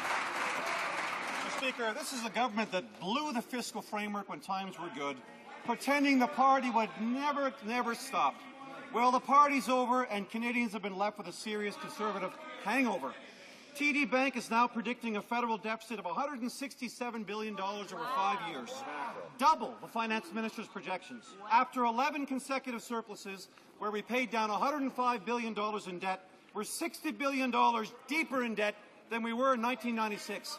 Minister, stand up and tell us exactly what's for sale and at what prices so we can cover your tracks to get Canada back into the black. Remind the member for Ottawa South if you want to address his remarks to the chair. I'm not a minister. The Honourable Minister of Finance. Thank you, Mr. Speaker. As I said a moment ago, the purpose of the asset sale review is good business management. We want to make sure that government assets still perform a useful function for Canadians, that the original purpose is being maintained, and that tax dollars are being spent wisely. I'm sure the member opposite would value those objectives and would think that this is prudent business management for the people of Canada. Honourable Member for Elgin, Middlesex, London. Mr. Speaker, there have been many questions and media reports about the compensation to the board members of the Canada Pension Plan. Can the Minister of Finance comment on this situation? Yes, please. Oh, Minister of Finance, order. Thank the honourable member for his question, and we thank the CPPIB for their work. And of course, it's not to be interfered with politically. It's responsive to the Government of Canada and to the provinces. Having said that, the G20 leaders at the London summit agreed on 3 fundamental principles with respect to executive compensation. I spoke with and wrote to the chair of CPPIB today asking him to confirm to me that there has been compliance with those principles. I look forward to his reply. The Honourable member for Outremont. Order, please. Assess the response. I might want to bring the following facts to his attention. They lost $24 billion. They gave themselves multi-million-dollar bonuses because they say it's based on a 4-year rolling average, but they didn't even beat inflation over those 4 years. In fact, the United Church Pension Board, a multi-billion-dollar pension, all-volunteer board, outperformed them 2-1, and if they had invested exclusively in government bonds, they would have made $13 billion more over the past 10 years. I hope that helps them. How much do they have to lose before he finally says no? The Honourable Minister of Finance. I know the member opposite wants to interfere with how the Canada Pension Plan invests money. Well, Canadians don't want that interference. This is one of the best publicly funded pension plans in the entire world. The 3 principles to which I refer, Mr. Speaker, our firm's board of directors are to play an active role in the design, operation, and evaluation of compensation schemes. Compensation arrangements, including bonuses, are to properly reflect risk and the timing and composition of payments to be sensitive to the time horizon of risks. Payments should not be finalized over short periods where risks are realized over long periods. And there's one more for later. The Honourable Member for Outremont. Mr. Speaker, Nortel is another example of carelessness by the Conservatives. Management at Nortel has just given itself another $45 million in bonuses. At the same time, employees will lose their severance pay and will be forced onto employment insurance paid for by the taxpayers. Their retirees are losing 31% of their pensions. The Bankruptcy Act falls under federal jurisdiction. Will the government, which is a creditor but not part of the hearings, intervene in the case of Nortel, yes or no? The Honourable Minister of Finance. The pension regulation of Nortel is the responsibility of the provincial government, not the federal government. The Honourable Member for Vaudreuil-Soulanges. Order. Mr. Speaker, in 2007, Public Accounts Committee took into consideration the recommendations by the Auditor General, but the contract of Royal LePage will end at the end of 2009. It's a contract worth $1 billion, and it seems to be favoring this same supplier. Why is the government waiting until the last minute to start the tender process? Is it trying to short-circuit the process and give the contract again to Royal LePage? Okay. Honourable Parliamentary Secretary to the Minister of Public Works. Mr. Speaker, the Canadian government is working in the interest of Canadians, and we are doing everything we can to be as transparent as possible. Thank you, Mr. Speaker. The Honourable Member for Vaudreuil-Soulanges. Eventual tender people are asking to have an open process. Will the Minister of Public Works look at the contract and ensure that all bidders can be considered? The Honourable Minister of Public Works. We are working with a transparent process to ensure that all bidders have equal access. For Toronto Centre. Mr. Speaker, a question for the Minister of Foreign Affairs. It's clear, Mr. Speaker, that we need to have a public inquiry on the events that have taken place in Sri Lanka. There is a humanitarian crisis that is serious. At the same time, we know full well that about 20,000 people have been killed in recent months. And I'd like to ask the Minister what he's going to do to ensure that there is an international investigation inquiry into this matter. The Honourable Minister of Foreign Affairs. Mr. Speaker, as my colleague knows full well, obviously, for the past 25 years, this conflict has been going on, and it's now over. We are fully in agreement with this initiative. However, we would strongly suggest to the Sri Lankan government to take control of this inquiry, to ensure that this inquiry is as transparent as possible, and that eventually there can be national reconciliation, which is essential to ensure the future of this country. The Honourable Member of Toronto Centre. Thank the Minister for his answer, but just say that we face a humanitarian crisis. I'm sure the Minister will be aware of the fact that close to 300,000 people are now in camps in Sri Lanka. The number is very high. The conditions are very poor. The United Nations High Commissioner for Refugees is concerned. The UN Secretary General has expressed his concern. I'd like to ask the Minister particularly what additional steps is Canada going to take to make sure that we're responding to the level and degree of humanitarian concern that the world now shares about the situation in Sri Lanka. The Honourable Minister of International Cooperation. Mr. Speaker, I'm pleased to report to the House and all Canadians that we have responded, and we are continuing to have discussions. We know what negotiations are happening. We know there's opening up access to the Red Cross into the camps and shelters. We know international workers are now being able to go in with special passes. We are continually being part of the discussions and the negotiations, and accordingly we will respond appropriately once we get full assessment from the field. The Honourable Member for Winnipeg Centre. Speaker, France wouldn't sell the Eiffel Tower any more than the United States would sell their Statue of Liberty. But we now learn that every Canadian institution by which we define ourselves as a Canadian is on the auction block, or should I say their hit list. The Royal Canadian Mint, the CBC, Via Rail. You might as well hang a billboard on the Peace Tower that says, fire sale, going out of business, everything must go. Mr. Speaker, it's a poor business manager that tries to balance the books by selling off everything of any value.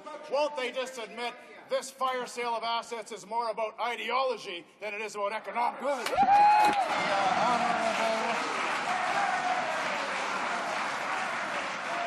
Order.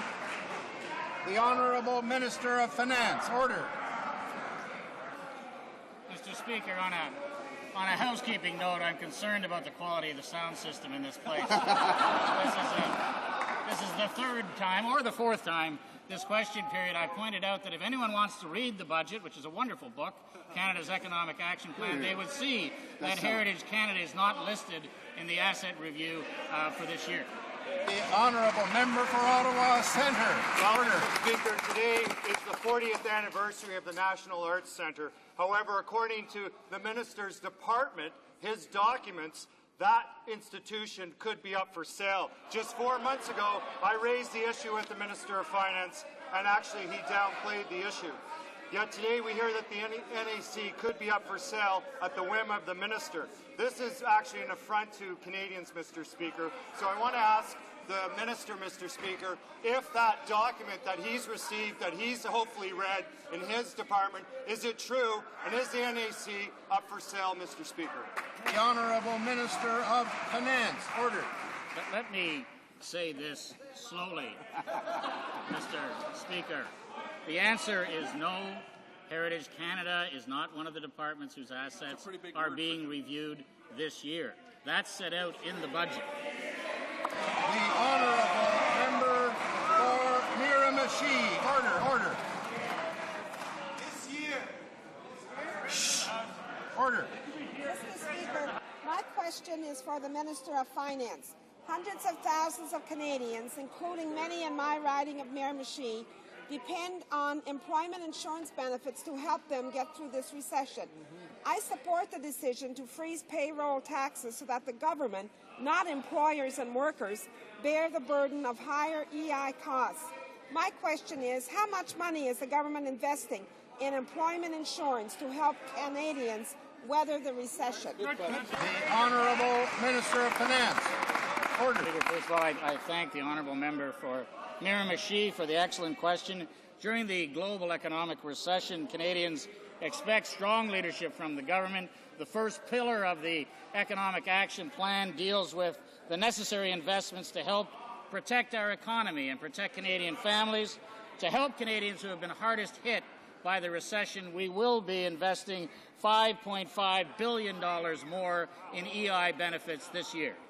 The honourable member for York West. Mr. Speaker, this morning I had the privilege of meeting with Widows on the Warpath, a wonderful group of brave women that are looking for justice for their husbands who died as a result of spraying of Agent Orange at CFB Gagetown. But, unfortunately, their husbands died too soon. Too soon for the government's artificial timeline of February 6, 2006. Is this minister going to do the right thing, change this arbitrary date, deliver compensation to all those deserving heroes, just like he promised in the last election? The Honourable Minister of Veterans Affairs. Well, Mr. Speaker, we took action where her government wouldn't. And the former minister that is sitting in the front row admitted it was too tough for her government to do, so they just didn't do it. So, Mr. Speaker, the fact is what we did was very fair and it was generous. And I don't want the member to forget that under the pension process, that file is still open. They can still apply under the Pension Act of Veterans Affairs. So, Mr. Speaker, what we did was fair. It's very fair and very generous, and we acted where they refused to act, Mr. Speaker. The honourable member for St. Bruno, St. Hubert. Mr. Speaker, a question that I asked yesterday to the Parliamentary Secretary, the Minister of Canadian Heritage, implied that Télé-Québec would be excluded from the Canadian Media Fund in Quebec. Everybody is afraid that the new criteria is based on audience ratings, and this would disqualify Télé-Québec, among others. We heard also that everybody would be treated equally. So we would like to have a clear answer from the minister. Will Télé-Québec be yes or no excluded from the Canadian Media Fund? The Honourable Minister for Heritage Canada. They are not excluded. The Honourable Member for London Fanshawe. On Sunday, Dr. George Tiller was shot to death in his church in Wichita, Kansas. Dr. Tiller, a man of great integrity and compassion, worked every day for women's rights. He ran a women's health clinic and had been under threat by anti-abortion movement for many years. Similarly, abortion doctors in Canada are threatened and harassed. Some fear for their lives. What is this government doing to protect Canadian doctors and ensure the right of Canadian women to reproductive choice? The Honourable Minister of Justice. All individuals are protected under the Canadian Criminal Code. Honourable Member for Edmonton Leduc. Mr. Speaker, our brave men and women are fighting in places like Afghanistan in an effort to rid that country of hate and oppression. Tragically, the terrorist attacks in Pakistan last week reminded us that hate still exists in many places. While some of this hate is the act of individuals, other times it is organized and even sponsored or supported by nation states. States that have all too often hid behind diplomatic immunity to sponsor and fund these acts of violence and terror. What is our government prepared to do to ensure that victims of terror are able to seek justice and redress from those organizations and states that use terrorism as a weapon in the war against democracy and freedom? The Honourable Minister of Public Safety. Mr. Speaker, today the government is taking action to provide victims the right to sue terrorists. Individual terrorists, organizations, and foreign states that support and sponsor terrorism will now be subject to another way that they can be brought to justice. Our government will hold sponsors and perpetrators accountable for their crimes. I want to thank the Canadian Coalition Against Terrorism for their work on this. They have been a voice for victims of terror, they have stood up for them, and they've been a driving force behind our government's action. The Honourable Member for Winnipeg South Centre. Thank you, Mr. Speaker. Mr. Speaker, it's been nearly 3 weeks since we made the call for a proper, competent investigation into the known 520 missing and murdered Aboriginal women and girls. So far, we've heard no response.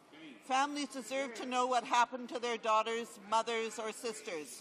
Will the Justice Minister stand up and tell this House when his government is prepared to launch an investigation into this matter in order to bring justice to the victims, their families, and indeed all Aboriginal Canadians? The Honourable Minister of State. Thank you, Mr. Speaker. I would like to thank this member for a very important question.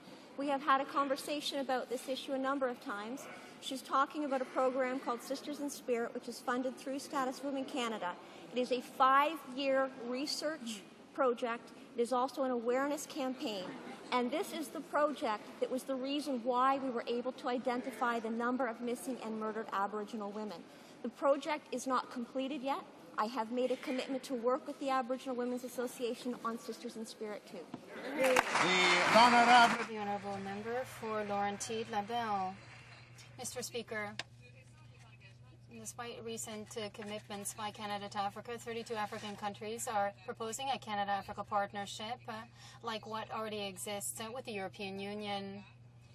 A partnership that, among other things, would ensure annual Canada-Africa forums as there already are between Canada, China, among others.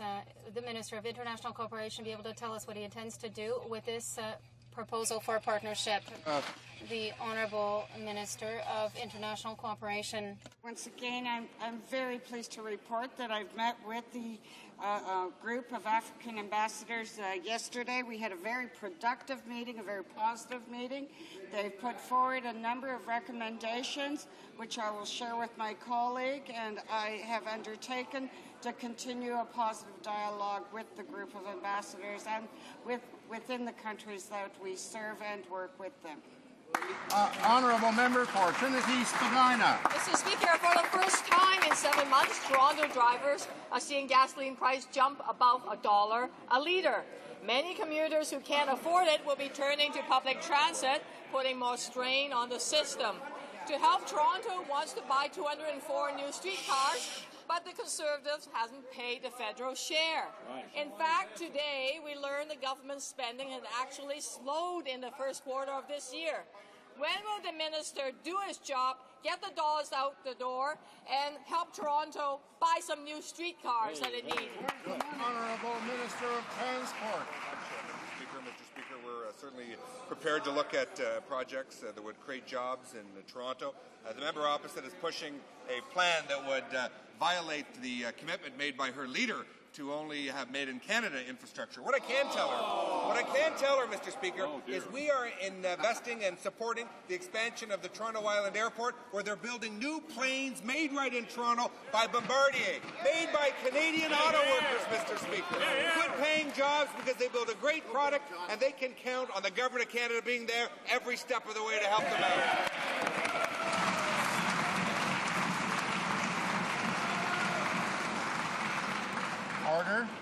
Order. To commemorate the 65th anniversary of D-Day and the Battle of Normandy, I wish to draw to the attention of honourable members the presence in the gallery of two distinguished Canadians who were official war artists during World War II, Mr. Bruno Beaubac and Mrs. Molly Lamb Beaubac.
Order. À l'ordre, s'il vous plaît. Order, please. Il y a un appel au règlement. There's a point of order. The Honourable Member from Montmorency, Charlevoix, Haute-Côte-Nord has the floor for a point of order. Order.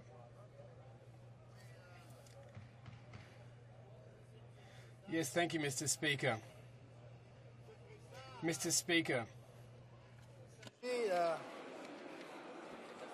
Il s'agit d'une demande. Il s'agit d'une demande. This is a request for unanimous consent for the tabling of a document. Given that there is so-called assistance for the forestry sector by the federal government, last week the Minister of Economic Development for the Quebec regions referred to $8 billion in assistance. Today in question period, again on the same subject, assistance for the forestry sector, the Prime Minister referred to $50 billion of assistance. And to another question, the Minister of International Trade referred to $14 billion in assistance. So, on that note, I'd call for the House's unanimous consent for the Prime Minister and the two other ministers concerned to table the relevant documents so that we can assess the size of this so-called federal assistance.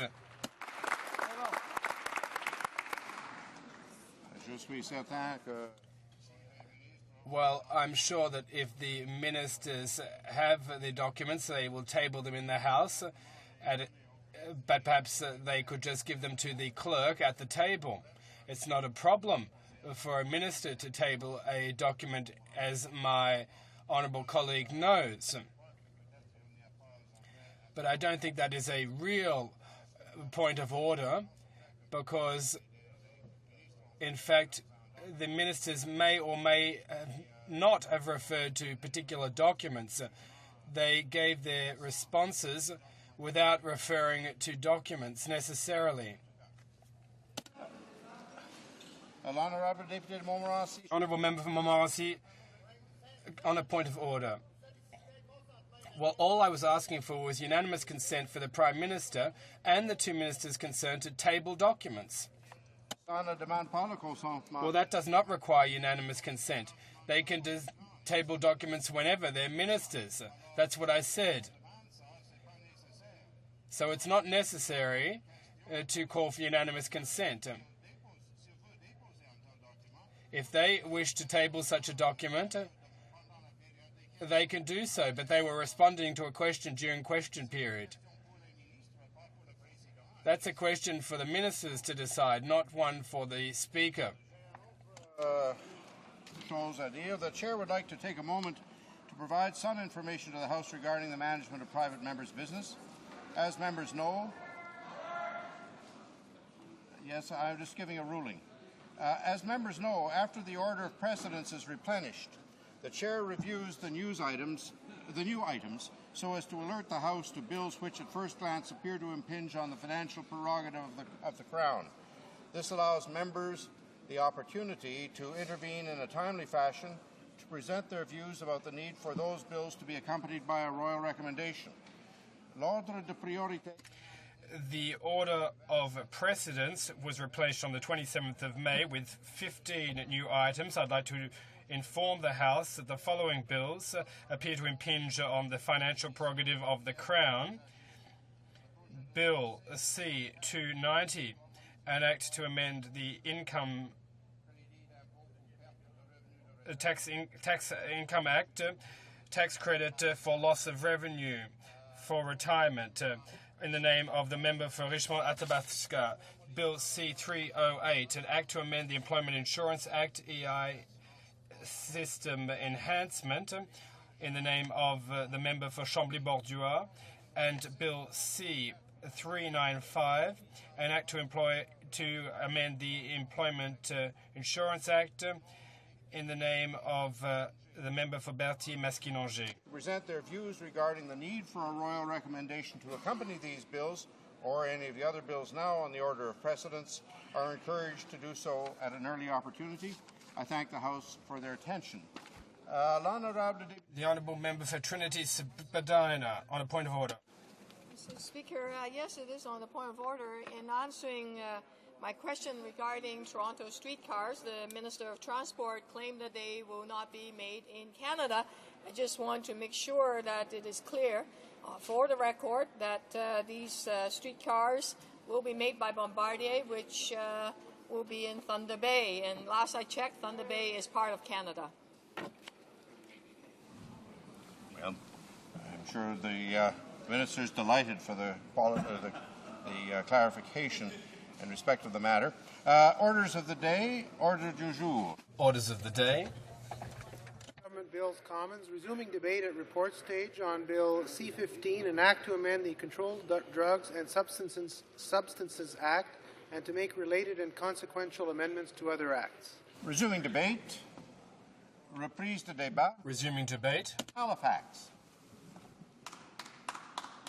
Thank you, Mr. Speaker, and to my lone fan at the other side of the House for allowing me the opportunity to speak to Bill C-15, an act to amend the Controlled Drugs and Substances Act and to make related and consequential amendments to other acts. I see I have a few more fans coming, rousing my speech here. This enactment amends the Controlled Drugs and Substances Act to provide for minimum penalties for serious drug offenses, to increase the maximum penalty for cannabis or marijuana production, to reschedule certain substances from Schedule 3 of that Act to Schedule 1, and to make consequential amendments to other acts. Now, I spoke to this bill at second reading, Mr. Speaker, and I spoke against it. I spoke against it because generally I don't believe that mandatory minimums are an effective policy for legislative policy. But I certainly can't support mandatory minimums in the context of drug laws. Well, why is that? We have so many studies, we have so many reports, and they all say that mandatory minimums have a negligible impact on crime control. For example, from our own Justice Department, 2002, I quote from one of their reports, mandatory minimum sentences do not appear to influence drug consumption or drug-related crime in any measurable way, end quote. 2005, again, our own Justice Department, quote, there is some indication that minimum sentences are not an effective sentencing tool, end quote. At committee, this bill actually has gone to committee. The John Howard Society provided summaries from 17 studies from the US and the UK on mandatory minimums and lengthy sentence terms and recidivism, and they found that the longer prison terms don't reduce recidivism. The detailed analysis of United States Sentencing Commission found that mandatory minimums go after the low-level criminals, and they're ineffective in deterring crime. And in 1997, Mr. Speaker, the Canadian Sentencing Commission noted that since 1952, all Canadian commissions that have addressed the role of mandatory minimum penalties have recommended that they be abolished. Sorry, that was in 1987. So in 1987, and here we are in 2009, and we're advocating for mandatory minimums. The Canadian Sentencing Commission also found that existing mandatory minimum penalties, with the exception of those for murder and high treason, they serve no purpose that can compensate for the disadvantages resulting from their continued existence. But still, we have politicians who promote mandatory minima as an effective means of fighting crime. So let's unpack what politicians are doing. We're saying we're going to punish you for committing this crime. We're going to punish you harshly. But punishment comes after the fact, Mr. Speaker. I'm going to quote the author Michael Tonry in an article he wrote called Mandatory Penalties. And he says that the reason that legislatures, that politicians continue to enact mandatory minimums is, quote, that most elected officials who support such laws are only secondarily interested in their effects. Officials' primary interests are rhetorical and symbolic. Calling and voting for mandatory penalties is demonstrations that officials are tough on crime. If the laws work, all the better, but that's hardly crucial. In a time of heightened public anxiety about crime and social unrest, being on the right side of the crime issue is much more important politically than making sound and sensible public policy choices. There you have it, Mr. Speaker. It seems that the emperor has no clothes. I want to repeat, public anxiety about crime and social unrest is much more important politically than making sound and sensible public policy choices. And that's what we have here today. So I stood up against this bill at second reading, but it did pass. So of course, then it goes to committee. And at committee, we heard from many knowledgeable expert witnesses. We heard from frontline workers. We heard from legal scholars and policy experts. We had 16 witnesses appear. Of the 16, 13 provided evidence and studies showing that mandatory minimums are costly failures that target low-level dealers. And this is the issue, because government is trying to tell us this bill will stop drug trafficking. So we're trying to get the kingpins, but we have this evidence that it targets low-level dealers, users, and a disproportionate number of visible minorities and poor people. And as I stated earlier, our own Justice Department has 2 reports stating clearly that mandatory minimums are not effective for drug crimes. And the minister himself, when he was asked if he could produce a report that showed that mandatory minimums worked, he couldn't. But he did insist that this is what Canadians wanted. This is what the public wants to see. So 3 of the 16 witnesses did support mandatory minimums. And what did they say? Well, not one of the 3 could produce evidence that mandatory minimums actually work to reduce drug use, drug crimes, organized crime, or gang violence. So we have nothing except 3 witnesses who say, yay, we support this, but no evidence, Mr. Speaker. Now, my colleagues have spoken to the known results of mandatory minimum sentences: increased pressure on the criminal justice system, substantial increased costs to the provincial prison and court systems, that this bill would capture the low-level dealers and not the kingpins, as it's intended, that this bill will also not address the real issue of addiction, which we know is best combated by a 4-pillar approach. Each one of the 4 pillars being equal: enforcement, treatment, harm reduction, and prevention. 4 pillars that should be equal. But I'd like to touch on an issue that is not raised in this Honourable House often enough, and that's the issues of race and class. Representatives from the Vancouver Area Network of Drug Users, also known as VANDU, they testified that drug prohibition serves to further marginalize people because in Canada, police profiling centers on poor, visible street users and sellers. Canadian jails and prisons house the poor, and our most visible drug users and sellers are Aboriginal people and people of color. They're vastly overrepresented. And VANDU looked to the U.S., where they did implement mandatory minimums in the 70s and 80s. And in states that legislated these mandatory minimums, by the 1980s it became apparent that poor people and people of color were most vulnerable to police profiling and imprisonment for drug offenses, even though drug use rates were no higher than in other subgroups. Deborah Small, the executive director of Break the Chains, an organization based out of the U.S., she came and testified as well. And she said, I think it's important to note that while all studies show that drug use is pretty much endemic across every population and socioeconomic group, the history in the U.S. has been that drug law enforcement has disproportionately impacted poor people, end quote. She also went on to say something I think that is quite damning. She said, quote, I think it's important to note that one of the effects in New York of enacting the Rockefeller laws is that it forced the state to reallocate money in ways that were really very detrimental. This is important, Mr. Speaker. She said, we saw a dollar-for-dollar trade-off in increased expenditures for prisons versus higher education. That sent a message to young people, particularly young people of color, that the state would actually prefer to invest in their incarceration rather than their education. And this is what she testified to at our committee meeting. So how can we stand here and support a bill that we know won't work? Well, we can't. But then how could we possibly propose an amendment to a bill? This is a good question. We could just throw up our hands, Mr. Speaker, and refuse to participate. But I don't believe that Canadians want that. I don't believe they want it from any of us here. I believe that they want us to engage on issues, despite our party lines, despite our personal ideologies. They send us here to work, and sometimes we're working on issues about which we can't agree. But as parliamentarians, I believe that we have an obligation to try and make bills better, even if we strongly disagree with the fundamental premise of the bill. I'd like to point out, Mr. Speaker, that we asked many of the witnesses, would you amend this bill? Could you amend this bill? And overwhelmingly, they said, no, scrap it, start over. They actually said, scrap it. But despite this clear message, the NDP has proposed this amendment to strike Clause 3 of the bill because it's our duty to try and make this bill better.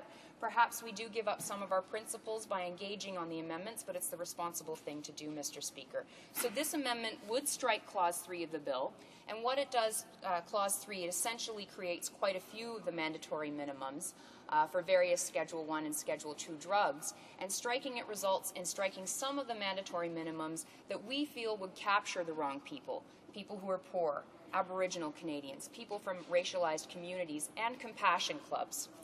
So I'd like to thank my colleague from Vancouver East for moving this amendment and doing her best to try to make a bad bill better. Thank you, Mr. Speaker. Questions and comments? Questions et commentaires. The honourable member for Edmonton St. Albert. Thank you very much, Mr. Speaker, and I'd certainly like to thank the honourable member from Halifax for her eloquent and very well-researched speech in opposition to Bill C-15 and in support of the amendment which would essentially gut C-15. I noted with interest, Mr. Speaker, that the member quoted from Vandu, a group of drug users from Vancouver, in support of her position that minimum mandatory sentences do not work. And I'm just curious if the member supports Vandu's well-pronounced policy statement against prohibition of all narcotics, including what most people consider serious narcotics like cocaine and methamphetamine. The honourable member for Halifax. Thank you, Mr. Speaker, and I'd like to thank the member from Edmonton St. Albert for his question and his vigorous questioning during committee.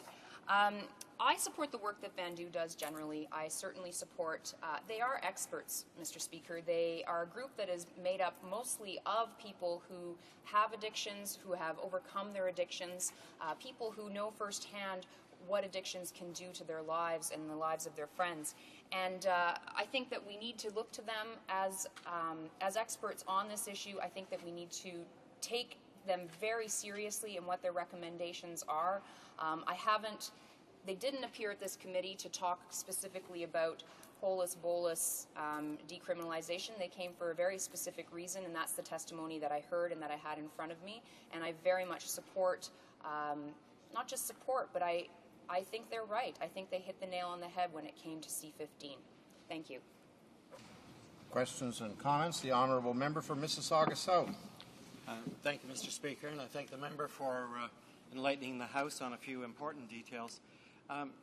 Mr. Speaker, my understanding is that where there's an indictable offence as prescribed under this Act, C-15, there is a proviso where the imprisonment is the person is liable to imprisonment for up to life, and then it goes on to say, or subject to a mandatory minimum of 1 year.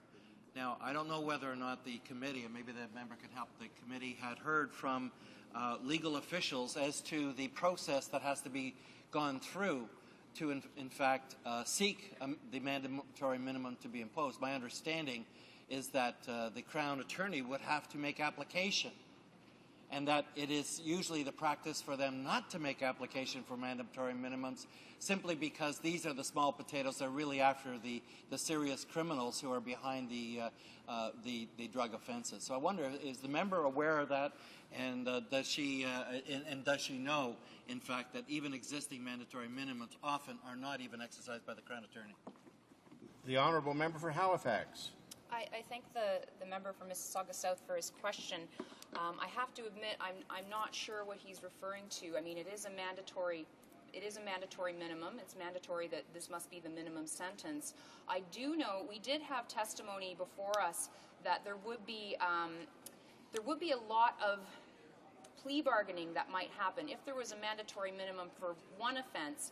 That some of the legal experts testified that what Crown and prosecution attorneys would do is try and negotiate a different crime that didn't have a mandatory minimum. So you'd have some very strange plea bargaining where folks wouldn't necessarily be ultimately charged with the crime that they committed. And you would also have some judges who would find that in some situations, because there was a mandatory minimum, if that, in that circumstance, was unfair to the person who was accused because of certain circumstances, that you may find judges who were unwilling to convict because they wouldn't want to give an unjust sentence based on the circumstances that the judge knows and was presented with. But I would have to look that up, because I don't know the answer to that question. I don't think so. A very brief question, the Honourable Member for Scarborough Rouge River. Yeah, thank you, Mr. Speaker. Section 8 of the bill states quite clearly that the mandatory minimums provided for here are not obtainable and do not apply unless the Crown Attorney gives notice before the accused enters a plea that the Attorney General will prove the factors related to mandatory minimum sentence. This whole thing is a charade, this pretense, Mr. Speaker, that there is a mandatory minimum sentence when there isn't a Crown Attorney out there ever who's going to waste time giving notice and proving the factors related to such this type of an offense. And if it's a big fish, won't the member agree with me? Won't the member agree that the existing sentence for this crime is already a life sentence? The Honourable Member for Halifax, a brief response. I certainly would agree that the maximum is already a life sentence, because there are situations where a judge may find that a life sentence is what's needed, but there are also situations where that's not what is needed. And here, if you do look at that clause, what you're doing is you're taking away judicial discretion, and the key here is judicial discretion. It's not up to Crown attorneys to be the judge and to decide whether or not what their sentence is going to be. It's about judicial discretion. It's about the judge taking into consideration all the facts, having heard all of the evidence, and making a decision that best fits that situation. Resuming debate, reprise de débat. The Honourable Member for Western Arctic. Well, thank you, Mr. Speaker. I'm pleased to rise here to debate this particular bill, although by and large the subject and the direction that the government has chosen to take it with this bill is completely at odds with our party's policies. We don't support these mandatory minimum sentences for drug offenses, and this amendment that we're talking about today would, of course, eliminate those from this bill. But as well, this bill in front of us, taking up the time of Parliament in the discussion of drug policy, is really indicative of this government, where we see this government put forward legislation not to deal with the problems of drug policy, but simply to put a sugar coating on their anti-crime agenda to mollify their constituents who somehow could believe that they're doing something useful for Canadian society with this bill. And that, Mr. Speaker, is the problem that we face today. We in this Parliament are not dealing with the real issues that are in front of us in this country. When we put forward legislation like this, we are simply putting forward a public relations effort. A public relations effort to convince Canadians prior to the next time we go to the polls that this government is actually engaged in serious work for Canadians on the justice side. Mr. Speaker, drug use in Canada remains at a level that it has for many years. It represents, in many cases, the appetite of Canadians, the direction that Canadians take with their life. Mr. Speaker, I live in a northern region where the problems that we have with substance abuse primarily come from alcohol. We have worked with those issues for centuries. We seem sometimes to get closer to the solutions. The solutions don't come with enforcement. the solutions to the alcohol issues in the Northwest Territories and Northern Canada and across this country don't come from putting people in jail. The solutions to alcohol abuse, the misuse of the substance, which most Canadians enjoy, don't mind taking a drink occasionally, find it useful, perhaps even a little healthful to them, in many cases are the prime cause of misery, broken families,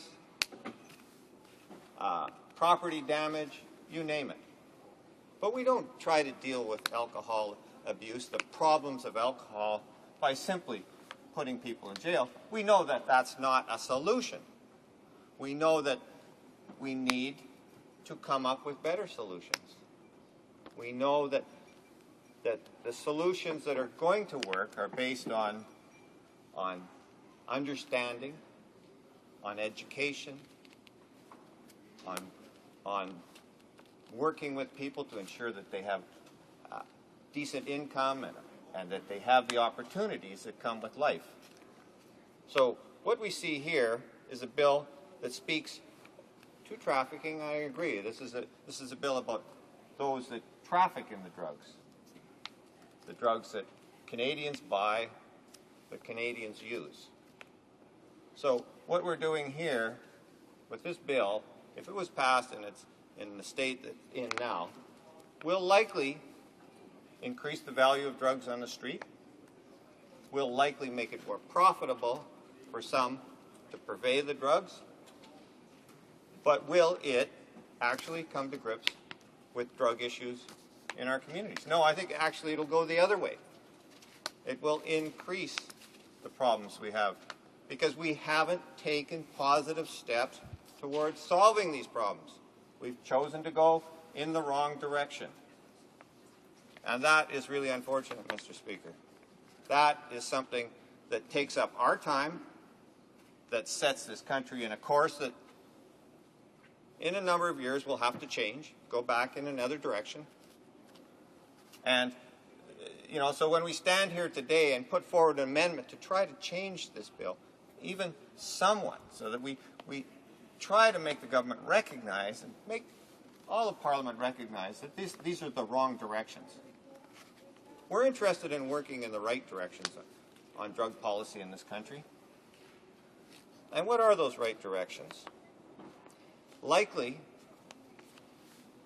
for 80% of the illegal drugs sold in this country, those being cannabis, for 80% of the value of illegal substance in this country, will likely want to move to a decriminalization mode. That's our party's position and has been for many years. Why is that position? Well, that position's been backed up by every study, by every independent commission that has been put forward on the subject in Canada. Mr. Speaker, we came to realize that some drugs actually people might use them for their own personal health reasons. And the government years ago put forward and had to come forward with a medical marijuana ordinance. Not working very well. The statistics are quite interesting. Of the 400,000 people in this country that likely use marijuana for health reasons, about 3,000 of them are licensed under the government program. So less than 1%. Less than 1% is under that program that the government set up. Complete failure. So the other 99% of those people that might use marijuana for medical purposes are out on the streets buying them from the dealers that are going to be impacted by this law. They're going to be raising the price. They're going to make it more criminal. So those people are going to be put in even a worse situation than they are today. Mr. Speaker, interestingly enough, when you look at the Drug Strategy and Control Substance Program and the medical marijuana cost breakdown, for those 3,000 licensed users, we spent $5.2 million in 2006 and 2007 supplying 3,000 people with their medical marijuana. Mr. Speaker, that's outrageous. But it shows the incredible ineptitude of this Parliament and this government and the government previous in actually coming to grips with the issues of drug policy, drug use in this country. So here we are today battling over whether we should put the traffickers in jail for longer periods of time when we can't face up to the reality of what people in this country do, Canadians do, for medical use, for recreational use, or for addictive reasons. We can't come to grips with that. Isn't that an incredible failure on the part of our government, on the part of our society in this day and age? Mr. Speaker, I don't know how much longer I have here to speak on this subject. I don't know how much longer I want to lecture the government on its failures and on the failures of this House of Commons. But I would like to say, can we please, in this country, move forward in a sensible and rational fashion on drug policy, put the ideology aside, recognize what's important for Canadians, read the statistics, listen to what the experts are saying, come back to us with something that resembles a useful tool for Canadians for the future. Thank you very much, Mr. Speaker. I'll leave my comments there. Questions and comments. Questions and commentaires. The Honourable Member for Nanaimo, Cowichan. Thank you, Mr. Speaker, and I want to thank the member from Western Arctic for his eloquent speech. And I know he touched a little on this, and I'd like him to expand on it. He's from an area where there are remote communities, and I suspect it's like it is on Vancouver Island and in my own riding of Nanaimo, Cowichan, where it's often very difficult to have a balanced approach. And what we've seen with what's happening with the Conservative government is what they do is they look at one aspect when we're talking about drugs and fail to look at things like prevention, which entails education and awareness, and certainly treatment. And I know that, for example, many young people in my own riding have a lot of difficulty in accessing treatment when they're ready to take treatment on. And I wonder if the member could comment on what he sees as being important in terms of a more balanced approach when we're talking about drugs in this country. The Honourable Member for Western Arctic. Well, Mr. Speaker, because of the sense of illegality around drug use, because of the kinds of relationships that people get into when they're drug users, because of course these are illegal substances, they're forced into the criminal market. Because of all those things, young people become and take on the air of those around them. So in one respect, this government's right. There is gateway into drugs, and that gateway is the criminalization of drugs. That's what in so many cases, and proven by the statistics, is driving the development of many of the drugs that are used in this country. Mr. Speaker, I honestly say we need to come back to basics here. We need to understand what has to happen in this country. Without that understanding, with this continued ideological presentation of issues on this particular subject, we are going to suffer Canadians, suffer the young people that you're talking about in the future, and we are just simply doing them an incredible disservice. Questions and comments. The Honourable the Minister of Western Diversification. Thank you, Mr. Speaker. I listened to the member, and I want to ask the member if he thinks that marijuana is not a drug that should be criminalized, that should be decriminalized. What he thinks when there are RCMP or operational intelligence, the superintendent from Centre Surrey said, what can't be debated is that cannabis is a currency for organized crime. And when I did tour of my riding, when we were talking and debating about marijuana, and about the dangers of marijuana, there was a concern in the school districts that the drug dealers would definitely lace marijuana with drugs that would be dangerous to the young people. I wonder if he has thought past of the serious drug crimes that this legislation is trying to address. He seems to not realize that we're talking about serious crimes, not about anything less than production, trafficking, possession for the purpose of trafficking, importing, exporting, possession for the purpose of exporting. Wouldn't he think that it's important to protect his constituents from those serious offences? The honourable member for Western Arctic. Well, I think, Mr. Speaker, actually the minister actually makes the point that I was trying to make. The criminalization of drugs that are used by such a large percentage of the population, some for medical purposes, some for recreational purposes, is driving the criminal industry in this country. 80% of the revenues of organized crime for drugs come from marijuana. That is a terrible statistic. That's the oxygen that drives the criminal industry in her province, in my territory. We need to take that away. Decriminalization is the first step in doing that. I personally believe that we won't get a reduction in crime until we legalize marijuana. We can look at the other drugs. I'm not sure about those. I'm willing to call it on that. But when the minister speaks as she does, she's making my case. Resuming debate. Will please do débat. Resuming debate. House ready for the question? The question is as follows. Ms. Davies, Vancouver East, seconded by Ms. Leslie, moved that Bill C-15 be amended by deleting Clause 3. Is it the pleasure of the House to adopt the motion? No! All those in favor will please say yea. Yay! All those opposed will please say nay. Nay! In my opinion, the nays have it. Call in the members.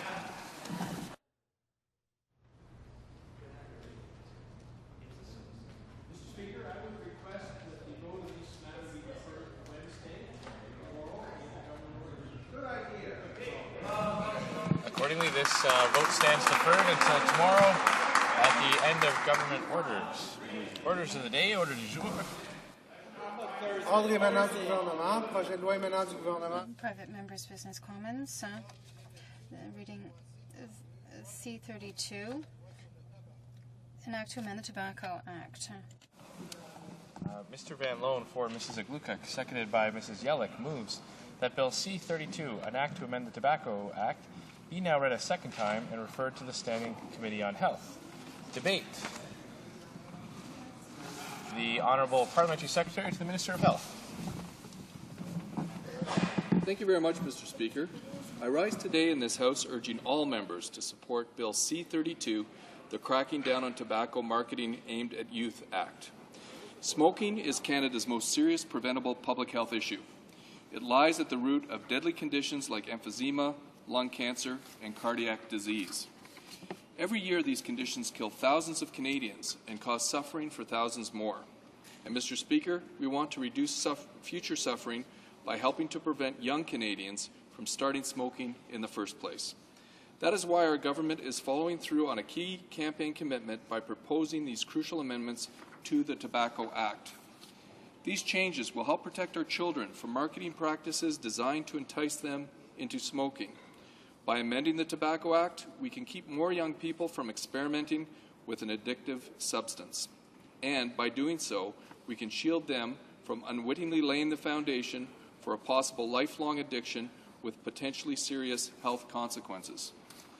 Mr. Speaker, through this Act, we are taking a tougher stand against tobacco products that are packaged, priced, and flavored to appeal directly to young people. For example, Bill C-32 seeks tighter restrictions on tobacco advertising. It also seeks to rid store shelves of certain products tailored and packaged specifically for young people. For example, in 2007, more than 400 million, that's million little cigars or cigarillos, were sold in Canada. Many of these come in flavors like chocolate, bubblegum, and tropical punch, flavors designed to entice young people to try smoking. Flavored sheets or tubes made from tobacco, known as blunt wraps, are also marketed to young people and sold individually or in low-priced kiddie packs. These types of marketing strategies have to stop. Tobacco is not candy and should never be mistaken as such. It's time that we recognize these kinds of products for what they are: simple enticements aimed at luring non-smokers into a potential lifetime of addiction. It's for this reason that Bill C-32 proposes making it illegal to add flavors to cigarillos, cigarettes, and blunts. Another factor encouraging young people to try smoking is pricing. If a product is inexpensive, more young people are likely to try it. More than a decade ago, the Tobacco Act was changed to require that cigarettes be sold in packages of at least 20. And this change was made precisely so they would be less affordable for our children. Today, under Bill C-32, we are going a step further by proposing that the same rule be extended to cigarillos and blunts for exactly the same reason. So, Mr. Speaker, this legislation proposes new action on banning flavors to make tobacco less enticing to young people, and it proposes new measures to make it less affordable and so less accessible. In addition, we are proposing new restrictions on advertising to ensure our youth are not tempted. Indeed, it's our goal to put an end to a resurgence of tobacco advertising capable of reaching out to our youth through a variety of publications. As it stands now, the Tobacco Act prohibits most advertising. However, advertising in publications claiming an adult readership of at least 85% is still permitted. In the first few years following the last amendments to the Tobacco Act, the industry did not actively advertise. But things have changed, and over the last 2 years we have seen a new wave of advertising aimed at young people. Of particular concern are the many free publications with content geared to teens, publications that are available in curbside boxes at malls and bus stops in just about every community across our country. Mr. Speaker, what's clear is this: in the years following the last changes to the law, the tobacco industry has adapted. They poked and prodded and found the loopholes they need to penetrate and get their products into the hands of young Canadians. By doing so, the industry seeks to recruit a new generation to replace the thousands upon thousands who have either fortunately succeeded at quitting or unfortunately lost their lives prematurely. And let me be clear, Mr. Speaker, in the face of an industry preying upon a new generation to protect its profits, as the Parliamentary Secretary to the Minister of Health, I'm dedicated to taking action that will protect the health of this country's future. And I'm proud to say that I'm far from alone. In fact, I am but one of several members of this House who feels the same way. I say so because this House and the Standing Committee on Health is composed of dedicated members from all parties who have advocated valiantly for the kinds of changes we seek in Bill C-32.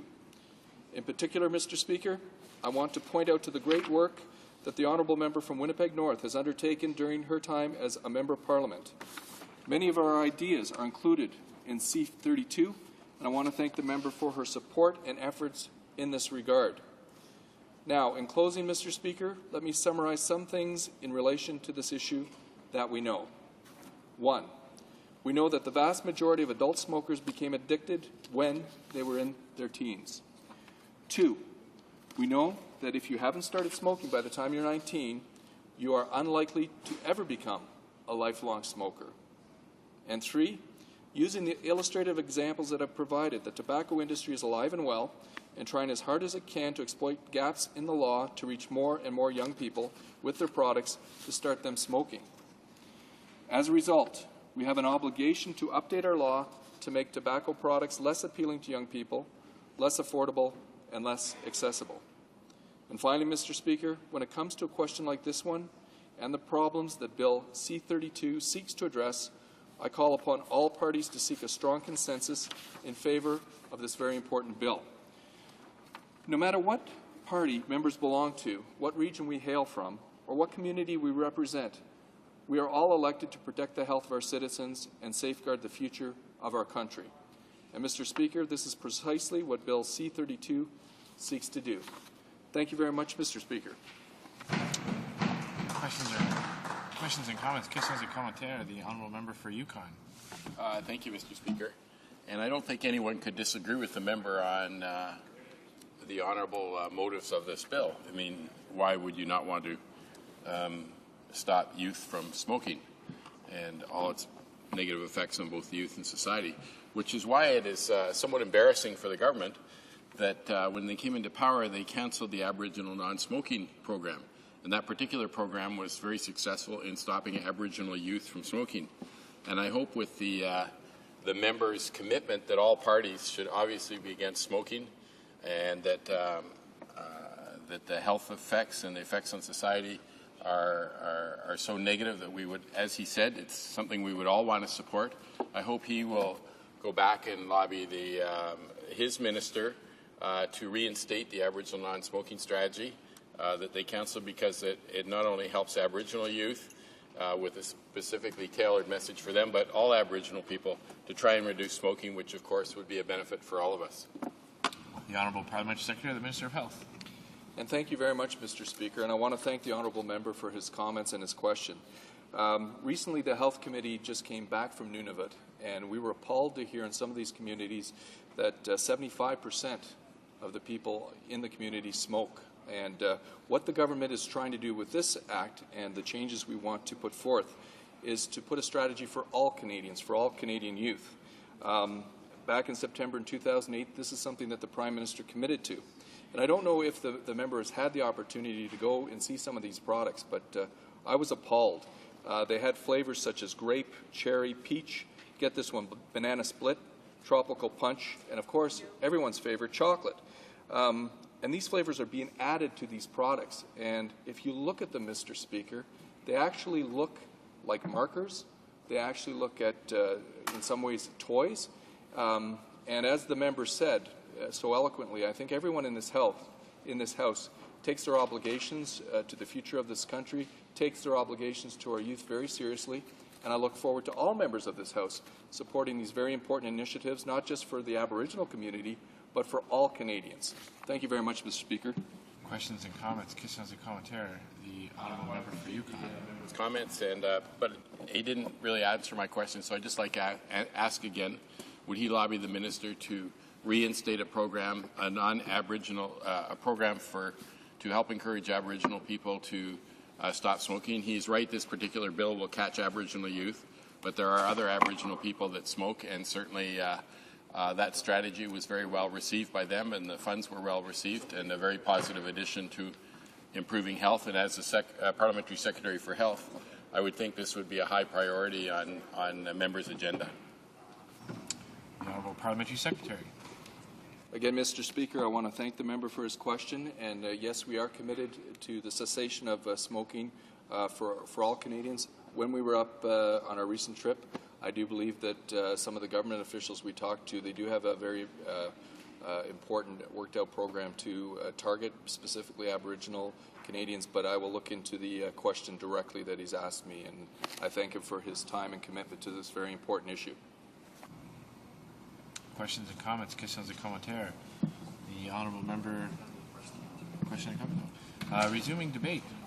Reprise du débat. Resuming debate. Member for St. Paul's. Thank you, Mr. Speaker.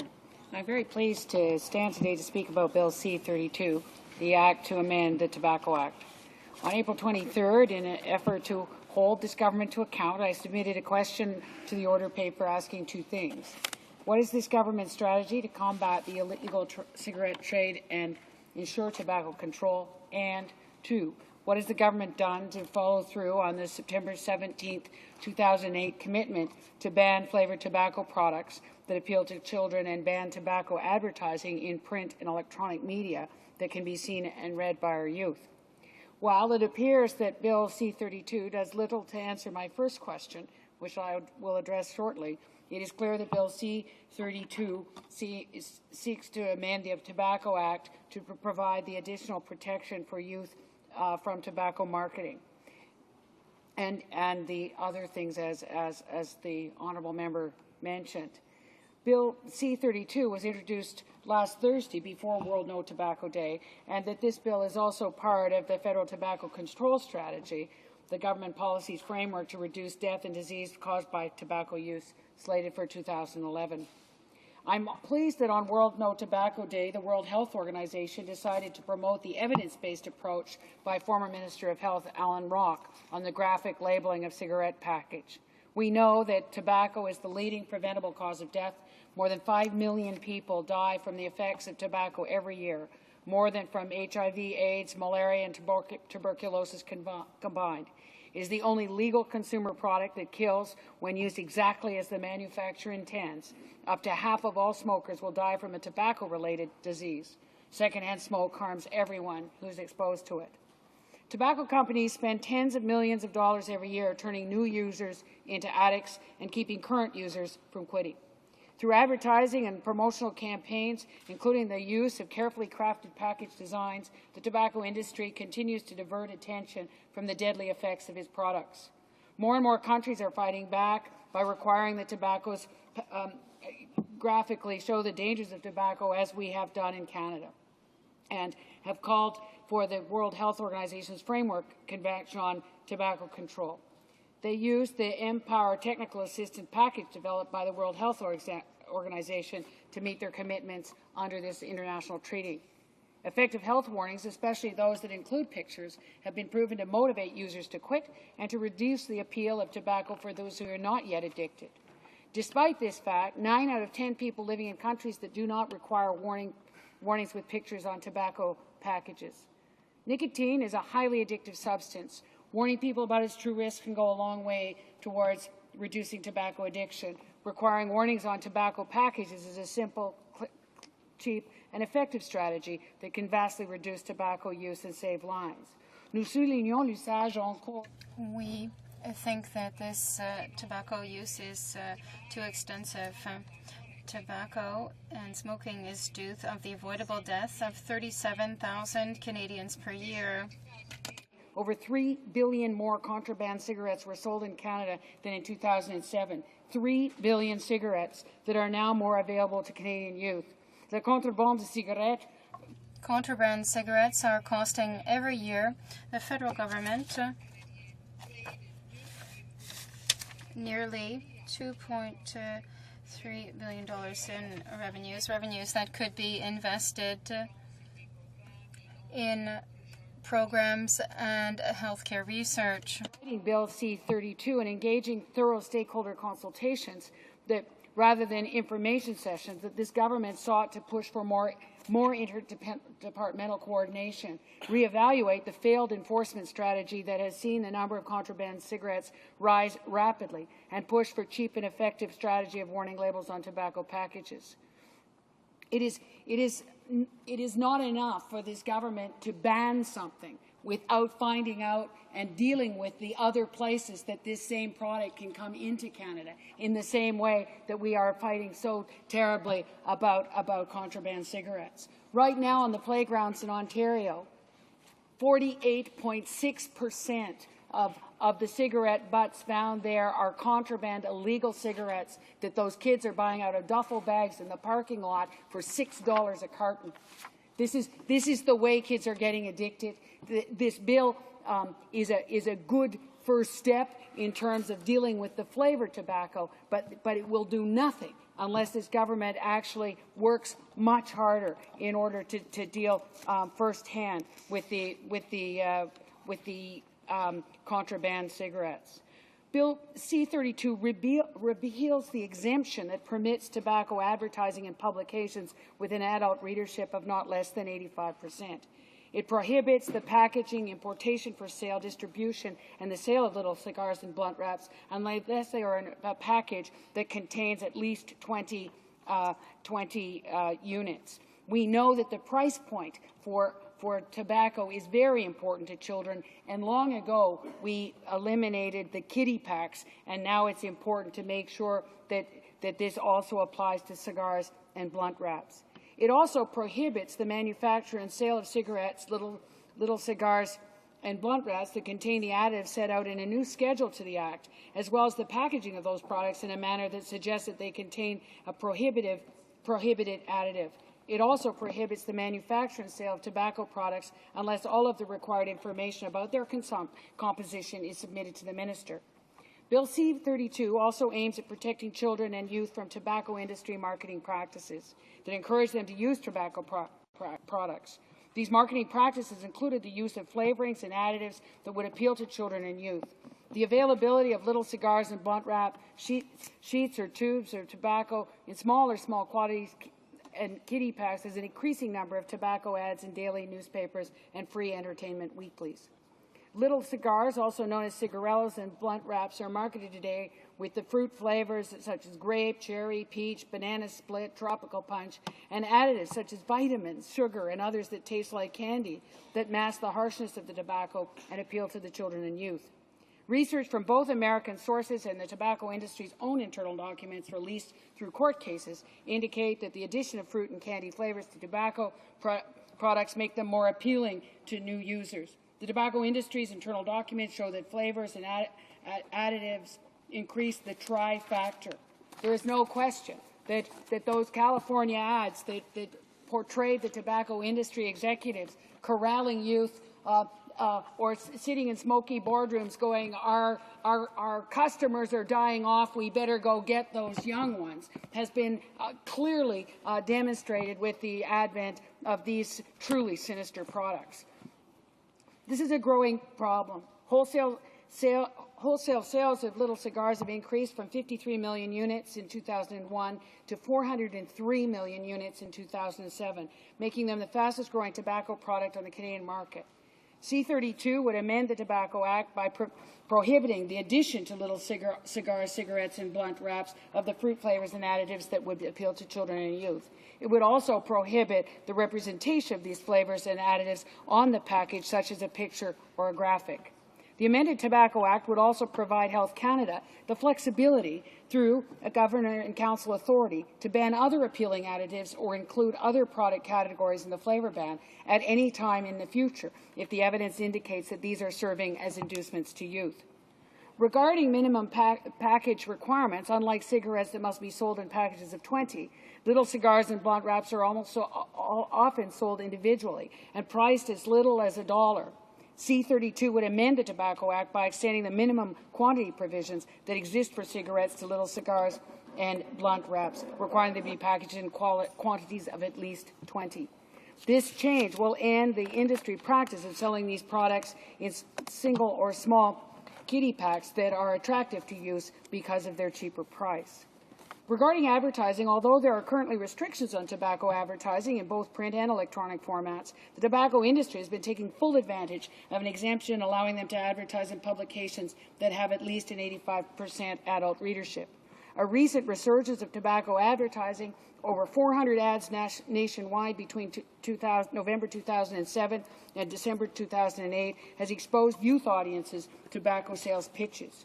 Full-color tobacco ads have been appearing in daily newspapers, magazines, and in free entertainment weekly papers. The free entertainment papers are available to anybody by way of a curbside box for free, making it impossible to restrict access by children and youth or determine if the readership is at least 85% adult. Between November 2007 and December 2008, tobacco companies spent approximately $4.47 million to place nationwide ads in print publications, a dramatic increase from the amount spent in the previous 14 months. The proposed legislation would repeal this exemption that allows tobacco ads to be placed in a print publication, again, as adult readership of not less than 85%. The legislation to ban flavoured tobacco is important. However, in many areas it misses the point. In my order paper question, I asked whether the government would develop a strategy to combat contraband tobacco. It is clear that C-32 simply adds regulations and will do little to keep contraband out of the hands of children. It makes the legal industry deal with the problem caused by the illegal industry. And as we know, the children are unable to purchase the legal product. I agree with the stakeholder groups, such as the Ontario Korean Businessmen's Association, who claim that Bill C-32 will have no impact on the true problem, how children start smoking in the first place.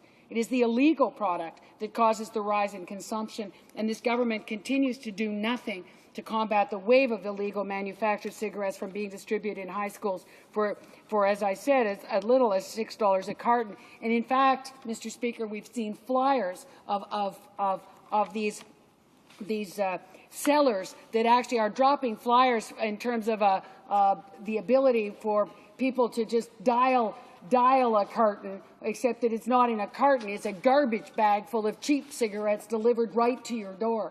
We know, Mr. Speaker, that these are the same organizations that are also dealing in guns and in drugs, and that this must be stopped. The Korean Businessmen's Association says it doesn't work if they call the local police and it takes 6 hours for them to go when they can actually see people selling things right outside their store.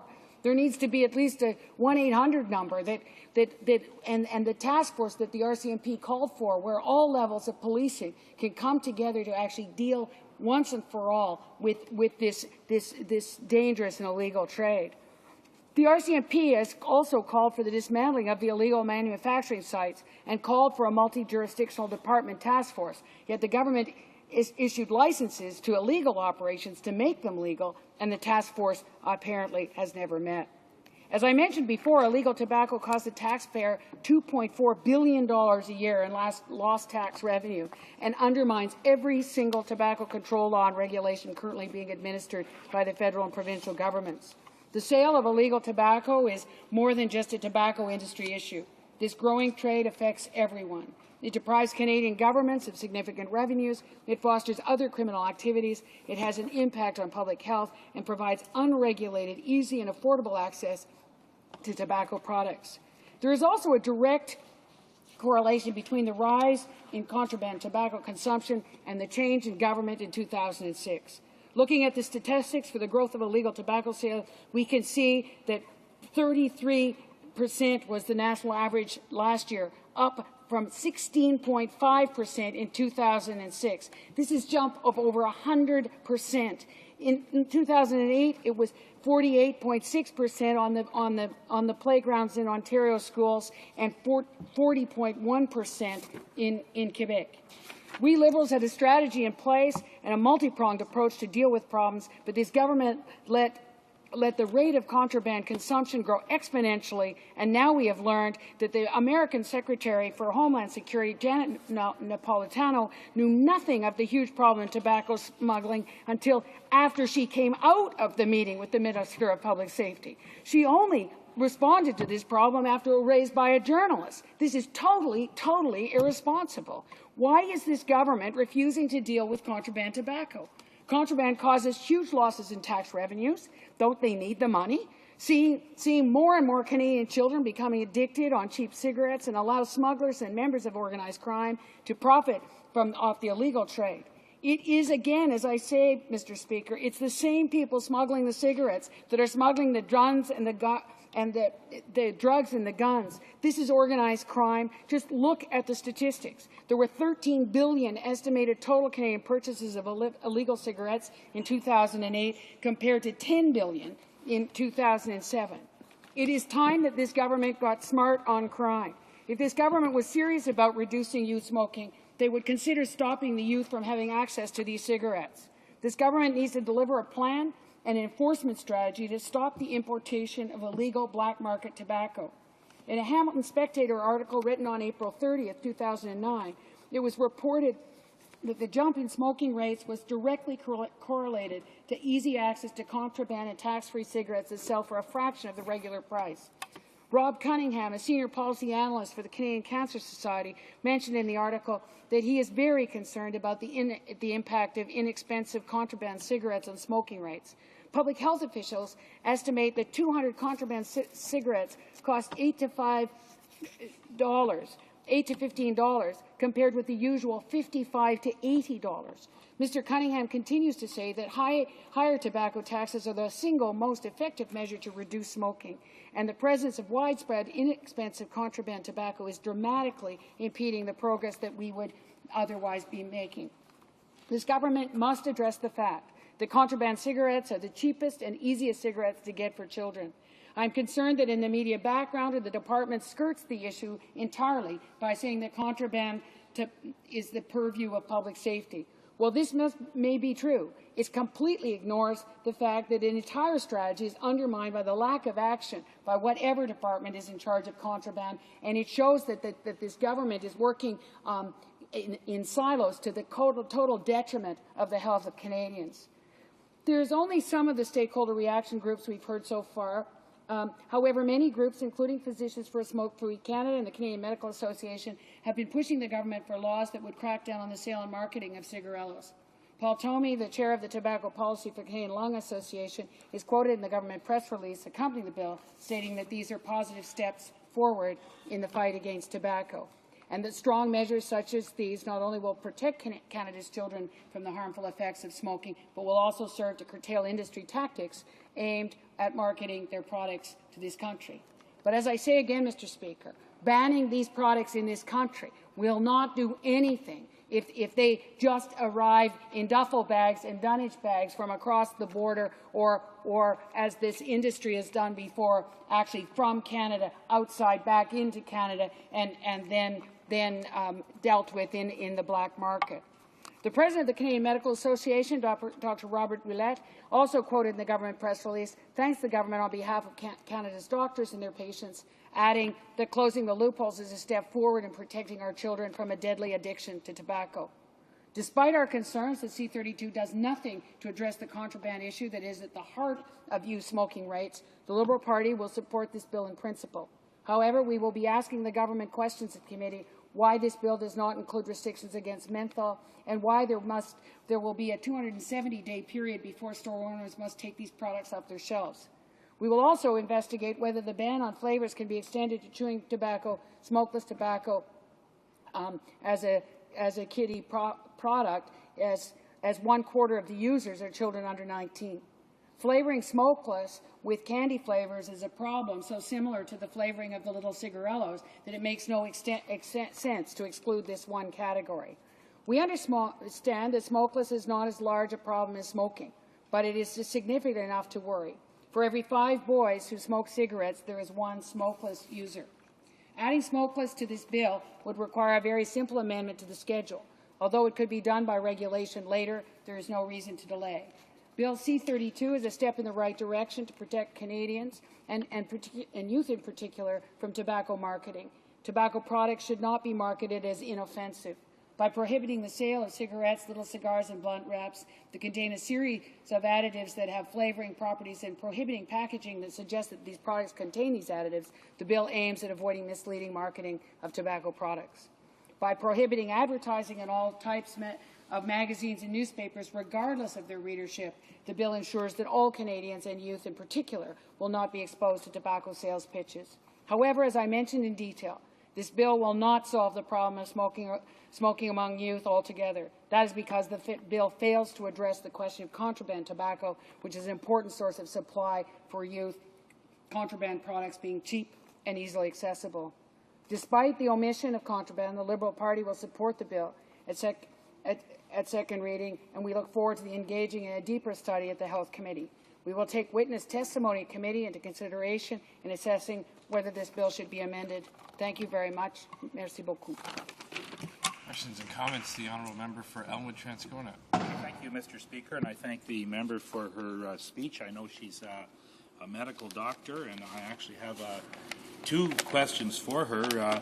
One was, I just wondered, in her opinion, and given that all governments of all stripes in Canada, all political parties over the years, collect taxes on tobacco products, and then they turn around and tell people it's dangerous to smoke, I just wonder whether she thinks that's a little bit hypocritical on the part of the government.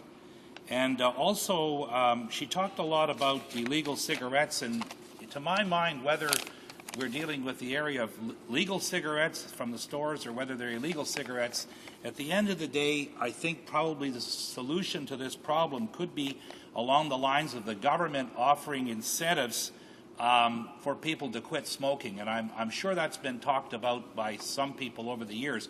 And her being a medical doctor, I would think that she would be on the front lines of policing such a program. I mean, because that's the only way it could work.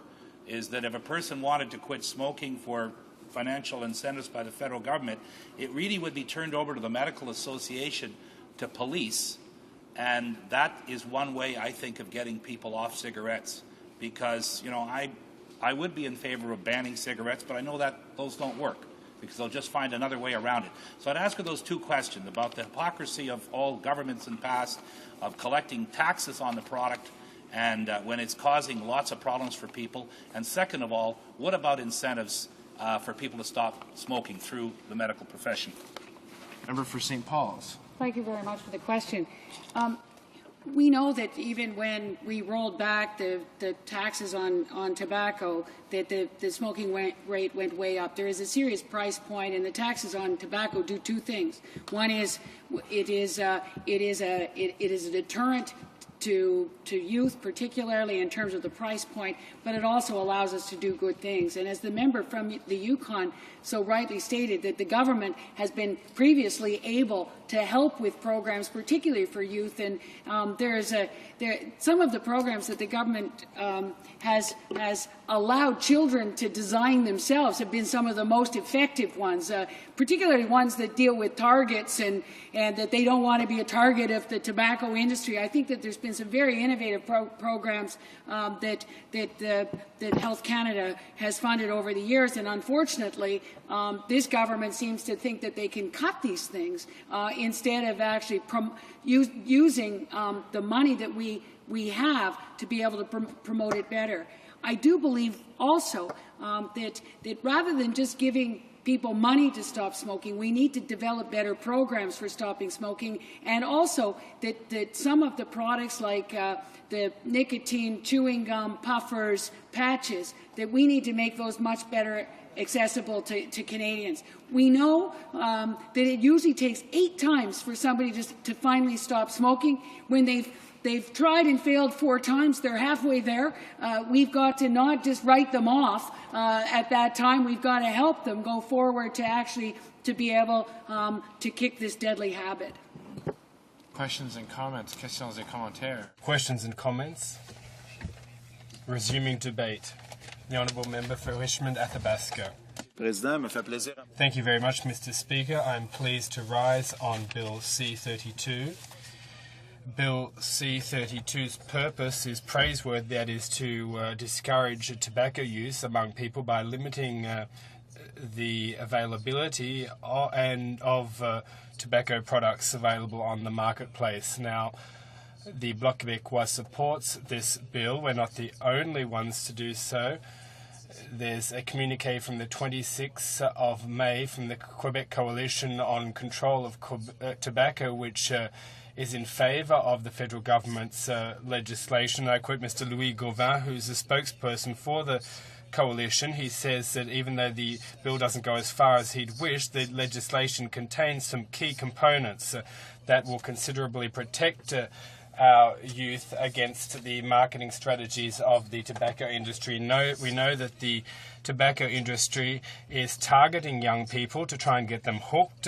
Once you're hooked, then you're probably going to be hooked for a long time. The member for St. Paul earlier said that someone who is hooked oftentimes tries to give up sometimes it takes 7-8 times. My mother tried once and she was able to give up, but we know that when you get hooked, it's often very hard to give up smoking. Now, Louis Gauvin said that in future the industry won't be able to hide how dangerous these products are by using fruit flavours and so on. These products hit the market 5 years ago and are responsible for the increased use of tobacco among young people. These mini packets, which taste the cigarettes taste of chocolate and strawberry, would be prohibited, he said. And let me continue with his statement. Recent research shows that the consumption of tobacco, even a small amount, can lead to young people getting hooked. Young people that experiment with little cigars that are sold as individual cigars can lead to them getting hooked, and they contain a lot of nicotine. They may end up using cigarettes later, which are much cheaper. So even though we're only talking about a small share of the market, the little cigars will play a major role in getting young people hooked on tobacco. So, Mr. Speaker, I'd like to share a personal experience with you. When I was at 12, 13, 14, like many young people in my gang of friends, some of them smoked occasionally, others smoked quite regularly. As I said, my mother was a smoker, and I stole cigarettes from my mother. We took them to pack it to the park, and we'd go and smoke them. Now, when we discovered that at the corner store, and obviously we weren't of legal age to do so, I know that at 12 or 13 you can't buy packets of cigarettes, but there were these little cigars that had a little filter made of plastic that had a sultana taste. There was even a little image on the package. And when we tried those cigarettes, well, it was kind of fun because it had a nice smell and it wasn't as hard as inhaling the smoke from an ordinary cigarette. I'm convinced that it was this kind of marketing that targets young people, and a lot of people preferred this to cigarettes, but the harmful effects were the same. Now, I could continue along these lines. When my mother stopped smoking, I was 14 or 15, and everyone in the family was happy that she stopped. I have a brother who smoked for a long time, but he stopped as well. So I think people end up being reasonable and are able to stop. The Bloc Québécois is in favor of Bill C-32 in principle, but it's not that important to us because in Quebec, cigarillos are subject to legislation that is far more severe. And I think that cigarillos should be subject to the same regulations as cigarettes. We should prohibit advertising targeting people 15 years of age and younger, and we should make sure people are aware of the dangers of smoking and that this is on the packets.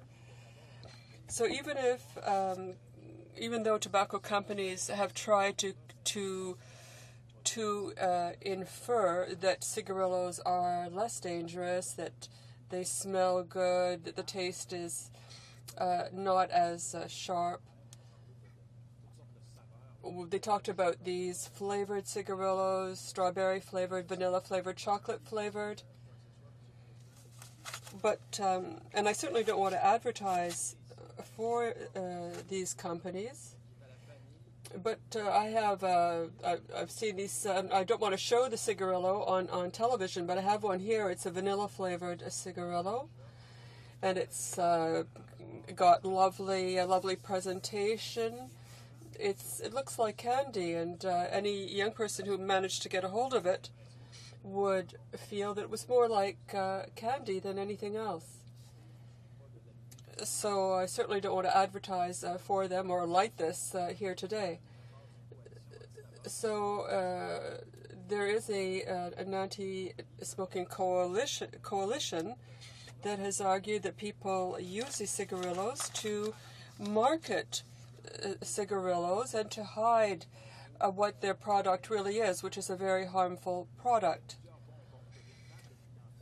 And they had at one point real candy, which was mixed in with cigarillos. So the cigarillos were presented as if they were candy, and you could mistake them for candy. There was no indication about their being dangerous for health, which, according to legislation in Quebec, has to be stated. And that would be the case with C-32.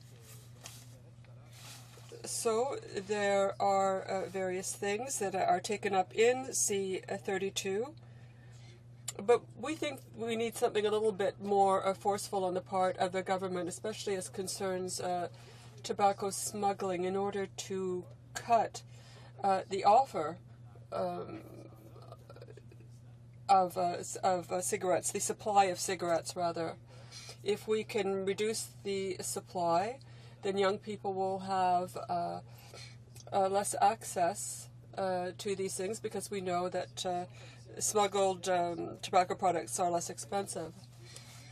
So there should be amendments to deal with smuggling and try to prevent smuggling, because what we want is to get rid of a supply and make sure that non-licensed vendors don't sell it, and to go after manufacturers who don't comply with legislation on smoking, and to make sure that there be we do things like that we get our American neighbors to close down manufacturers who are based south of our border, because very often these things are smuggled in boats. It's very easy to cross the U.S.-Canadian border with smuggled products, and we can't catch all of them. So there should be some lobbying done with the American government to try to stop this. And I think that there could be penalties. It's 5,000 right now. We could really boost that up to, why not, 5 million? These would be means of bringing down tobacco consumption. The Minister of Public Safety, who is now the Minister of International Trade, had implemented in 2008 an anti-tobacco smuggling initiative with the RCMP. And there were 3 things they wanted to do in the strategy. First of all, to dismantle operating centers, also to seize illicit tobacco products, and to deal with the criminal activity around smuggling. We haven't heard very much more about this strategy or the means used to enforce it, and I think it's clear, Mr. Speaker, that results aren't up to expectations.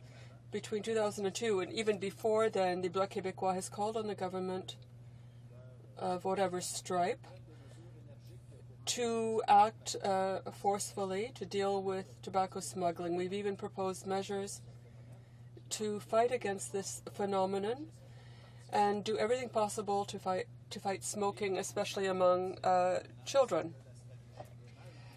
It seems to me that the strategy is poorly defined, and according to studies, the illegal sale of tobacco is about 1/4 of tobacco sales in Quebec and Ontario, and federal and provincial governments are losing close to $2 billion in taxes every year. Almost $2 billion in taxes lost every year. Doctors for a tobacco-free Canada have said that in fighting smoking, they have to really try to work at protecting children. Now, I'm talking a lot about smuggling, smuggled tobacco, because bills like C-32 and other measures meant to decrease smoking among young people will all be in vain if they don't deal with the root of the problem, which is smuggled tobacco. We want the RCMP to be able to use everything at its disposal to stop smuggling. We have to hit this evil at its roots. We have to hit both supply and demand. And there are all kinds of illegal kiosks which sell smuggled tobacco, and I think we have to start dealing with them, because this would be one way of cutting the supply of this tobacco. Now, there are vendors who are licensed to sell tobacco, even though we'd like there to be less and less tobacco available. We know that now cigarette displays are covered, But there are legitimate vendors who are hurt by this unfair competition. But the really important thing, Mr. Speaker, as I said, is that we attack smuggling. Now, getting back to these cigarillos, and I gave an example, a personal example, they have a kind of attraction for young people, which I would consider as a kind of trap. It's almost like an ambush. They're trying to make children believe that they're like candy, they're flavored. So, and the whole problem is that they seem less dangerous. You think they're a lot less harmful because they taste better, they smell better, and you can say that each to his own. But that's what these companies are doing. They're targeting young people, and we have to make sure that these things smell bad, smell more like cigarettes. We don't want children to be caught up in this trap, because there's just as much a risk for health, and there's just as much a potential for addiction.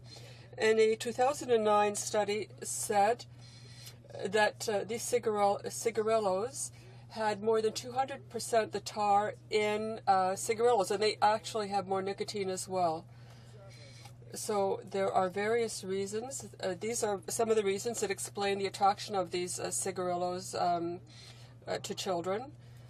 When they can buy a cigarillo for $1 at a corner store, well, they used to be able to do it. You can't do that in Quebec anymore. It's also that these things are in very attractive packaging. In Quebec, you can't sell cigarettes or cigarillos singly, because then they become more accessible financially to children.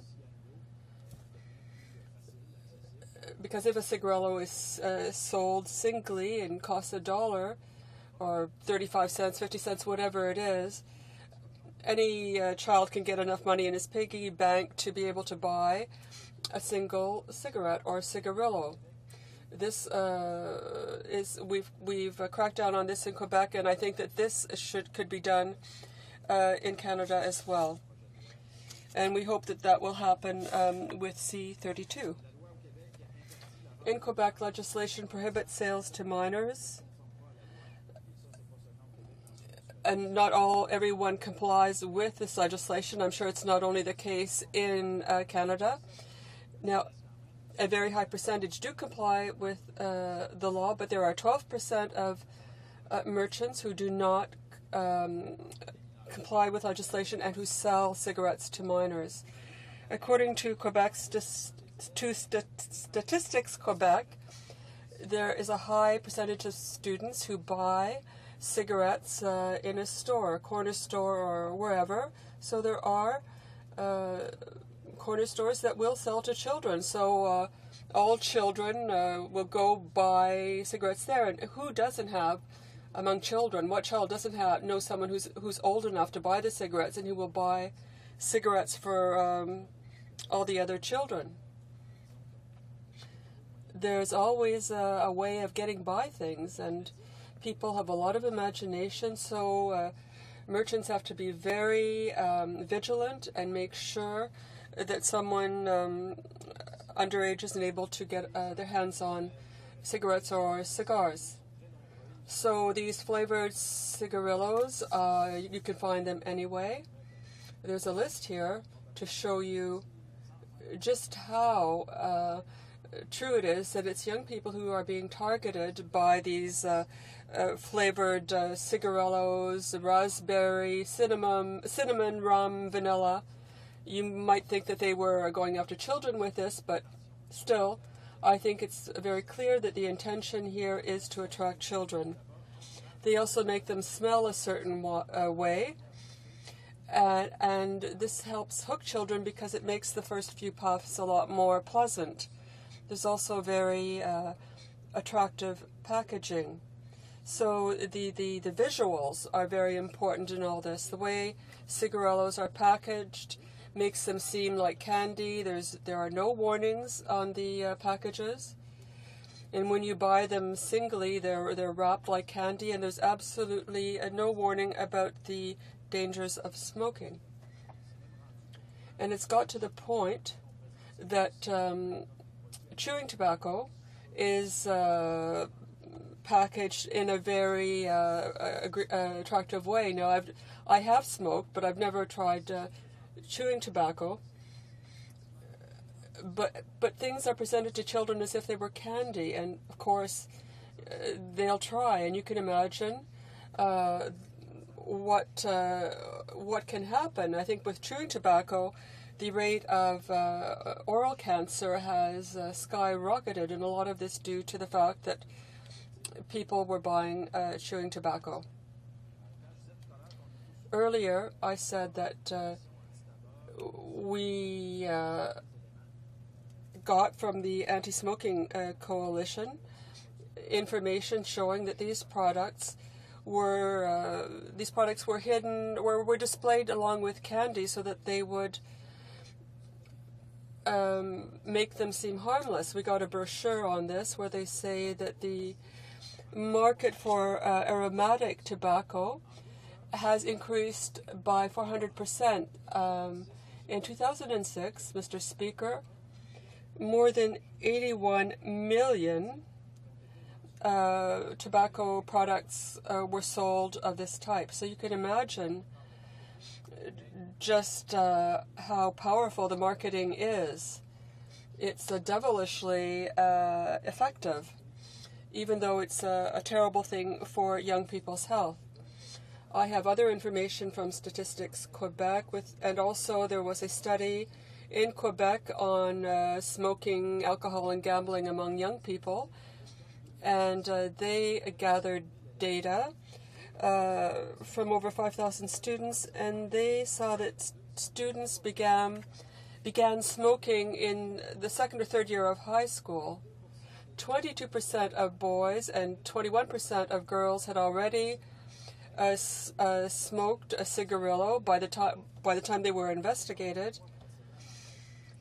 So, and Mr. Speaker, 8 out of 10 children who smoke cigarettes regularly or occasionally have already smoked a cigarillo,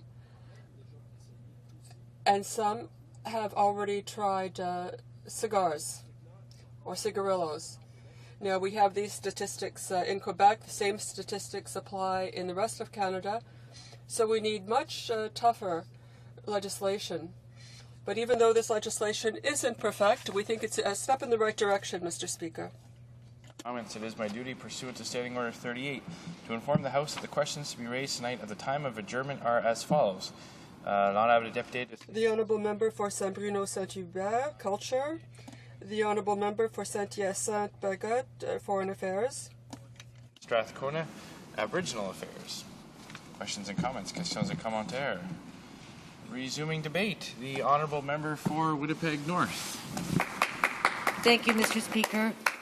It is a real privilege to be able to rise today in support of this legislation, Bill C-32. Mr. Speaker, this is a good news day for Canadians. And I want to say at the outset that I'm very pleased that the government has has responded to suggestions by the opposition, the New Democratic Party opposition, to move in this area, and has listened to the voices of Canadians from one end of this country to the other to try to close a very serious loophole in terms of tobacco addiction. You know, I've listened to some of my colleagues in the opposition, and I want to say to them, well, I agree that there are major areas yet to be dealt with by this government, by Parliament, issues of huge importance, like the contraband issue, like the fact that we haven't been able to stop tobacco companies from designing new smokeless products. There is no end to the job at hand by parliamentarians, but we have to take this journey of cracking down one step at a time wherever possible when it comes to the very crass, very manipulative marketing of big tobacco. Because let's face it, Mr. Speaker, that's what this is all about. We are here today because big tobacco in this country has found a loophole in the Tobacco Act and the regulations which try to restrict the sale and marketing of tobacco products. And they have taken advantage of that loophole and designed products that are specifically targeted at creating a whole new market, creating another generation of smokers, because their market is dwindling. Their market shares are falling. Their profits aren't as large as they once were, and they need to capture the hearts and minds of another group of Canadians in terms of tobacco products so that they're addicted for a lifetime. So, Mr. Speaker, we are talking about the most clever products you could imagine. I wish we could use props in this House, Mr. Speaker. I know it's against the rules. But, you know, if we could only show Canadians what we're talking about if they haven't seen them, show parents just how serious this issue is and how important it is that this House finally act on cracking down on these kiddie products, these little cigarellos that are designed to look like candy or cosmetics, that have all the flavors of the world embodied in them, from cotton candy to peanut butter to banana to orange to cherry, and the list goes on and on. Wonderfully smelling products designed to appeal to young people, to make them want to purchase one because they look so harmless. They're so appealing. But they know, Mr. Speaker, Big Tobacco knows that if these young people smoke one of these products, they are more addictive than even cigarettes, normal, regular cigarettes. They are more harmful than the run-of-the-mill tobacco product. And worst of all, they get those kids addicted on cigarettes and smoking before they're even of legal age to smoke. So you see, Mr. Speaker, this is really about shutting down, closing a loophole that tobacco companies have taken advantage of, but were never intended. It was never intended to be part of any legislation or regulations of this Parliament to allow. We just didn't envisage the creativity, the ability of Big Tobacco to develop such products. Who would have thought that tobacco companies, Big Tobacco in this country, would be so crass, so profit-hungry, so disrespectful of human health and well-being that they would design products deliberately designed to get young people hooked? Imagine. So, Mr. Speaker, this bill does just that. It is something that so many anti-smoking activists have called for in this country for a number of years. They called on members on our side of the House, and we responded by saying, yes, this is a serious issue, and it's time we had legislation. So I brought forward a private member's bill last spring. And, Mr. Speaker, what was important about that private member's bill was not so much that I brought it forward, but the fact that it was the result of the work by so many young people across this country. The youth behind this movement, the youth behind this legislation, have to take the credit for what has happened here today, have to claim a victory, because in fact, without their push, without their lobbying, and you saw it here in this House last week, Mr. Speaker, they were responsible for bringing forward a little kit, a little pencil box, a pencil container for every member of Parliament that in it contained two products that looked like each other. There was a resemblance, but one, they looked sweet and innocent and trendy and colorful and smelled pretty. But one was a tobacco product and one was a candy product. And it showed for all of us just how much these tobacco companies will go and large corporations, profit-seeking corporations will go in order to trap young people to a lifelong addiction of smoking. Because they know if they can get them at that age, they can get them for a lifetime, and their profits will continue to go up. So more important than anything else we do in this House is to stop these tobacco companies dead in their tracks when it comes to products that appeal to children and teenagers. And the facts are in, Mr. Speaker. We know that, some in this House may say, well, this doesn't go far enough. And it's true. The bill in itself could do other things. It could go after all sorts of smokeless products. We certainly have recognized that this bill could be looking at chew products that about 1% of the population actually uses, many of them young people. These are products that they're typical chewing tobacco, but they're flavored. And they're interesting, I guess, to chew, but they're addictive. That's a problem with this bill. We acknowledge that. The bill is also flawed because it really doesn't it gets at most flavors, but it doesn't go after menthol because that's been around since, they say, the 1920s. And we would have liked to have seen the bill close all loopholes and crack down on all flavored products and all types of products, not just cigarillos. But in fact, Mr. Speaker, we have to make progress in this place. We can't sit back and continue to squabble. We've got to leap at this moment. We've got to capture the imagination of young people, join with them in their efforts, and say, this was a good campaign. You did a great service to Canadians. And we owe you a debt of gratitude for your leadership. Because I dare say if it hadn't been for those young people and many of those anti-smoking alliances and organizations, I wouldn't have brought forward a bill. The Government of Canada, the Conservatives of Canada, would not have promised to take up my bill in the last election.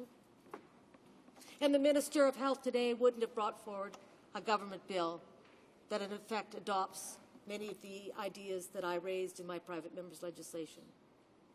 So you see, it is a sequence of events that shows just how important it is to listen to Canadians and to be responsive and to make steps towards ending something that is evil, that is harmful, that is contrary to any notion of a healthy population, to curtail and eliminate and cut out those products. That's what we've done today with this bill.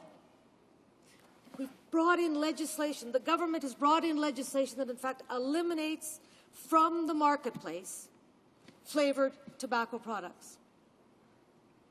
So all of those interesting flavors and smells that ensnare young people, that capture their attention and imagination and make them want to try out one of those cigarillos, gone. And furthermore, Mr. Speaker, we have said you can't try to capture young people and get them to start smoking by selling these little cigarillos individually.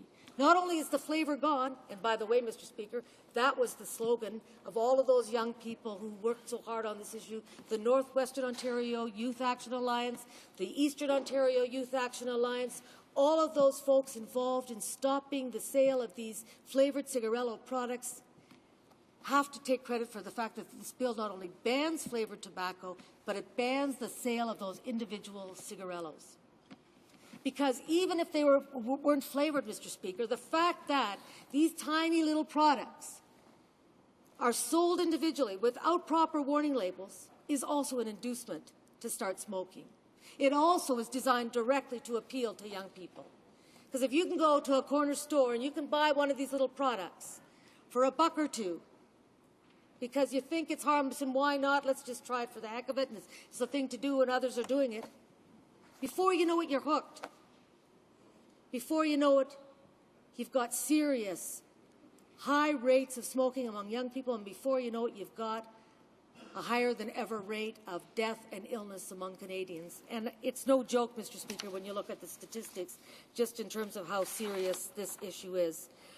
We are looking at the fact that tobacco use is one of the biggest public health threats the world has ever faced.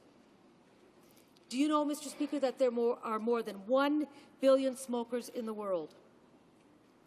Globally, use of tobacco products is increasing, although it appears to be decreasing in some of the high-income countries. Almost half of the world's children breathe air polluted by tobacco smoke. And the epidemic is shifting to the developing world, with more than 80% of the world's smokers living in low and middle-income countries. We know, Mr. Speaker, that tobacco kills 5.4 million people a year. That's an average of one person every 6 seconds. And it accounts for 1 in 10 adult deaths worldwide. It kills up to half of all users, and it's a risk factor for 6 of the 8 leading causes of deaths in the world. Because there is a lag for several years between when people start using tobacco and when their health suffers, the epidemic of disease and death has just begun. 100 million deaths were caused by tobacco in the 20th century. If current trends continue, there will be up to 1 billion deaths in the 21st century. Unchecked, tobacco-related deaths will increase to more than 8 million a year by 2030, and 80% of those deaths will occur in the developing world. So, Mr. Speaker, every step we can take towards preventing people from getting started in the first place is absolutely critical. It is a life and death situation. And you know, if you look at the cigarillo products and you realize that sales of these cigarillos in a few years jumped from 50,000 to 80 million or more, you get a pretty good idea of just how clever the tobacco companies have been and just what their intentions were.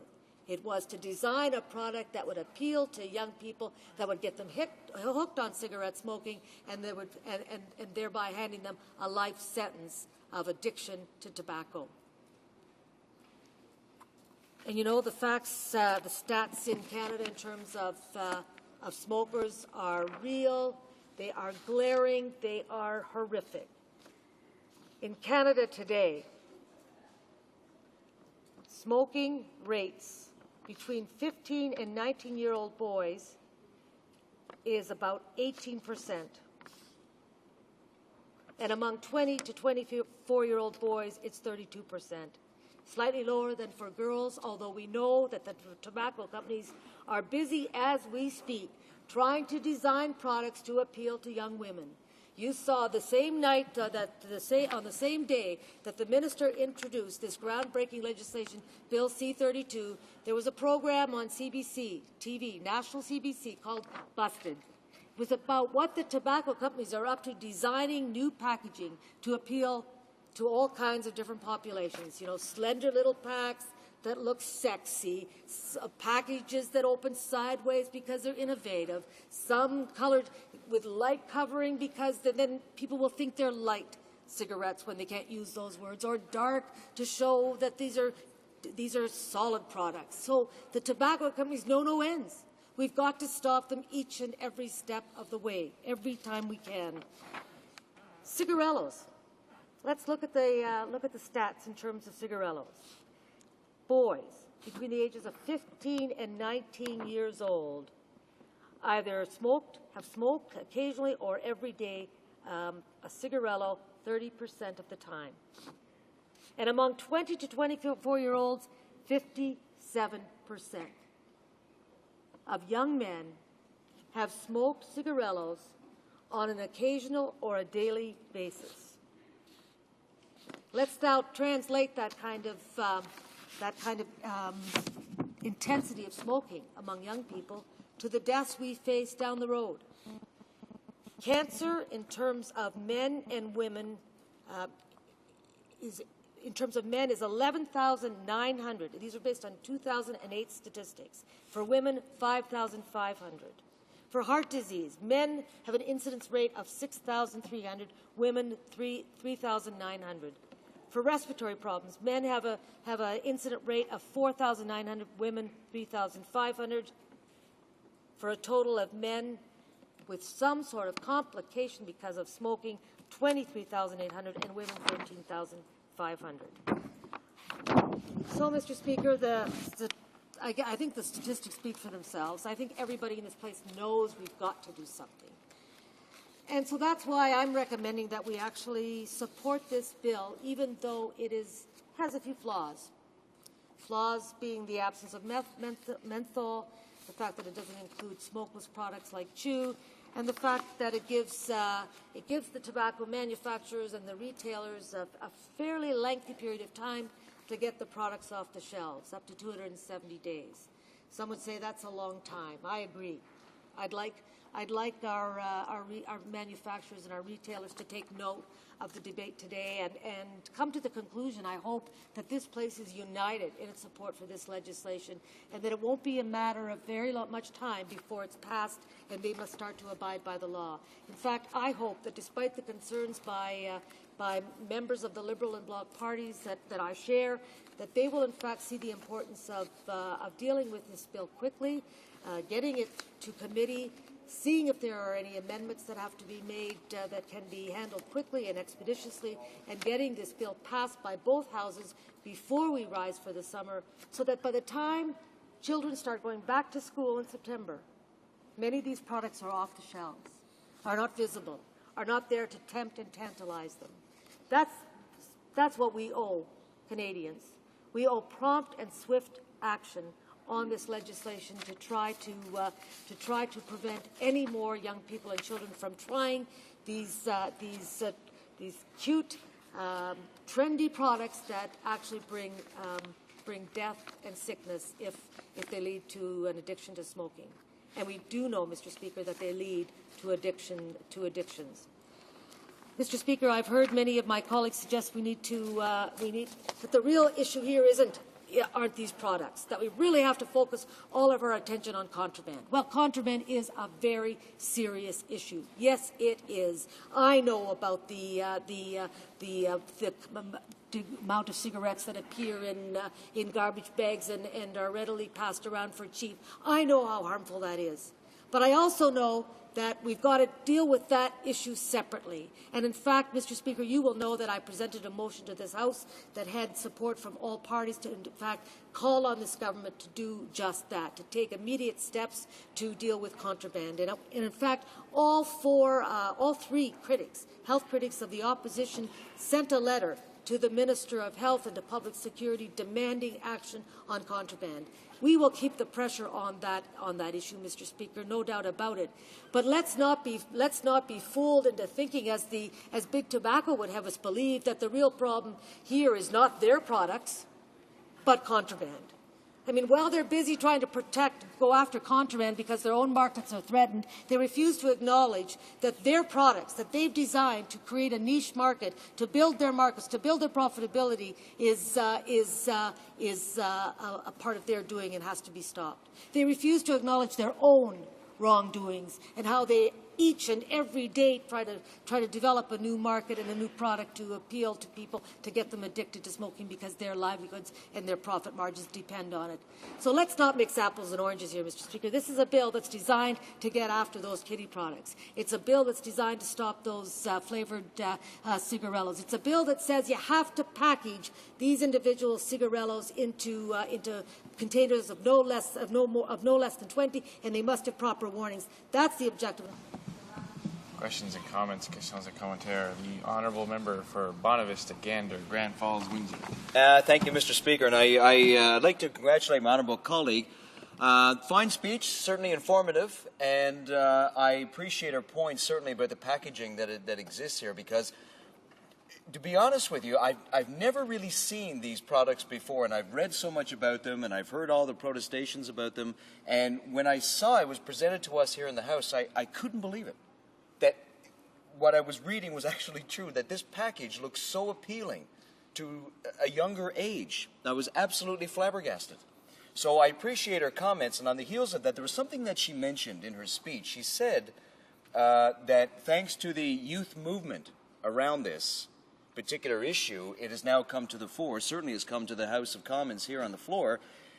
Can she shed more light on that? Because I'm always very interested in the youth movements that make a difference, and I think they make a difference for the simple reason of who are the proponents, and that will be our children. And in this particular case, could she cite some examples and talk about the groups that, in particular, the young groups who actually spearheaded movements to enact this, or to enable to bring this legislation to the House?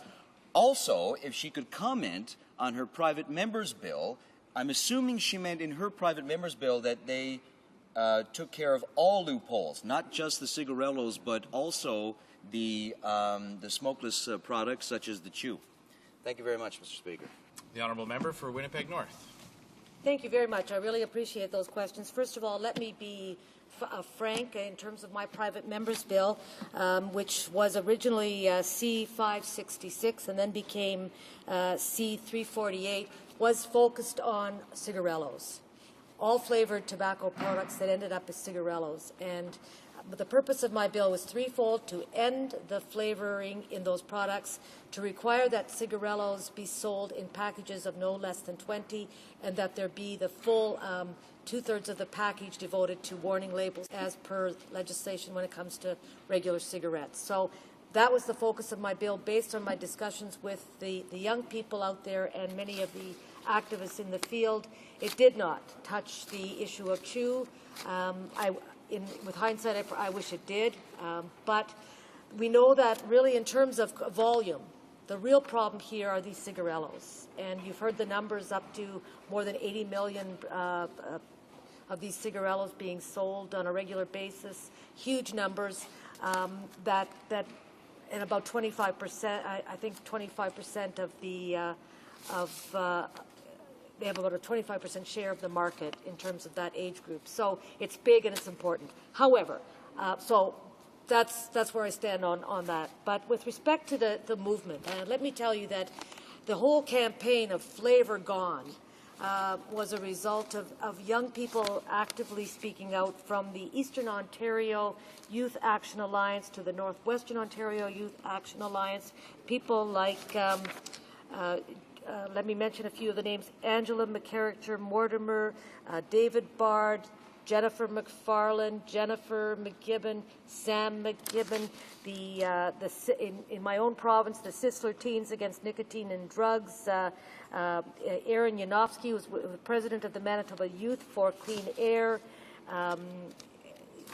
So many of these young people mobilized on the Hill with press conferences and sharing the products and the information. They're responsible for the billboards that you see around the city. They kept the pressure on me and others for the last year or more, and I think all credit is due to them. Let me also mention that, of course, Physicians for a Smoke-Free Canada, Cancer Society, l'Organisme contre le Tabac, and others were very instrumental in gathering information, providing us with the statistics, informing us, and keeping the pressure on. And I think, although all of those groups would like to see some further changes to this bill, I think they also realize the importance of getting this through quickly, and they have asked us to do whatever we can to move this bill through all stages as quickly as possible. Questions and comments. The Honourable Member for Nanaimo Cowichan. Thank you, Mr. Speaker, and I want to thank the member from Winnipeg North for the excellent work that she's done on this. As she's noted, she introduced her original bill in June 08, Bill C566, and then she reintroduced her bill in March 09 as Bill C348. And of course, she acknowledged the good work that has been done by young people around this country, and I think it's worth stating that for people who are paying attention to this debate, that concerted action can make a difference in this House. And of course, I also want to acknowledge the Conservative government who picked up the member from Winnipeg North bill and has introduced it as government legislation. My question to the member is around, she's tackled the end of the tobacco debate in terms of the product that's advertised and designed to attract new smokers, in this case particularly young people. But I wonder if she could comment on the whole aspect of prevention and education. We know a couple of years ago that the Conservative government actually cut some programming that was designed for First Nations and Inuit communities around prevention and smoking cessation. And I wonder if she could comment on the importance of funding those kinds of programs once, not only to prevent new smokers from starting with education and awareness, but to help smokers who need it to quit. The Honourable Member for Winnipeg North. Thank you, Mr. Speaker. I want to thank my colleague for that question. It is a very serious issue, And we are cognizant of the need to, in fact, deal with very high incidence of smoking among First Nations and Aboriginal communities, and the need for prevention programs that are geared towards people in rural, northern, remote communities. And it is because of that that we were very disappointed when, in fact, the government of the day did cancel a program in September of 2006 that was designed to provide First Nations communities with some prevention tools to try to make sure that young people in their communities weren't getting hooked on smoking. Now, the government at the time promised that it would replace that program with another initiative. In fact, stated that they were looking for value for money programming, and they would present a new initiative and revive a prevention strategy as soon as possible. Unfortunately, Mr. Speaker, it is now 2 years, almost 2 years since that decision was made, and we still, or that announcement was made, and we still have not heard about a prevention program designed to deal with the high incident rates of smoking among First Nations and Inuit and Aboriginal communities. So it is a deep concern of ours. We will continue to put pressure on the Minister of Health and her department to come forward with a program and more, because in fact, as the contraband issue shows us, we are dealing with an effort to get products to people in very difficult circumstances who are finding easy access to these products and need to be reminded of the dangers of smoking and the problem of a lifelong addiction. Let me just mention while I'm on my feet, Mr. Speaker, that many groups are worried about those issues as well. In addition to the young people I mentioned, I wanted to also mention Phil Jansen and Mike Robinson, who were here on the Hill with a press conference not too long ago. They are from the Eastern Ontario Youth Action Committee, or Committee for a Smoke-Free Ontario. And I also want to mention some of the major organizations who work tirelessly year in and year out just trying to make progress in this area. Cynthia Callard and Neil Collishaw, who are with Physicians for a Smoke-Free Canada, have to be given credit for much of the work that's being done today.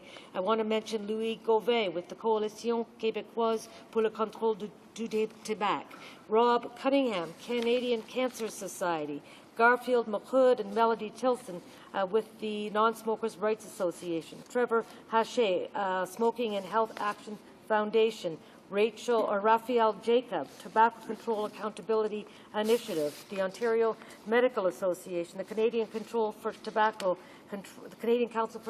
Control, and Mr. Speaker, let me also mention the Manitoba Tobacco Reduction Alliance, and there are many more groups and organizations and individuals that have worked long and hard on this issue, and whose advice we count on, and whose advice must be taken seriously. Thank you, Mr. Speaker. Resuming debate. Reprise du débat. Resuming debate. Who's first? The Etobicoke North I have on my list. Mr. Speaker, I will be splitting my time with the member for Bramalea Gore-Malton.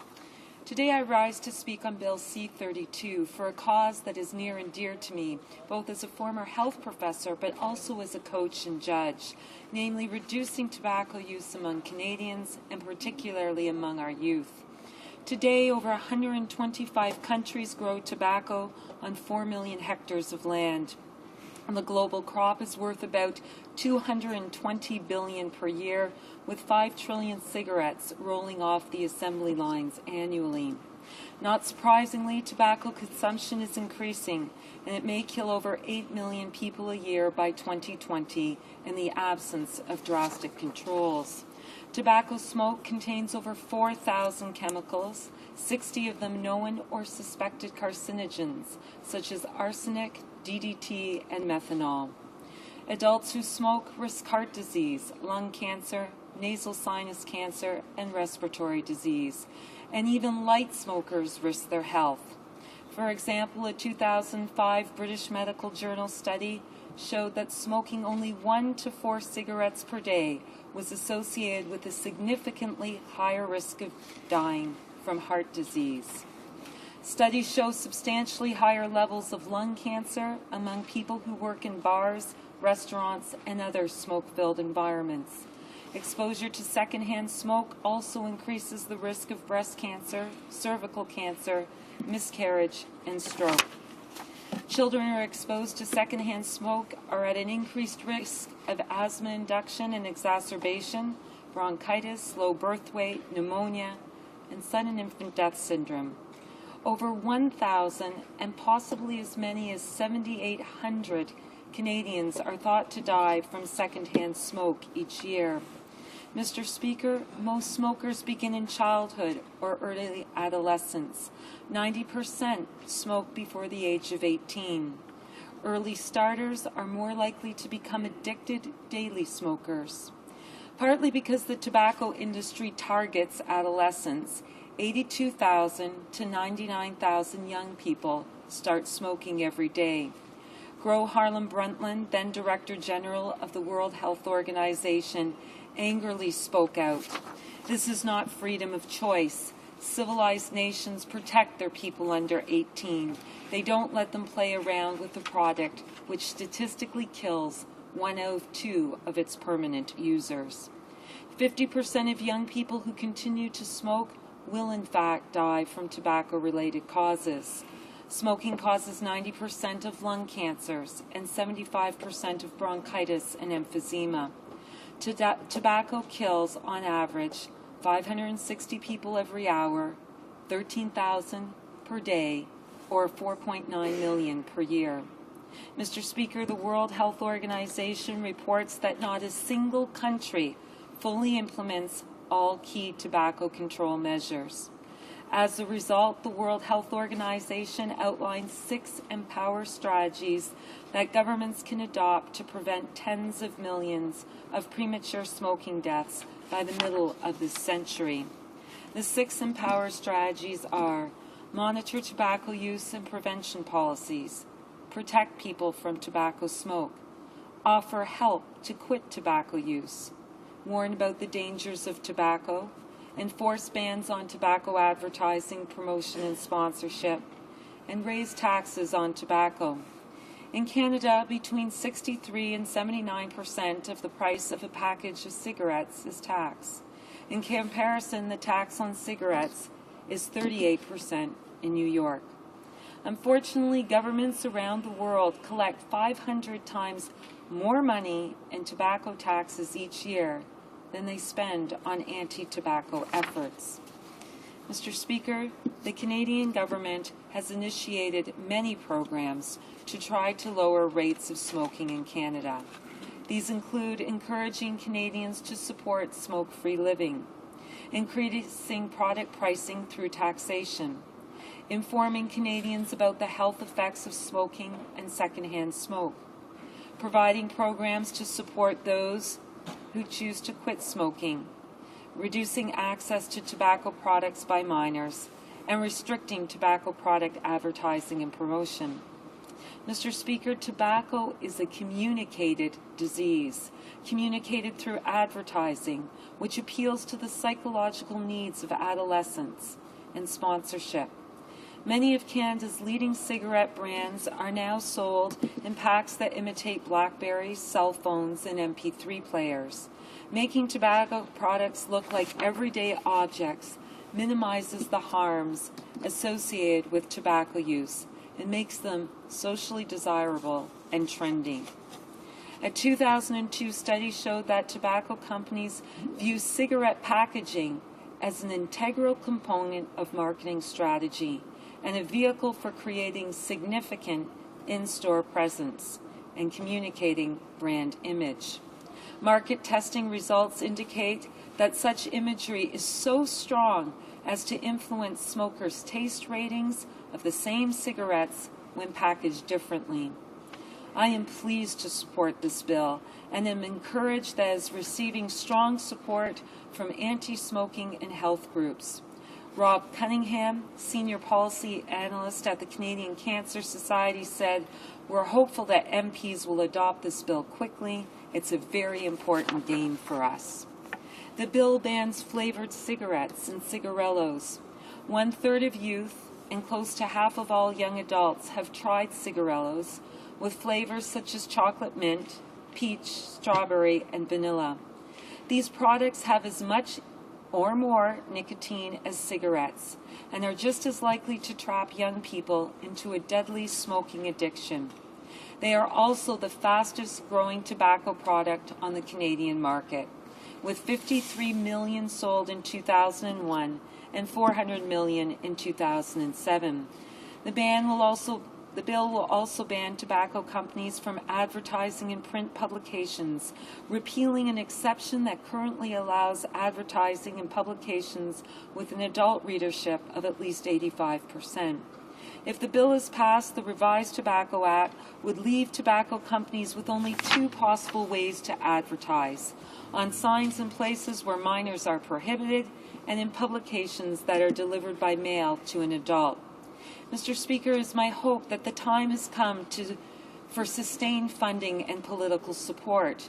A recent study published in the American Journal of Public Health examined state tobacco prevention and cessation funding levels from 1995 to 2003 and found that the more states spent on these programs, the larger the declines they achieved in adult smoking. The researchers also calculated that if every state had funded their programs at the levels recommended by the Centers for Disease Control during the period, there would have been between 2 and 7 million fewer smokers in the United States. It is also my hope that the government will engage high-level opinion leaders and high-profile champions to help achieve the significant health and economic benefits of a reduction in tobacco use. Mr. Speaker, we must be vigilant in identifying and raising awareness about all new forms of tobacco products which industry continues to develop. We must recognize that the tobacco industry obstructs effective tobacco control measures and continues to promote tobacco products through all possible means, including the entertainment industry. As traditional marketing is becoming more and more limited due to the 164 countries ratifying the World Health Organization's Framework Convention on Tobacco Control. Considerable research has suggested that youth are influenced to smoke by positive smoking portrayals in the movies, with celebrities serving as role models. A recent study, in fact, suggests that exposure to smoking portrayals in the media may be very important in prompting initiation among adolescents, whereas tobacco marketing may exert a specific influence on their progression to established smoking. What steps will this government take to snuff out contraband tobacco, which accounts for 49% of cigarettes smoked in Canada, menthol cigarettes, and smokeless tobacco? Finally, Mr. Speaker, when the next product emerges, and it will, let us take immediate steps to snuff it out. Thank you. Questions and comments, questions et commentaires. Questions and comments? Resuming debate. Veuillez prise du débat. Resuming debate. Emily Gore-Malton. Thank you, Mr. Speaker. May 31st was the World No Tobacco Day. I think it is only fitting that in the light of the efforts of so many anti-smoking groups that we have this debate today on the ways to prevent young people from getting addicted to products that kill thousands of Canadians every year. I am proud to rise today and speak to a proposed legislation that would amend the Tobacco Act and assist in protecting our young people from tobacco addiction while encouraging the tobacco industry to amend its marketing practices. Recently, I rose in this House to support a petition signed by several hundred of my constituents demanding that this Parliament take immediate action in amending the Tobacco Act. The petitioners was asking for changes to limit and restrict the marketing of tobacco products to minors. Studies show that an increased exposure to tobacco advertising has a significant impact on the decision by young people to start smoking or using tobacco products. We also know that 85% of all regular smokers started smoking before the age of 18. I think it is fair to say that advertising and marketing efforts aimed at young people have been a contributor to the rising number of young people using tobacco products. Recent research has shown us that following a reduction in tobacco advertising, that there has been a decrease in the number of young people smoking. Or simply putting the further restriction on the advertising and marketing of tobacco products to young people will only go so far. We know that tobacco use is responsible for killing approximately 37,000 Canadians every year. The Liberal Party is supportive of this bill in the principle, and we believe this bill is a step in the right direction to protect Canadians and youth in particular from tobacco marketing. Our position is that tobacco should not be marketed to young people and should not be advertised in any publication that could be viewed by those under 18 years of age. We have seen an increased number of tobacco ads in daily newspapers and free entertainment weeklies that are more likely to be read by the young people. We believe that prohibiting the advertising in all types of magazines and newspapers, regardless of their readership, is a necessary first step. The bill would ensure that all Canadians, and you in particular, will not be opposed to tobacco sales pitches. The limiting of advertising is a start, but I wonder if the government has considered the other factors at work here.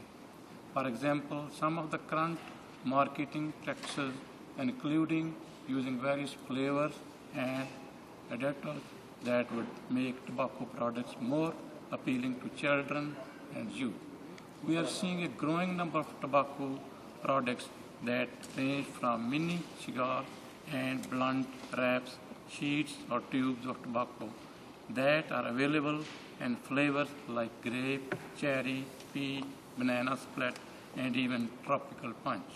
We are also seeing that tobacco companies include various additives such as vitamin, sugar, and others that taste like candy to help mask the harshness of the tobacco and appeal to children and youth. We are now aware of research findings from various sources, including documents from tobacco companies themselves that show the addition of fruit and candy flavors to tobacco products makes them more appealing to young and new users. For the tobacco industry, this dramatically increased the appeal for young people to give tobacco a try. Young people today are aware that the cigarettes and tobacco products are highly addictive, and the tobacco companies know this. Therefore, they must find new and innovative ways for young people to try it despite being aware of the dangers of adding flavors or other additives to increase the appeal of tobacco. It will seem that the tobacco industry can increase the try factor, and they can also increase the sales. This brings me to my next point. Recent data shows that wholesale sales of little cigars have increased from 53 million units in 2001 to 403 million units in 2007, making them the fast-growing tobacco products on the Canadian market. This is quite alarming and needs to be addressed. The availability of little cigars and blunt wraps in single or small quantity is one of the contributing factors. Unlike cigarettes that must be sold in packages of 20, little cigars and blunt wraps are often sold individually and priced for as little as $1. It is important to regulate the industry to create minimum quantities of tobacco products so that the opportunity to price them low and make them more available to youth is no longer an option. Bill C-32 would amend the Tobacco Act to extend a minimum quantity provision that exists for cigarettes and apply this to little cigars and blunt wraps, requiring them to be packaged in quantities of at least 20. We agree this change would limit or end the industry practice of selling these products in single or small quantities that are often more accessible and attractive to youth.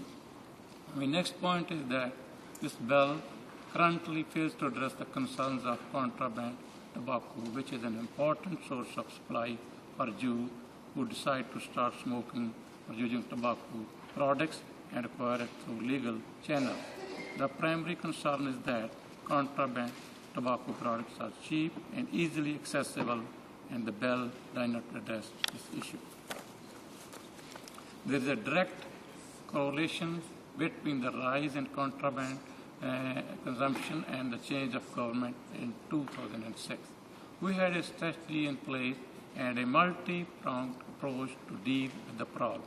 It appears this government has let the rate of contraband consumption grow to almost 33% nationally, 40% in Quebec, and almost 50% in Ontario. The Liberal health critic and my colleague from Etobicoke North have made very strong statements about this issue in the past. This legislation would be effective in limiting the sale and manufacture of specific types of tobacco in Canada, but in order to effectively reduce the consumption of tobacco by children, the legislation completely missed one primary point. Kids are not able to purchase legal products, and for them to get access to legal products, someone else must be breaking the law. As such, the legislation will have no impact on one very real problem. It is a well-established fact that most teenagers gain access to the tobacco from the illegal industry. The issue of contraband tobacco sales affects several departments, including revenue, public safety, justice, Indian and Northern Affairs Health, finance, and intergovernmental affairs, and making amendments to the Tobacco Act. It should be noted that this bill is a reasonable starting point, but must include measures that control accessibility as well as incitement through clever marketing activities. Thank you. Questions and comments? Questions et commentaires? Resuming the debate, the honourable member for Toronto Centre has until 5:30 to start his speech. Well, it'll just get started, Mr. Speaker. I appreciate the opportunity to participate in this debate. It's an important subject, and it is one that I think has touched all members. I think we also realize the extent to which the evidence is now in very clearly and emphatically with respect to the impact of tobacco on health. I can remember at the first meeting that I held of the Premier's Health Council in 1990, and I asked the members around the table what was the one single thing that I could do to, as Premier, to improve the public health of the province, and the answer was a simple: deal with the question of tobacco. If you can reduce tobacco consumption, if you can reduce access of minors to tobacco, if you can reduce the extent to which kids get hooked, and if you can make sure that we're reducing the use, then we've made progress. Now, Mr. Speaker, we have made progress, both federally and provincially. We've done a great deal to deal with the challenge. But we have two particular problems that we have to continue to deal with. This bill deals with one of them, but it does not deal with the second of them. The first problem, Mr. Speaker, is the fact that try as we may, we cannot convince the tobacco companies to get it. And unfortunately, we keep having to go back to the well each and every time to remind the tobacco companies that they are dealing with a product which is bad for human health. It causes cancer. It causes heart disease. It affects the health of each and every one of us, and it is something which needs to be dealt with in a most emphatic way. And this bill, Mr. Speaker, in its own way, is intended to deal with the tobacco companies directly luring young people into the consumption of alcohol. It is truly deplorable that the tobacco companies are back at it again, and we have to revisit this question and just tell them this door is going to close. It's going to keep on closing. No matter how inventive you may try to be, we as parliamentarians are not going to do anything that will permit the sale and the smoking of tobacco to be more attractive to people. We're simply not going to permit it, and we're not going to allow it to happen. We're very fully supportive of the legislation. But, Mr. Speaker, I know you're about to get up, but I just want to see the clock in a moment. But before I do, I want to introduce my next topic, and that is the question of price. The big issue which continues to affect the consumption of tobacco is price. We can do all we want on ads. We can do all we want with respect to packaging. We can do all we want with respect to the issues which have been raised by the government, and I think it's an important step, and I'm not minimizing what's being proposed. But until we deal with the critical issue of price and the issue of contraband, Mr. Speaker, we will not be dealing with the fact that there are still people taking green garbage bags and selling cigarettes in the schoolyards of our schools and giving kids access to tobacco. The honourable member for Toronto Centre will have 16 and a half minutes the next time this bill is before the House. May I come in a... As it is 5:30 p.m., the House will now go to private members' business. Private members' business. Second reading of Bill C-307, an act to amend the Official Languages Act, Charter of the French Language, and to make consequential amendments to other acts, is standing in the name of Mr. Paquette. Resuming debate. The Honourable Parliamentary Secretary to the Minister of Justice has 7 minutes to finish his speech. Thank you, Mr. Speaker. I'm pleased to finish the speech I began last March 31st on Bill C-307, an act to amend the Official Languages Act, Charter of the French Language, and to make consequential amendments to other acts. This would implement provisions of the Charter would implement provisions of the Canadian Charter of Rights and Freedom. There are 3 main purposes for this. The government wants to ensure the respect of French and English as official languages of Canada, wants to make sure they are equal in status and privilege with respect to use federally. And it is also meant to help protect Anglophone and Francophone minorities and to protect the status and use of French and English in Canadian society. It is meant to ensure both official languages in federal institutions. It also promotes both French and English. This amendment reminds federal institutions that they are responsible for undertaking proactive measures to promote full recognition and use of French and English in Canadian society.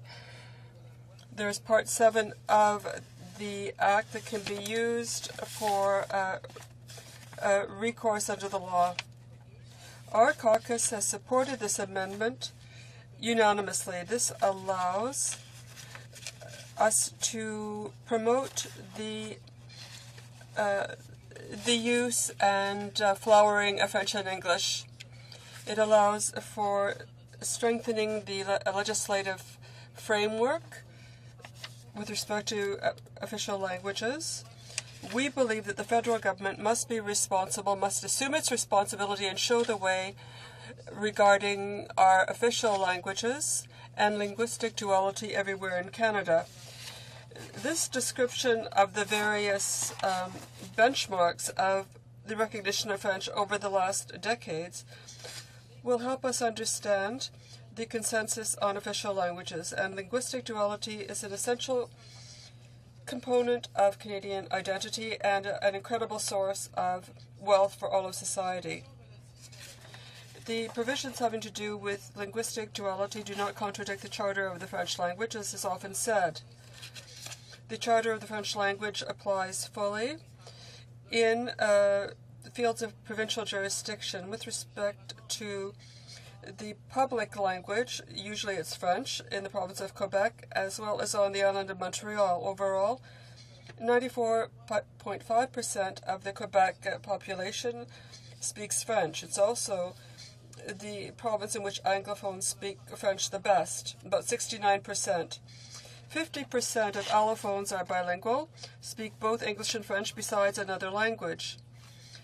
But we have every reason to suppose that these people speak French regularly. In our global economy and in a difficult economic context, it's a good thing to have several languages. This is a real benefit, an advantage. For individuals, this represents an extraordinary enrichment which opens doors to entire cultural universes. Mastery of many languages offers the possibility increased job opportunities. Our government is firmly committed to supporting linguistic duality. We have reiterated this commitment in our roadmap on linguistic duality, which came out in 2008. That is where we discuss updating, modernizing our institutions in order to favor even more use of both official languages. Our government has had great success in terms of linguistic duality, and in order to take advantage of the increasing participation of all actors in this area, we have very well-defined purposes and strategies. And also the Department of Indian and Northern Affairs is also on board. So now almost all departments are on board with our roadmap, and it is funded with $1.1 billion. We want as many Canadians as possible to have the opportunity to appreciate the French language and culture, which is a fundamental element of our identity. And we put significant amounts of money into this every year. Recently, our government announced the details of a publishing program which will help publishers in Canada to have literary works in English and French translated into the other official language. This gives access to the culture in the other language. There's also the celebration of the 40th language of the Official Languages Act, which protects Canadians' official language rights. Linguistic duality is now part of our identity, and so I'd like to take advantage of this anniversary to remind Canadians of how much they are enriched by two great world languages. And this should be a source of pride everywhere in the country. Thank you, Mr. Speaker. Member for Moncton Riverview, Dieppe. Merci, Monsieur le Président. Thank you, Mr. Speaker. I'm pleased to address this bill, and I will be voting against this bill, Mr. Speaker. I think that it is a matter of history that we had a motion on the part of the Bloc in 2008. This was the Bloc's motion to help to promote recognition of the Quebec nation by this House, and also to make concrete this recognition by saying that the Charter of the French language, which is a Quebec statute, with respect to working language or anything that fell within federal jurisdiction on Quebec territory. That was in 2008. And now we have Bill C-307. And it is a much broader bill than the motion that I just read, Mr. Speaker. This bill, C-307, contains many things that a federalist such as I, a Canadian such as I, a friend of the official languages, has a lot of opposition to. There are 4 points that I find unforgettable and that bother me about this bill. So, the first concerns the idea, the principle that there is a decline of the French language in Quebec, and second, there is the issue of institutions, companies within Quebec under federal legislation. What is happening with those institutions, corporations working in the province of Quebec that fall under federal legislation. Third, have they thought about the Anglophone population living in Quebec? The minority Anglophone population in Quebec.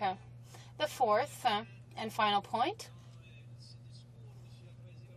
Mr. Speaker, is that it's very important for me as a representative of the Acadians, representative of people who speak French in a country which has 2 official languages with an Official Languages Act, and that issue is concerns the Official Languages Act. If this bill becomes law, what will happen with the minority people living in Acadia, in New Brunswick, Nova Scotia? What will happen with the people of the French minority language in Manitoba, for example, St. Boniface? What will happen to people in the Outaouais region of Ontario? What will happen with people who are going to St. John College in Edmonton, Alberta? What will happen also to people from Riverburgh in Saskatchewan? And Mr. Speaker, I am a member of the Standing Committee on Official Languages of the House, and so I would say that there is a population of 50,000 Francophones in Vancouver, British Columbia. What would happen with those people if this bill came into force? And I'm talking here about C-307. Well, these 4 things concern me. The words that were used by my friend, my dear colleague from La Salle and Marde, were these. She said during her speech that the Bloc lacks solidarity with the Canadian Francophonie. And this is true in this case. It's true, Mr. Speaker, because this bill poses a lot of problems for people in Acadia, for example. If there is a charter of the French language that covers all federal institutions in Quebec, why then have an English language charter in the other provinces where there is a minority Francophone population?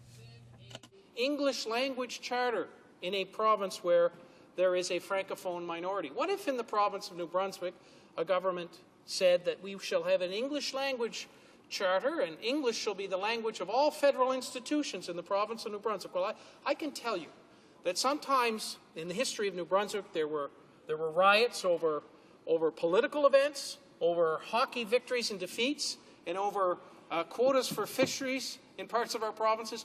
You would never see a riot like there would be if such a law were brought in the province of New Brunswick. It's because I live in a country that respects 2 languages, and that 2 languages under the Official Languages Act are languages of equal value and merit, that I so strongly oppose this bill. The Bloc says, and this isn't true, that French is in catastrophic decline in the 2006 census. And the report of the Office de la langue française, which was published in 2008, indicates quite the opposite. This is not true, that there has been a catastrophic decline in French language in Quebec. French in Quebec is flourishing. Culture in Quebec is flourishing, partially because of the presence of federal institutions that ensure the protection of both official languages of this country. Mr. Speaker, that Statistics Canada says that people who speak French as their mother tongue has increased 1.6% between 2001 and 2006. There have been other increases in the quality and the number of French speakers throughout this country, Mr. Speaker. And evidence that bilingualism is one of Canada's core values is so evident in surveys conducted on Canadians by Canadians. It's the very essence of what we are as Canadians. I want to move on to the question of what happens to federal companies and institutions that are situated in the province of Quebec, Mr. Speaker. What has been used in the past is to use, I guess, the words against the Official Languages Act. And what I mean by that is the real meaning of what is a federal institution and what is a federal company has, I think, come into play throughout this debate. The bill's main result would see that the Canadian Labour Code would be amended so that companies operating in Quebec, yet under federal jurisdiction, would be subject to la Charte de la langue française, a provincial charter. So the Bloc is trying to impose this Charte de la langue française to companies under federal jurisdiction under what they would call a regulatory vacuum. Clause 34 of the Official Languages Act, Part 5 of the Official Languages Act, says English and French are the languages of work in all federal institutions, and officers and employees of all federal institutions have the right to use either official language in accordance with this part. Mr. Speaker, what is meant by that is what we live in Canada. This is a bilingual country. We have the protection of the Official Languages Act. This party on this side has always stood for the core value that we are a bilingual country protected by the Charter of Rights and the Official Languages Act. It hasn't always been the case that all parties in this place have so thought of the country this way. We think it's a core value. We think it's worth fighting for. Let's stop this bill. Let's not let this bill go ahead. And let's not see any riots in any parts of New Brunswick or other provinces of Canada over something as fundamental as taking away the guarantee of bilingual rights in this great country of ours. Thank you, Mr. Speaker.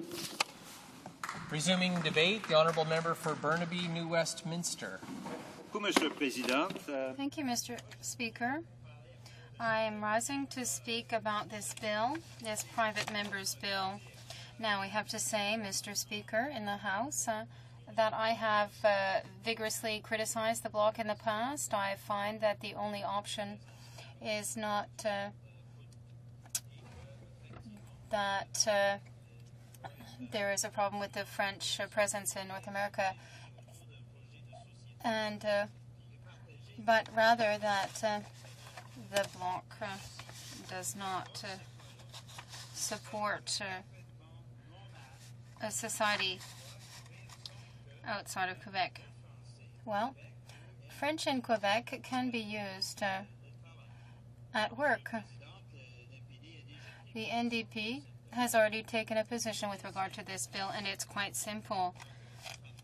As a Federalist Party, we say that it is important to recognize the French fact in Quebec, as we have done in Parliament, to recognize Quebec as a nation. And it's normal within Quebec for there is this ability to use French at work. Mr. Speaker, I have lived in Quebec for about 14 years, and I'm quite proud of that fact. And during that 14-year period, even early on, I was a unilingual Anglophone, but I always, Mr. Speaker, always had access to services in my mother tongue, no matter where I lived in Quebec, be it in Saguenay-Lac-Saint-Jean, either in the metropolitan Quebec City, in Montreal, in Greater Montreal region, or in the Outaouais region. But everywhere I had access to services in my mother tongue. And I think this is extremely important, Mr. Speaker. It's an important part of Quebec. It's little known. Often we talk about what is a problem in Quebec, and it's true that services can be improved, particularly when it comes to healthcare and social services. That said, however, there are still services available, and this is very important. I then returned to my home province, British Columbia, which is my home, and I love that province. In that province, there is a strong Francophone presence, and that Francophone presence is growing. Even cities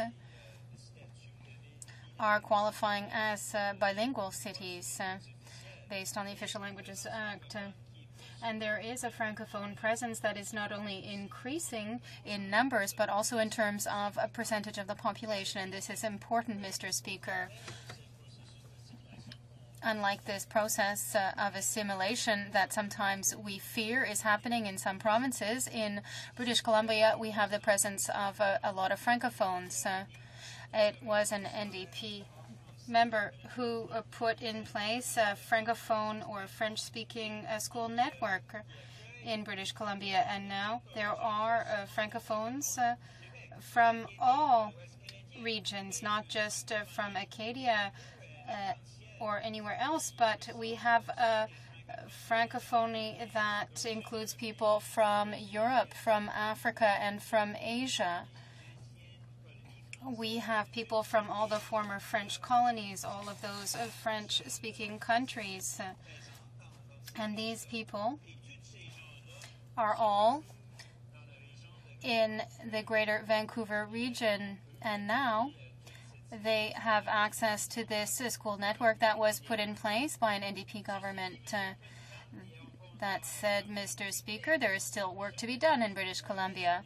But I cannot imagine a situation where people will not have the right at work to have access to their boss, to have access to all information that they need at work in a language that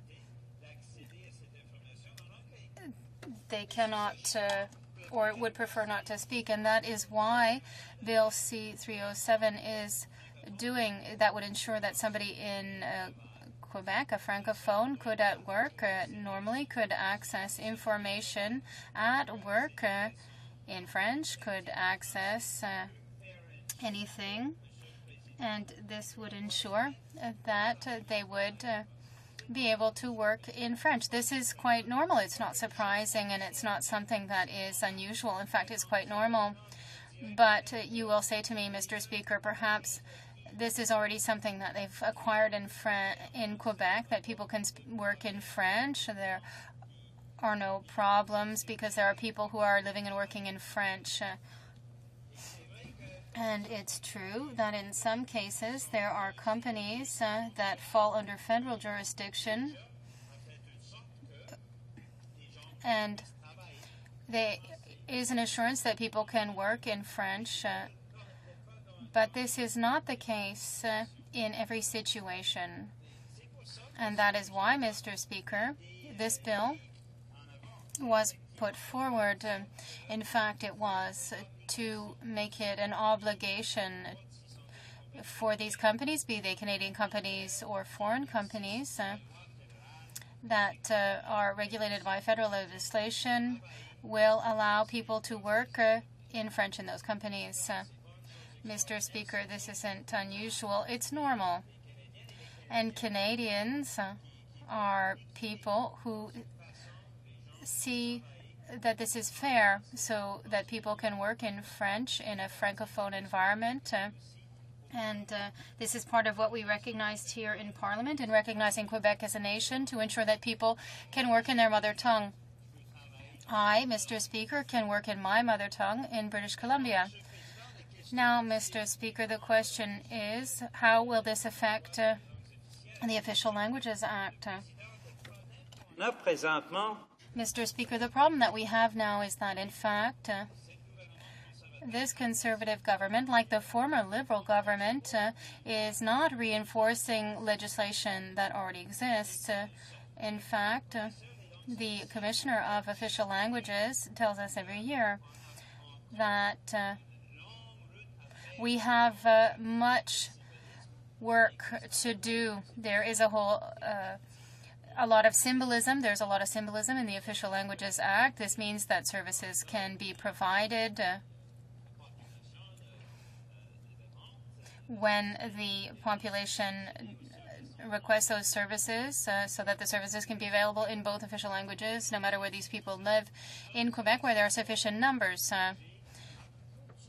There is still work that needs to be done. There are still problems that exist, Mr. Speaker, with the existing legislation. So we need to ensure that the realities correspond to the words that are found in this legislation.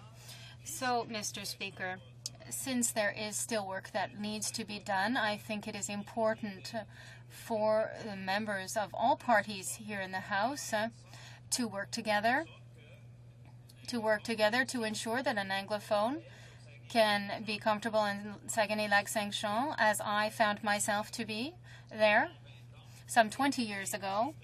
And, Mr. Speaker, to ensure that a Francophone can also feel comfortable on Vancouver Island or in northern Saskatchewan or anywhere else in Canada. And therefore, these people can feel as comfortable as I felt when I was in Quebec, in the Saguenay region. The NDP has always pushed forward in this area. I talked earlier about British Columbia, and it was an NDP government that put in place this French school network there, but not just in British Columbia, Mr. Speaker. It was an NDP government in Saskatchewan that put in place the same school network in Saskatchewan for Francophones. It was an NDP government in Manitoba that ensured that Franco-Manitobans have now more rights in Manitoba. In the Yukon, it was an NDP government that adopted the Official Languages Act in the Yukon to give status to the French language. Mr. Speaker, it was a good government, a good NDP government in Ontario. Unfortunately, it was headed by a Liberal, but the NDP government put in place a network also, a Francophone network also in Ontario. So we don't just talk the talk, we walk the walk.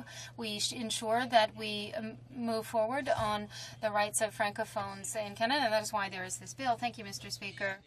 Resuming debate, the Honourable Member for Gatineau. Thank you very much, Mr. Speaker. Mr. Speaker, you will agree with me, and I'm convinced that you do agree with me, that, I am convinced, and I do support Bill C-307, an act to amend the Official Languages Act to ensure that there is recognition for the Charter of the French language, which takes precedence, or will take precedence in Quebec. In November 2006 in this House, all the Bloc members, all the Conservative Party members, all the NDP members, and almost all the Liberal Party members recognized for the very first time in the history of mankind, they recognized Quebec as a nation in the House of Commons. This had already been recognized a number of times in the National Assembly of Quebec. When we say and we recognize that Quebec is in fact a nation, Quebec is entitled to have the tools that it needs to define, determine, ensure that this nation can continue to flourish. The Quebec nation is approximately 2% of North America. It is a nation where the critical mass in terms of ethno-linguistic critical mass is a francophone. The language is French. French in an ocean, in an Anglophone ocean, both in Canada and in the United States of America. When I heard my colleague from Moncton, the former mayor of Moncton, in fact, ask why the other provinces wouldn't want to protect the English language, their English language. Well, apart from New Brunswick, the English provinces in Quebec, all the other provinces are English provinces. It's because there is no danger of English disappearing in North America. The history of Quebec, the history of the Quebec nation, has been one of a perpetual battle to ensure that the French fact and the right, well, you can imagine, Mr. Speaker, even they have to fight for that right even in Quebec. There have been very difficult moments in the history of Quebec. We could think of the Patriots fight, where people melted their forks to make bullets. We know the results.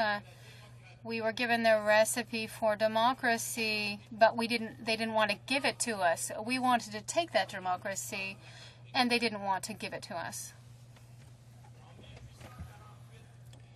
In 1848, 8 years after Lord Durham's attack, we were told that we had to be assimilated. Everything that had to do with the French language had to be assimilated in North America. And we rose up against that, Mr. Speaker. The Union Act was an act to assimilate us, Mr. Speaker. We were to disappear from the ethno-linguistic map. We would have all our cultural, all that defined us culturally, stripped away. The French fact was in danger. Then finally, there was no more French immigrants in North America. And this meant that the French fact was diluted in 1848.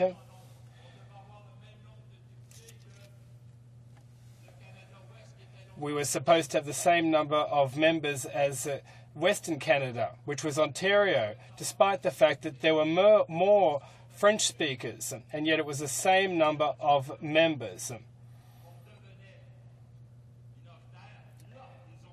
And then, when we finally became a minority, that's when they applied proportional representation, because it was easier to assimilate us. That's what Canada is, Mr. Speaker. If Quebec doesn't take charge of itself, doesn't defend itself with laws to defend its rights and culture, then we are going to be trampled upon. This was done in New Brunswick when they abolished the French schools. It was done in Manitoba when they got rid of the French language schools. And it was only in 1969 that Manitoba got its letters of noblesse as a francophone province. It was the Conservatives in the House that defended the French fact in Western Canada. They defended their francophone brothers. In Ontario, in 1912, the province in which I was born, French language schools were abolished. In Saskatchewan, they abolished French language schools when it was in Northwest Territories. It was done again in 1931 in 1988, the Grand Devine government, in fact, abolished all services in French. That's 3 times in history. Imagine if Quebec got rid of English language schools. This isn't what I want. Just listen. We won't be sending tanks to Afghanistan. It'll be to Quebec that they'll be sending tanks. Because at the end of the day, we have been an assimilated people.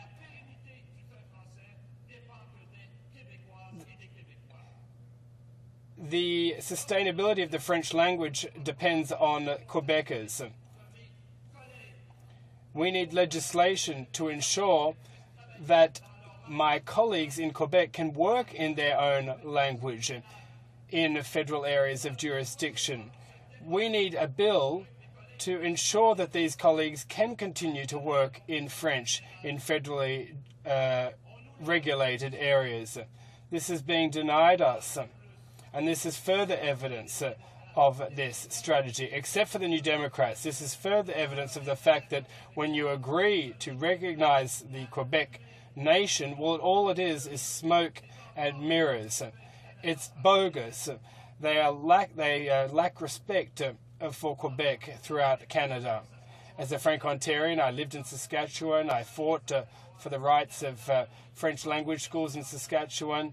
In 1931, they were abolished, and then for 64 years there were no French language schools. There were 68, then there was only 8. This is 85% assimilation that took place, and the French language was lost. And our youth continue to lose French as a language because there are no schools for them. Quebec is a minority in North America. Quebec needs to protect itself against the rest of Canada. When I listen to the members from La Salle-et-Mar, from Moncton, and the Conservatives from Charlesbourg, when they tell us that we don't respect French language minorities, well, you know, they are afraid of a sovereign Quebec. They are afraid of a sovereign Quebec because they are afraid what will happen. But Quebec has been there for 4 centuries. It hasn't stopped the federal government from turning a blind eye when the provinces got rid of our schools, when they hung our patriots and Louis Riel. That's Canada. That's how Canada deals with the French fact. And that is why we want this legislation to protect my colleagues in Quebec so that they can work in their own language, so that the culture and language of Quebecers can be protected. We don't want Quebec to suffer what has happened in other provinces. We don't want that to happen to Quebec. Resuming debate, the Honourable Member for Ottawa-Vanier. Ottawa-Orléans, excuse me. Thank you, Mr. Speaker.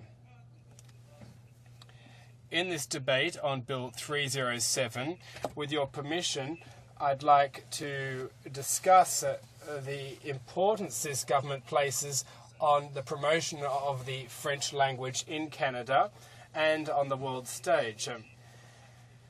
And I'd like to talk about the energy the government is putting into this.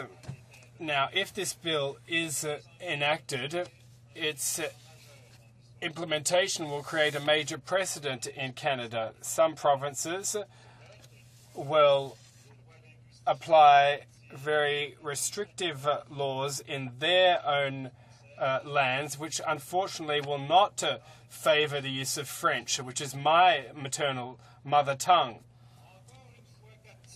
Now, they are still captive of their secessionist ideology. These members are thinking parochially, without thinking about the Francophones living in minority settings throughout Canada. Policy and the status that it confers on the French language are part of the very nature of our country.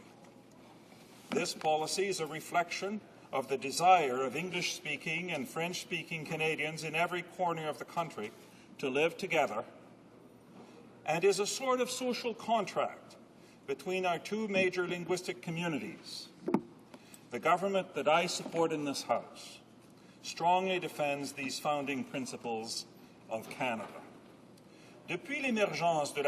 Since the emergence of the Canadian Federation over 140 years ago, linguistic duality has been one of the cornerstones of our country, and increasingly it is a source of wealth for Canada and for its citizens. Mr. Speaker, my Quebec cousins join with me in support of this linguistic duality. The government that I support in this House is strongly committed to supporting official languages and promoting both French and English, both in Quebec and elsewhere in Canada.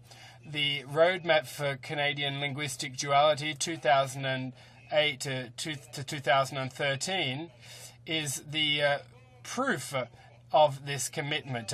Let's not forget that Canada was born in French, as the Prime Minister has pointed out so many times, and this was over 400 years ago. We speak French on both sides of the Outaouais River, even before Molière was born. Samuel de Champlain came very close to here on the 4th of June, over 396 years. He baptized the Rideau Falls and the Chute la Chaudière. Better than la langue de Molière, it's the langue de Rabelais, the language of Rabelais, which is at the very heart of my identity.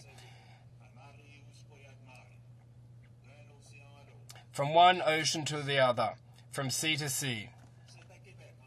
It's in Quebec City last October that the 12th Summit of Francophonie took place, and our government was very pleased to cooperate with Quebec in order to strengthen the presence of the French language and culture in North America and on the world stage. This summit gave Canada a unique opportunity to promote strong, diversified Canadian Francophonie. And this gathering on Canadian soil brought together heads of state from all countries of the Francophonie. And I will remember this. Canada is a leader in terms of promotion of the French language and culture. And we have made sure that Francophones all throughout Canada were present in the activities of the summit. Shows how committed this government is to ensuring not only that Canada's Francophone aspect is fully represented on the international stage, but also that Canada as a whole benefits from the fantastic advantages of having French as one of its official languages.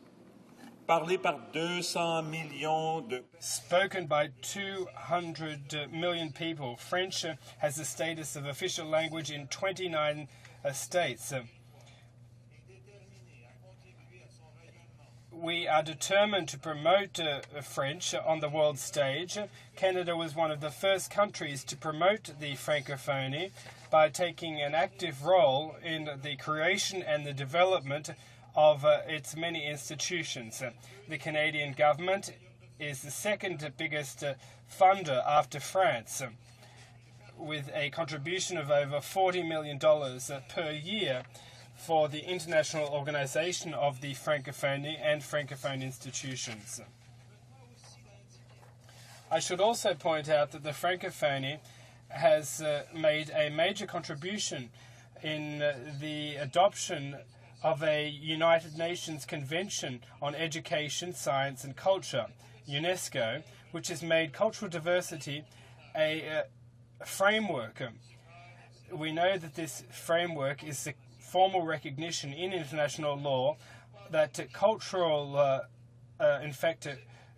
assets are not assets as other assets are. This is why the Canadian government is working to promote the French language as part of its vision, which is inclusive and respectful of all the realities of Francophones throughout the country.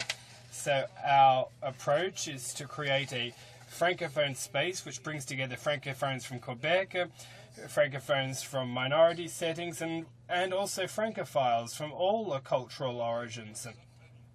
There are many ways of achieving this, but culture is clearly one of the best ways to go about this.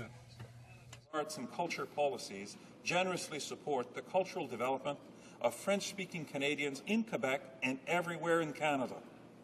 That is how we support the distribution of Canadian cultural products to foster a better understanding of French language artistic and cultural production from across the country.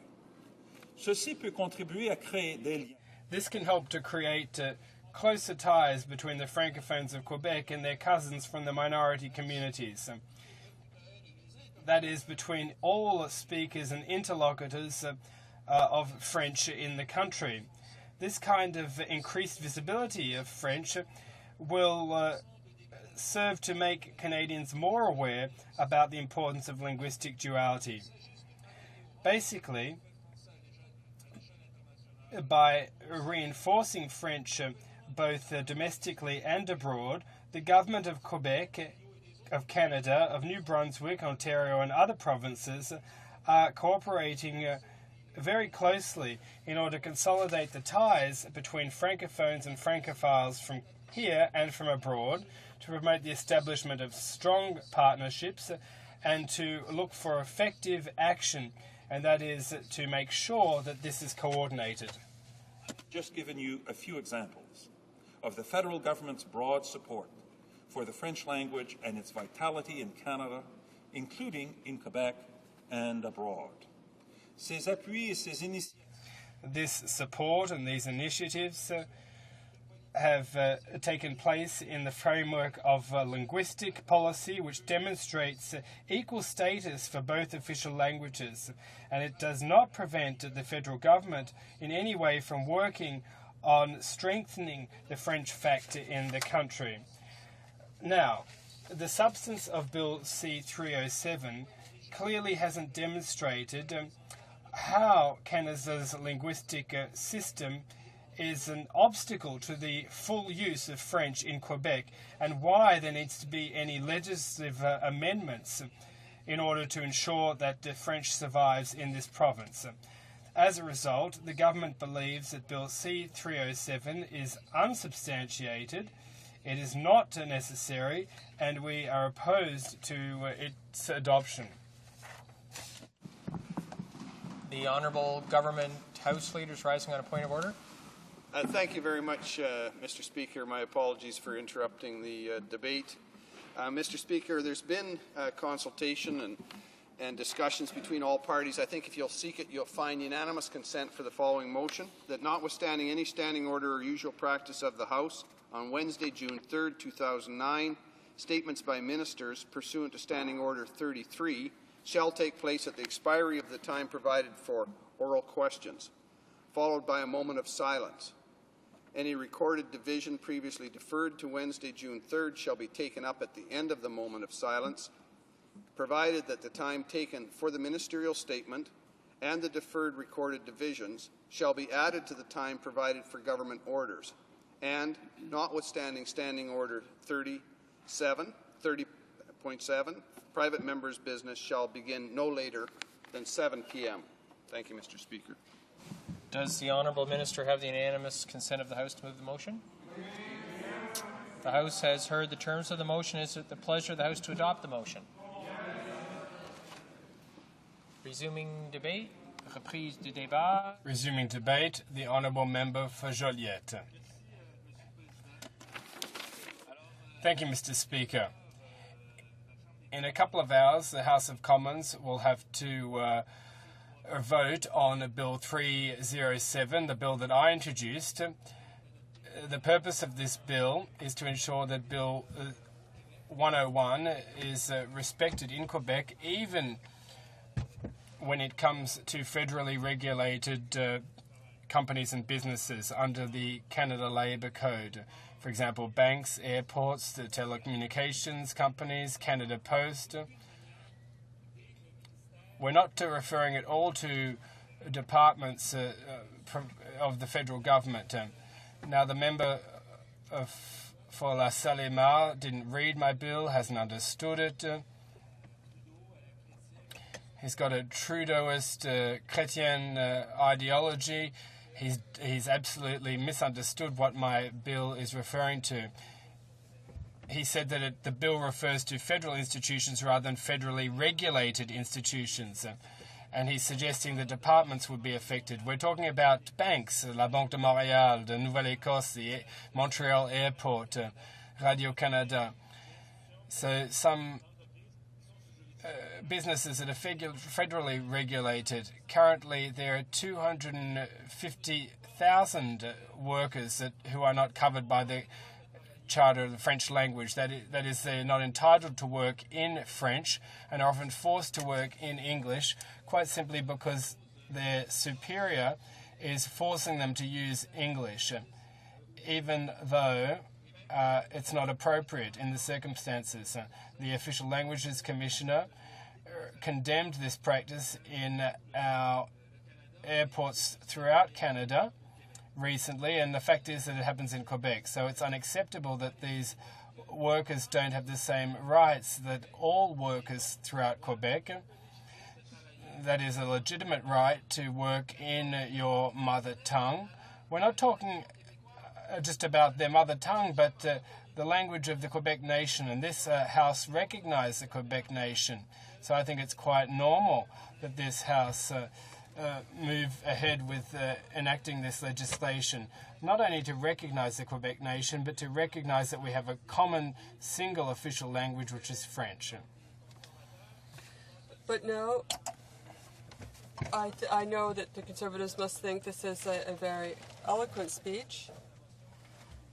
But after the government adopted the motion recognizing Quebec as a nation, it said it had no legal consequences. And it seems that since then they've been trying to dismantle Bill 101. The Conservative Party is a party that only recognized Quebec as a nation through political opportunism. Now, we also have the Liberal Party with its new leader. Do they truly have this openness which the leader of the official opposition has said they have? He said he would be the first political leader in Ottawa to recognize the Quebec nation, which led delegates to the Liberal convention. He said this to Liberals at the convention. So there's a choice to be made here. Either their recognition of the Quebec nation is the same thing as that of the Conservatives, or they will break with the Conservatives and their use of their heavy-handedness.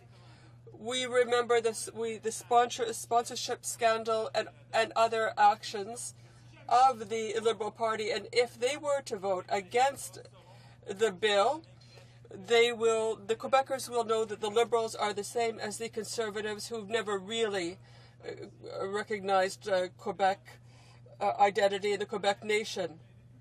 And I would urge all Quebecers to watch this vote and let people come into the chamber and vote. Let's see where people stand. Thank you, Mr. Speaker. Is the House ready to... The question is as follows. Mr. Paquette,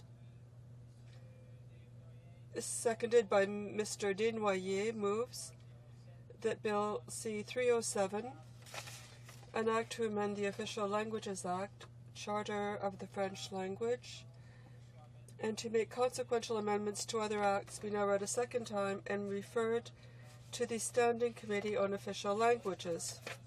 The motion.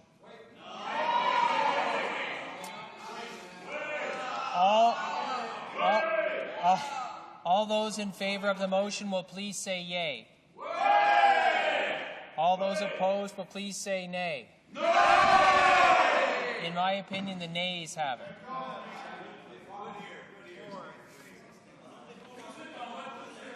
Pursuant to Standing Order 93, the division stands deferred until Wednesday, June 3rd, 2009, immediately before the time provided for private members' business.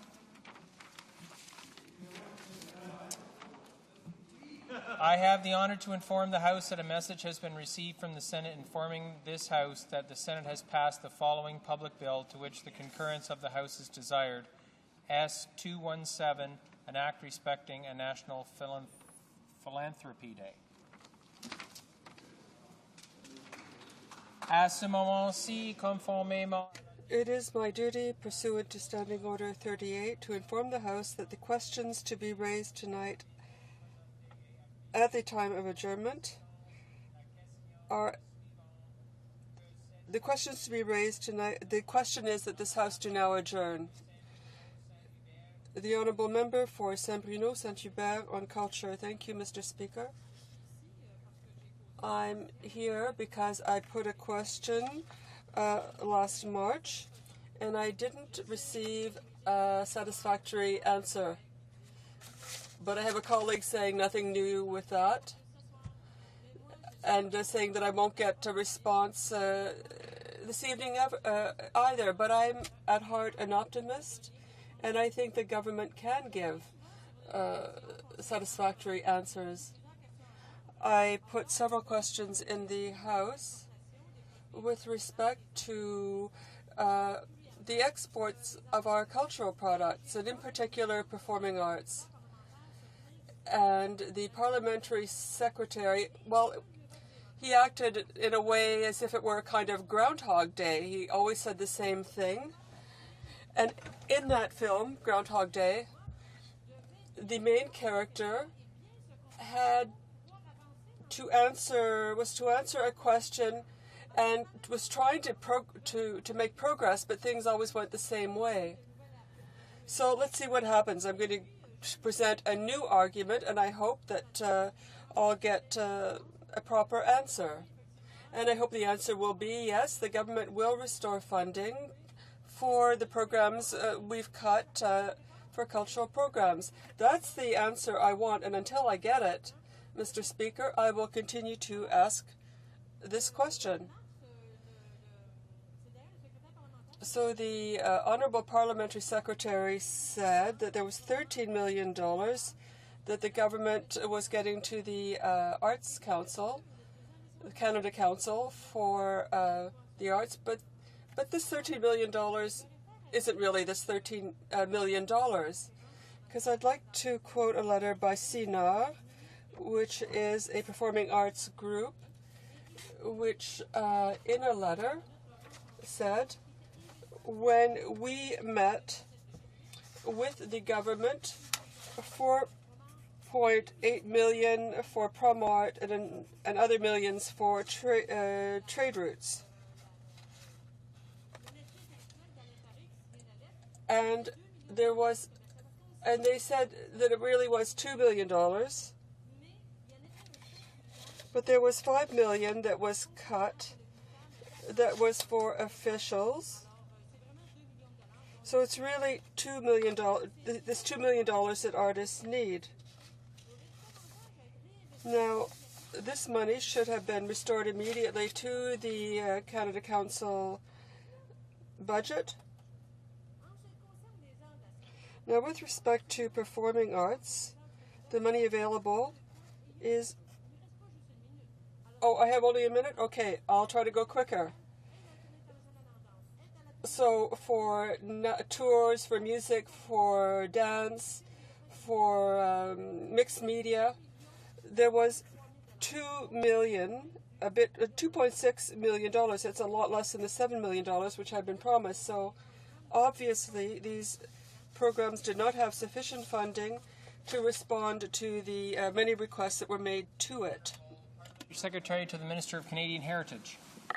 Well, thank you very much, Mr. Speaker. It's once again a pleasure to be here for the adjournment proceedings, for an adjournment question, a question that deals with issues that this member has in fact received the answer to a great many times. Now, the member talked about programs, and she likes to talk about cuts, but she never talks about investments that the Bloc voted against, substantial investments, like the increase to the Canada Council for the Arts, like the new investment under the Economic Action Plan that actually put hundreds of millions of new dollars of investment into the arts in this country. And that member voted against it, Mr. Speaker. And what's more, when the Bloc came forward with a stimulus package, they actually never mentioned anything about artists in it at all. But every day, here we are. I said last week, I said it's like Groundhog Day in here, Mr. Speaker. Every day I wake up and I feel like the alarm clock's playing the same song, and I get the same question, and I provide the same answer, which is a truthful answer, Mr. Speaker. She heard the same from the Deputy Minister of the Department, and as you know, Mr. Speaker, the Deputy Minister is not an employee of the government. They actually work in the department and serve all Canadians in a position representing Canadians, not as a position reporting directly as a member of the government. So the Deputy Minister has no reason to mislead this member or this House. The Deputy Minister was very clear when she reported to the Standing Committee, of which this member is a part of, that this program, specifically, she mentioned trade routes. Trade routes was a $7 million program, but only $2 million went to artists. $5 million was waste, and this member keeps coming back in and saying, we want you to waste money. If you don't reinstitute a program that wastes money, we're just going to keep asking the question until you as a government waste money. Well, I don't really want to waste money, Mr. Speaker. I think that's terrible that the member would come in and talk every day and suggest that we would waste money. But you know what else is really bothering me, Mr. Speaker? It bothers me that artists have become wedge politics for the Bloc Québécois. It really bothers me because they're not wedge politics. They're people. They're passionate people. They care about their work. They care about what they do. They feel it in their heart and in their soul. And they shouldn't be wedge politics. They shouldn't be a political football that gets kicked around this House 2 or 3 nights a week, Mr. Speaker, because we've been pretty clear on this. And what I can say is no government in history has ever put more money into supporting Canadian arts and culture in this country. That's clear. The member knows that, Mr. Speaker. But she comes back every week and she kicks that football and she plays with the hearts and souls and minds of artists from across the country. She makes them a political wedge issue, Mr. Speaker. That's awful. It's Groundhog Day here again, Mr. Speaker. And you know what the funny thing is? This morning I was in my car. I saw a groundhog. This morning the Director of Parliamentary Affairs for the department, she called me up and she said, I see a groundhog, so that probably means you'll be back. It's Groundhog Day again, Mr. Speaker. Here we are, same question, same answer, truthful answer, that no government in history has ever put more money behind the arts. No government in history has ever given more money to the Canada Council than this government. And the party that voted against those record funds are the Bloc Québécois. But they're playing wedge politics with artists, Mr. Speaker. The Honourable Member for Saint-Bruno, Saint-Hubert. Mr. Speaker, well, from what the Honourable Parliamentary said, well, he's saying some things that really don't make sense. He said that his government, that no government has ever invested as much in arts and culture. But they put over $20 million for a prize in Toronto that nobody really wants. This government is investing in the wrong places. They're transferring money that would have gone to artists to the Olympic flame. It's the ministers that said so here in the House, so their priorities are completely off kilter. And we in our suggestion for an economic stimulus plan,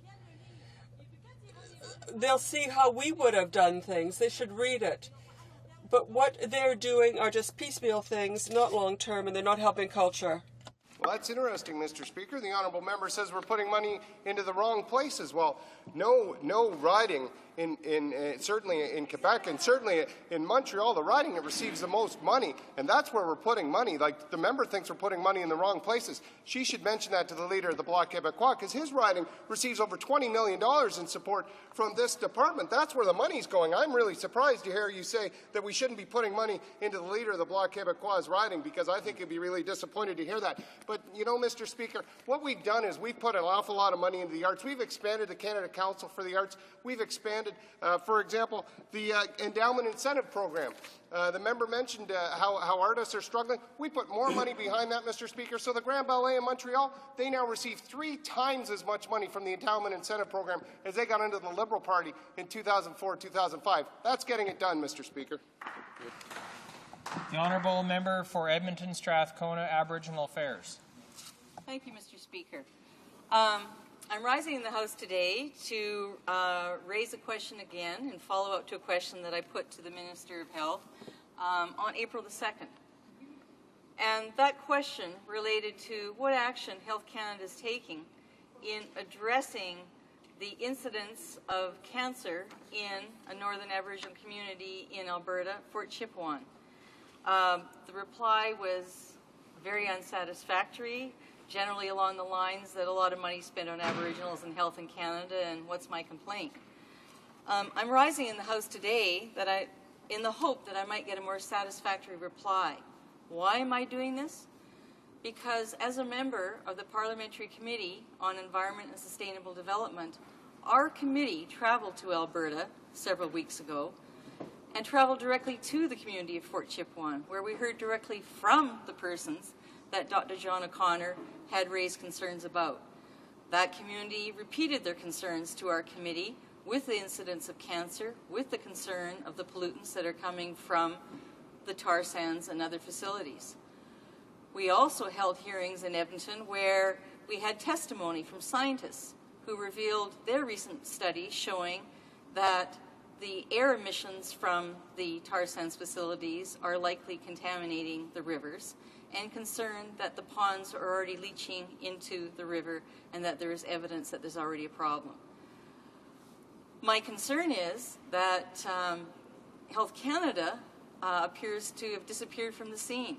The only role to date that Health Canada appears to have played in their responsibility in watching out for and speaking up for the health concerns of the First Nation peoples in Northern Alberta, which is their constitutional responsibility, is to simply file complaints against the very doctor who simply revealed that he had concerns. So my question in the House was Health Canada willing to finally withdraw the final charge that it had filed with the physicians and surgeons of Alberta? The other 4 charges have already been investigated and dropped for no evidence. And I'm also looking forward to hearing from, given the evidence that we've heard in the Parliamentary Committee, is Health Canada now going to step up to the plate? Are they willing to invest dollars in looking into whether or not there are potential relationships between these health incidents of the First Nation peoples of Northern Alberta and industrial activities that the federal government regulate? Are they going to go to DFO and to Environment Canada and ask them to do more intensive lobbying, monitoring, to discover if there is a connection to the pollution? So I look forward to a more detailed reply by Health Canada and whether or not they're going to investigate the matter further. Thank you, Mr. Speaker. The Honourable Parliamentary Secretary to the Minister of Health. Thank you very much, Mr. Speaker, and I am looking forward to answering this question further, and to let the member know that we're fully aware of the mandate of Health Canada and of the Minister of Health. The issue she raises is very complex and goes far beyond the mandate of any one government department. Going forward from here will involve close partnership between Health Canada, Environment Canada, Alberta Health Services, the Government of Alberta, and the town of Fort Chipewyan itself.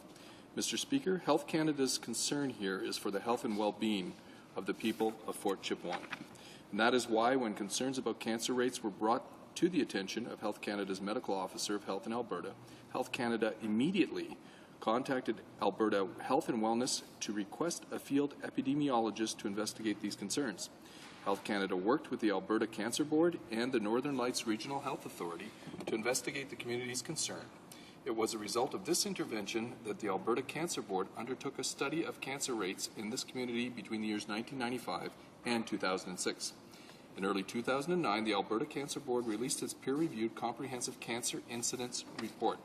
The report concludes, in brief, the observed cases of cholangiocarcinoma and colon cancer during the period of investigation between 1995 and 2006 are within the expected range of cancer occurrence. The number of cancer cases overall was higher than expected. These increases were based on a small number of cases and could be due to chance or increased detection. The increased number of cases of cancers warrants closer monitoring of cancer occurrences in Fort Chipewyan in the coming years. Further investigation is required to evaluate if there is a risk posed by living in Fort Chipewyan. Mr. Speaker, Health Canada accepts these conclusions. Our department has supported and will continue to support a range of investigations related to concerns in the community of Fort Chipewyan and the recommendations of the Alberta Cancer Board report. Health Canada's commitment to the people of Fort Chipewyan goes back nearly 5 decades. In that time, Health Canada has provided significant human and financial resources to the community, and we continue to work with them and with the province of Alberta to improve and protect the health of the population. Health Canada's concern here is for the health and well-being of the people of Fort Chipewyan. We should not and we will not be distracted from the essential work we need to do with this community. This, Mr. Speaker, is Health Canada's mandate. This is the only focus of our efforts in Fort Chipewyan.